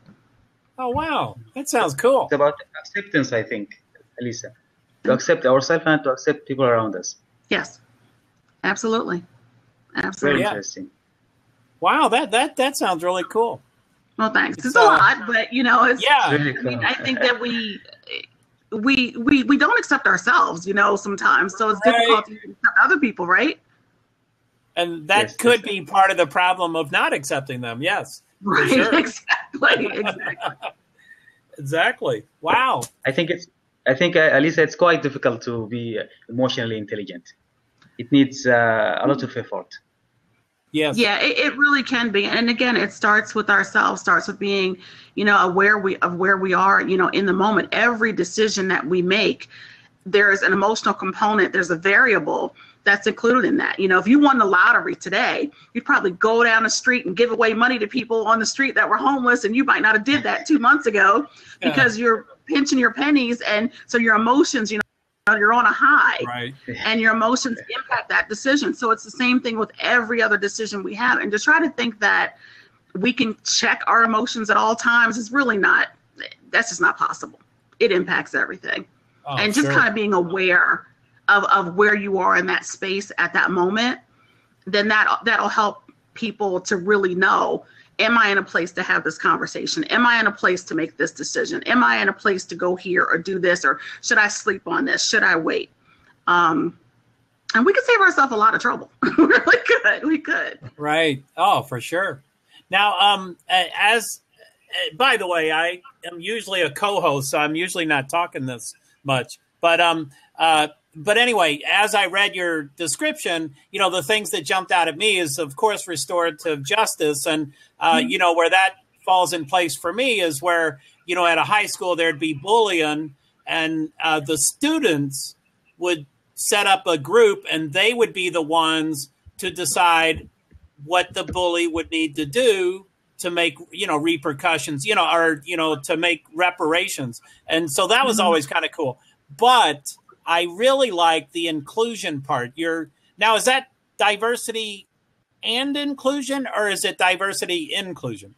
Is that the type of inclusion? No, it's diversity and inclusion, because, you know, people get kind of squeamish sometimes when they think about diversity. They think, oh, here we go with this worrying about another race issue thing. And it's so much more than that. It's so much bigger than that. You know, it's race, gender, it's age, it's, introverts, extroverts, it's morbidly obese, it's, anorexic folks, it's everybody.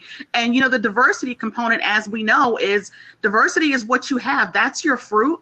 But the inclusion part is the salad that you make with the fruit. Oh, wow. And the beauty of your salad is where the inclusion is, because what's the point of having 10 apples, 10 oranges, and 10 pears if they're all just sitting on the table? They look pretty. But Right. I mean, what is that? Like, there's no creativity if you've done nothing with it. But if you chop them and arrange them in the right way and put them here and put them there, and you have that inclusive bowl of fruit, that's when your mouth has that power explosion, and it's like, wow. And that's the same thing with anything that you're doing. The inclusion part is the part that people typically forget. You're an employer, they hire, okay, well, I'm going to hire 5 Latinos, 5 Asian people, 5 African Americans, Right. 5 Irish guys, and make sure I get 6 women in there. So I've got those people, so I'm diverse. But you Right. haven't done anything on the inclusion right. side of it, Right. right? So then your company's just as messed up as it was before you decided to be diverse. So what was the point? Right. You just wasted your time, right? Those are great So- ideas. Yeah. So it's kind of like you have to have all of it.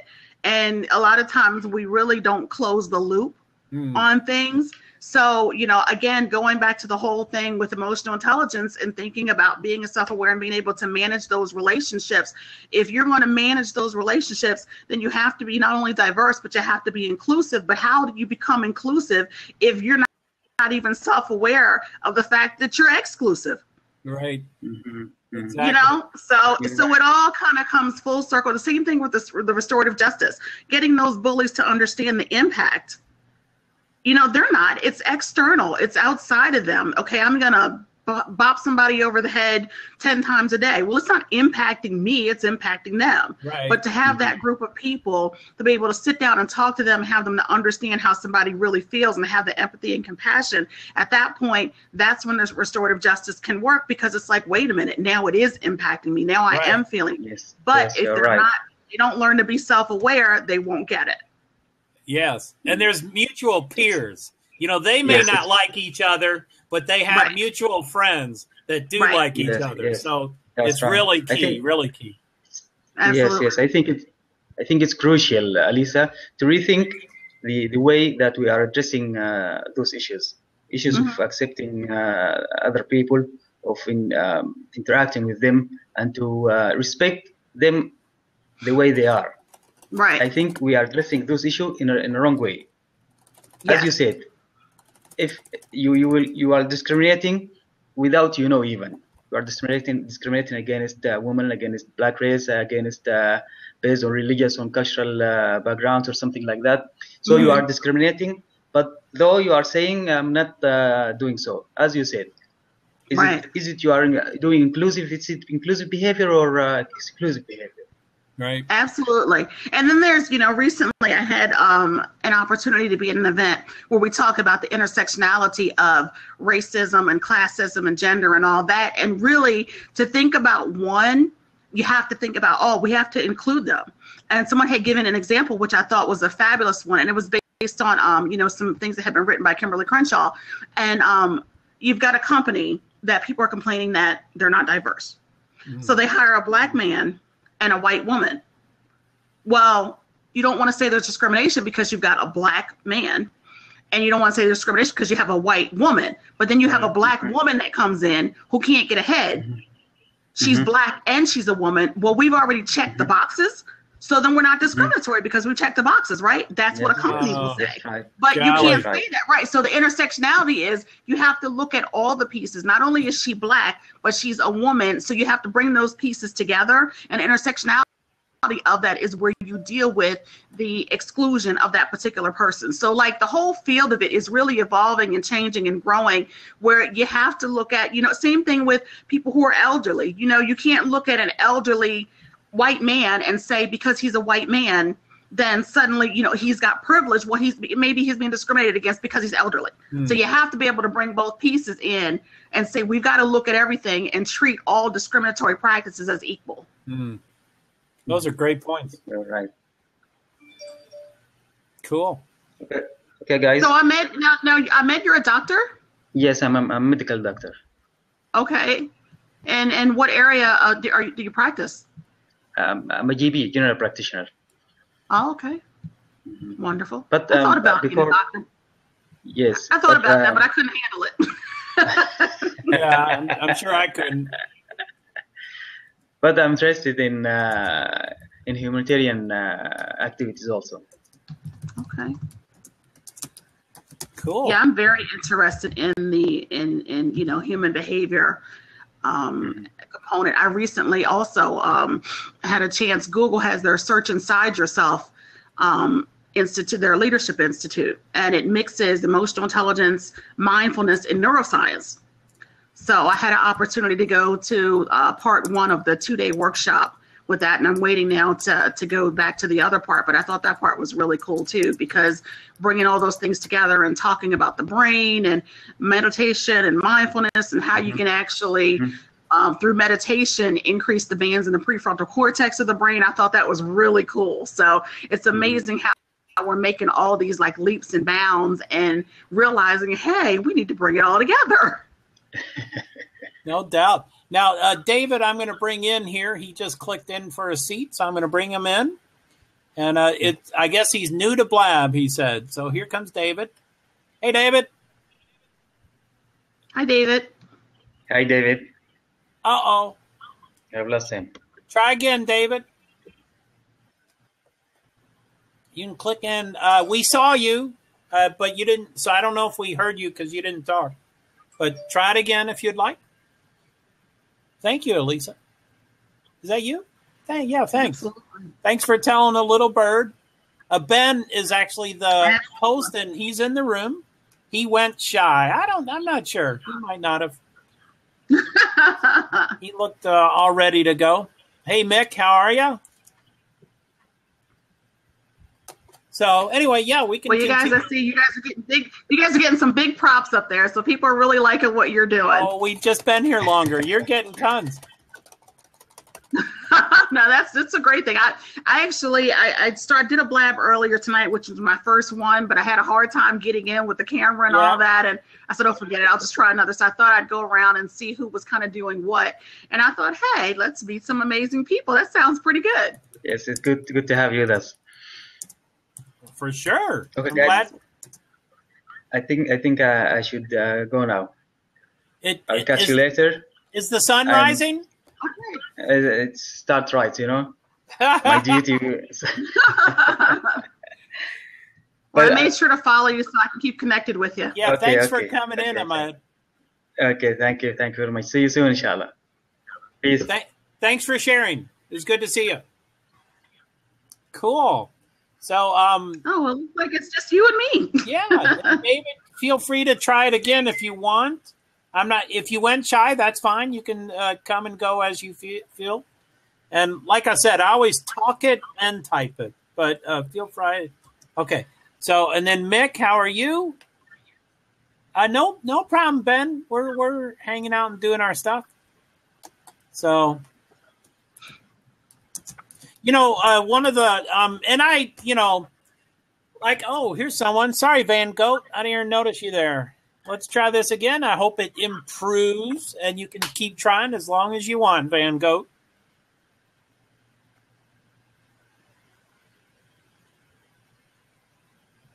It might still be hovering there. Yeah, it took me a couple of times to get in, and then I finally got in. Yeah, it did work for you finally. That was cool. Yeah, and I wasn't sure because when it's kind of flashing like that, I didn't know if that meant I was giving a signal to the world or it was just waiting. And then when I popped up on the screen, I go, okay, now I get it. So, Van Gogh, I'm going to boot you. We can try as many times as you like. Do not worry about it. And yeah, for Elisa, it worked like on her third or fourth time. So I know you've done more than 3 or 4 times, Van Gogh, but I don't mind. Uh-oh, hey, Van. There he goes. Hey, guys. Hi How there. are you? How are you? I'm great. So, apparently can't use my headphones on the scope. So. Wow. Is that what you changed the last time? Yeah. Yep. Wow, really? So well, welcome. I'm glad you're here. Glad to be here. I enjoyed listening to your all your credentials. Thanks. I'm not sure if I'd call them that, but yeah, it's pretty cool. And So you're Nikel, from Vermont, right? I live in Vermont. Yes, I'm originally from Kentucky, but yes, I do live in Vermont. Vermont is so beautiful. It is pretty cool. I'm only here for my daughter, so you know, I wish I loved it more. But when she goes to college in about 2 years, I will be moving to North Carolina, which is the center of the world for NASCAR. So that's what I'll be. You're in North Carolina? I am in North Carolina. Oh my goodness! What part? Or you know, you don't have to be specific, but which track are you closest to? I'm closest to Charlotte Motor Speedway. Woo! Sweet, man. I've never been. I might go next week. Have you been there? Yeah, I practically live there, so yeah. Yep. You do not. I am. I'm actually in Mooresville, so that's Race City, USA. Holy shit! Oh, nice. Wow. And my parents are in Vermont. Really? So we have a connection there. Alyssa, we need to make a connection. Yes. I'm in Atlanta. Atlanta? Well, I have a here's my connection. Uh-oh. Is that an Atlanta Falcon? Falcon? It's a falcon tattoo. Well, the funny thing, I'm actually not from Atlanta. I've only been here for I guess it's been 2 years now. I'm from Delaware, outside of Philadelphia. That's where I'm actually from. So I came down here. Down here 2 years ago. Yeah. You love Atlanta. Yeah, it's growing on me slowly. Just everything's really far apart because in the Northeast, everything is like 2 minutes away. You know, everything's like, I could leave Delaware and be in New York. I'm actually driving in the city for 2 hours in Atlanta. So Elisa, I don't know if you're on a laptop or a desktop, but there's a comment there. I guess Nikel is 45 minutes north of Atlanta. Hey there, Nikel. I'm in Gwinnett County. Oh, and she's got a North Carolina connection too, Van Goat. Ah.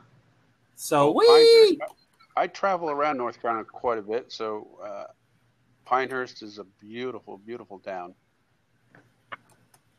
So I've never been to Charlotte. Sorry about the motorsports, but I've never been to Charlotte, and I probably can go to 1 or 2 more races left of the year. Would you say that the Mecca of Charlotte Motor Speedway ought to definitely be one of my choices? Yes. This race, the early race is such a long race, and it's hot. So I think if you're going to do a race, this is the time of year to do it. Plus, all the teams live here, so you get a lot of their people, their families. So it's a big race for the fans, and it's a big race for the NASCAR community as a whole because they all live here. Sweet. Now I would love to do the spring one, but I didn't go. But I would love to do the spring one because it's 12 days. It has the All-Star, so I can go to team shops and things like that because I've never done that. This race would only be the 5 or 6 days, which I would love to have way more time than 5 days in Charlotte for sure. Well, 5 days. You can also go to Martinsville, which is only a couple hours away. Darlington, Rockingham, and then a lot of the old tracks in Hickory. So nice. There's a good culture here of NASCAR, and it's a good. I think Charlotte is so diverse, kind of like Atlanta, that you can get your message out too, kind of what you do. With what you're trying to promote as well, and I think that's a good cause as well. So there's such a diverse crowd of that community, the NASCAR community, more so than it was 10 years ago.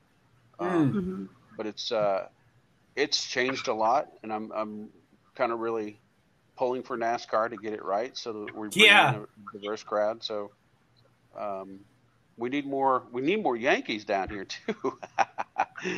Which is where I came from. Yeah, Boston. That's the Boston Red Sox. I like the hat. I don't follow baseball, but I know what that is.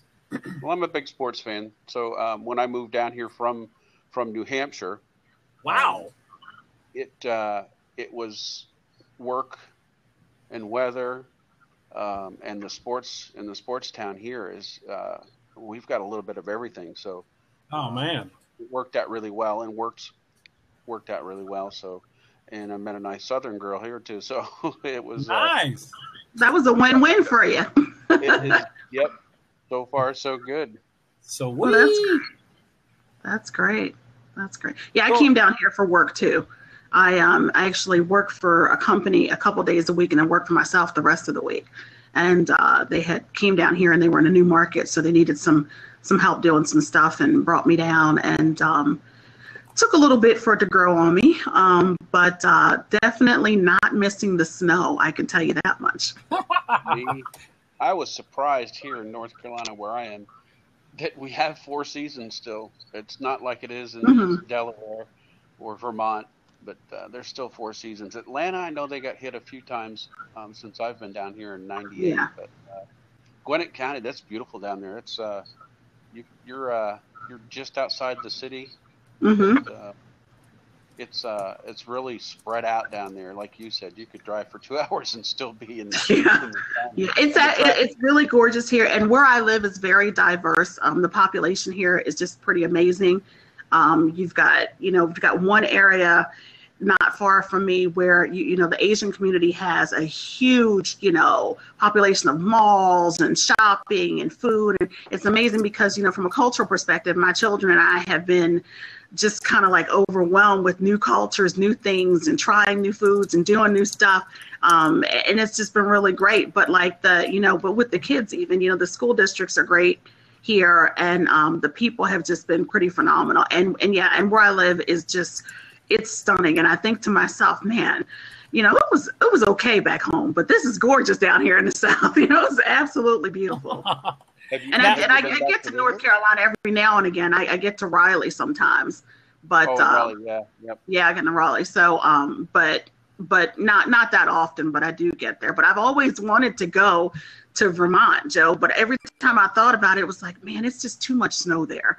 I've always there's a lot of snow. I watch it on television.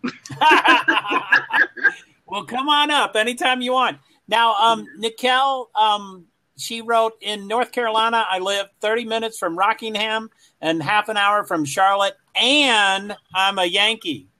LOL. There we go. Sweet. And that. From Western New Jersey on the New Jersey-Pennsylvania border. Wow. Sweet. And here's John Reeve. Here's one of my buddies from, I think, Scotland, or I'm going to bring him in here. So, yeah, John, come on in. Well, Van Gogh, that's really great to hear about NASCAR too, kind of evolving with regards to being more and more diverse. I've always, even as a kid, I remember my stepdad used to always watch the races. We'd watch it, whenever it was on TV or whatever. And, and it's, and you see it, and people would always think, well, who watches NASCAR? Not everybody watches NASCAR, but I always thought it was like so cool. And I was afraid to go that fast, but but I've always thought it was just amazing. So, John, I see a black screen. Are you here? I think he's trying to come in. Yeah, I don't hear him. Alyssa, have you been to a race yet? I've never been. I've always watched on TV a lot of times. Go, they're great. That's the first step, is to get to a race and enjoy the atmosphere, and then once you go, I think you'll get a good idea. You'll love it, or you'll absolutely. Yeah, I think I would. I know even when I lived in Delaware, they would have racing once a year. They do NASCAR down in Dover, Delaware, and yes, it was just crazy with people trying to get down there to see the race. You'll enjoy the atmosphere. Yeah. Sorry, Joe, internet is not working. That's all right, John. You can try again if you want. We usually go. I have a 6-year-old son, and we usually go to the race and just hang out before the race. If we don't go into the race, that's fine. But we go to all the vendors, and, all the events they have, and it's fun. It's a great time. And then the last race we went to, Joe, we we went after the race started. We hopped on a little shuttle bus and went right up to the front gate. People had tickets at a discount price, and we got in. Oh, we had a great seat. Watched the race almost to its entirety, and then left. No crowds. Got in the car and got home before the end of the race and watched the end of the race. So, wow, nice. That's usually good. And on a good day, you can smell some of the racing fuel. Yeah. Yeah, definitely. I'm surprised I have internet now because we're still getting a part of that storm blowing through. Oh yeah, that's supposed to be a really nasty one. And they can't predict it. Yeah, it seems weird on the pattern, the path. Yeah. Yep, the path, and it's cut through the central, North South Carolina and South North Carolina, and the winds, and we're getting quite a bit of rain. But so far, so good. Wow. Yeah, it's pretty amazing what's going on with the weather, how everything changes so much. Because when I left Delaware, I mean, we always had snow. We'd have like one big snowstorm. But this past year, like they had like 18 snowstorms, which was completely unheard of for them.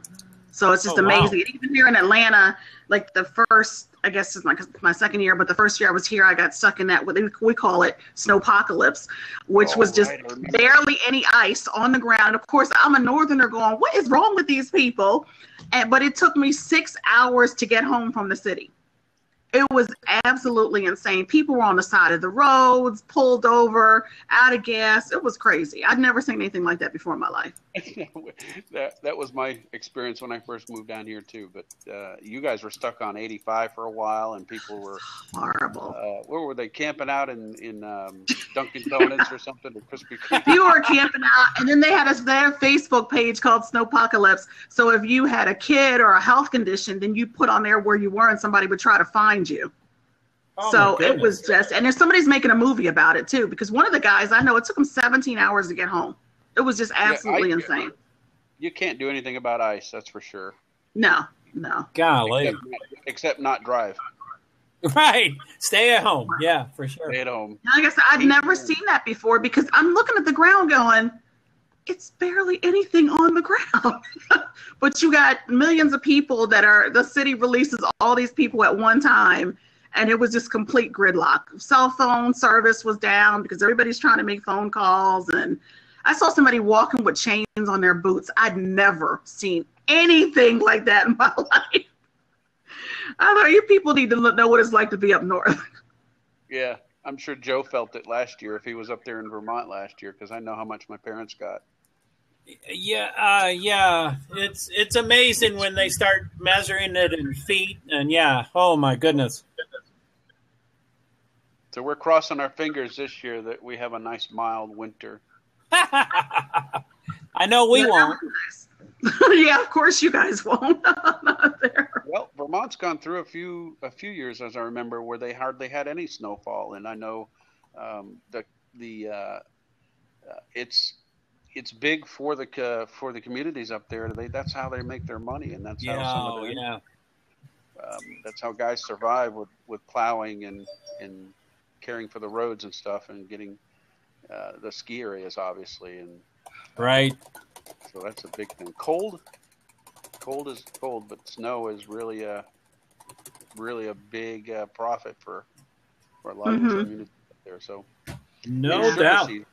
And maple sugar, or maple syrup. Sugar. Yeah, I love that stuff.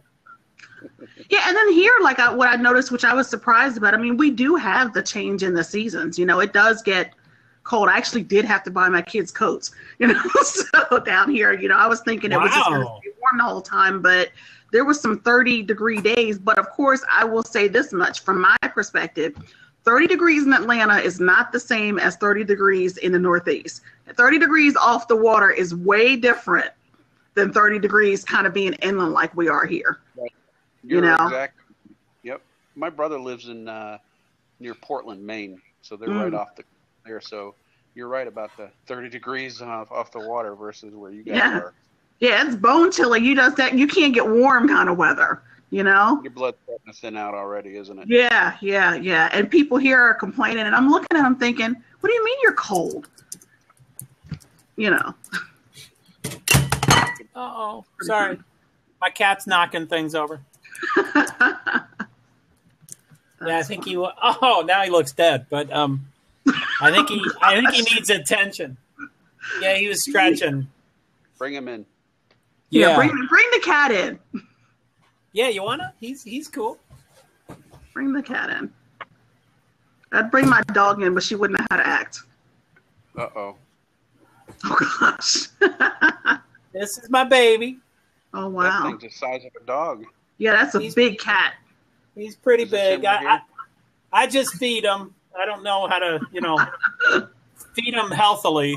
Sorry about that. Aw, sweet baby. Yeah, thanks. Nah, but thanks. Okay, you're welcome. So, yeah, he goes to every race. I've been to about 60 races or so, about 15 a year. And he usually goes with me. And he's a companion animal, so he can usually get access that most animals don't get to. And And he's a cat. but he's a cat, yes. So it's even harder for people to understand. Absolutely. So your advocacy is for ADA mostly, or a whole bunch of things. Hey Ben, how are you? Welcome back. Oh, Hi, Ben. hell. Sorry about this, guys. I've been putting my hair out for the last hour or two. No problem. Ben is the host. I am Here's the host right here. Hi, nice to meet you, Ben. Thanks for letting me in. Yeah, Ben. Thanks. Thanks for setting up the situation here. I haven't been much of a host tonight. Sorry, guys. Oh, it's no problem. But how you guys doing? How you doing, Van? How you doing, everyone? Well, how are you? We're doing well, and I know it's late for you. We can bail anytime you want to bail. Yeah, I was going to say. Well, What is it? 2 a.m? No, 3 a.m. Oh, Jesus! Wow. Let's get out of here. Come on, Ben. But listen, guys, I'm going to add you all on here. I'm going to add you and catch up with you probably in another Blab. I'll probably try and do one over the next few days. Okay. Cool, man, for sure. And let me see. I think I followed Elisa. And, let me make sure I get everybody. So Larry and Ben, of course, and Elisa and Van Goat.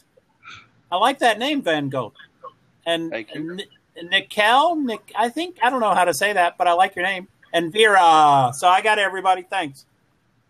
All right, guys. Well, thanks so much for having me. I really appreciate it. It was great meeting you, and I'm definitely going to try to get to see some NASCAR.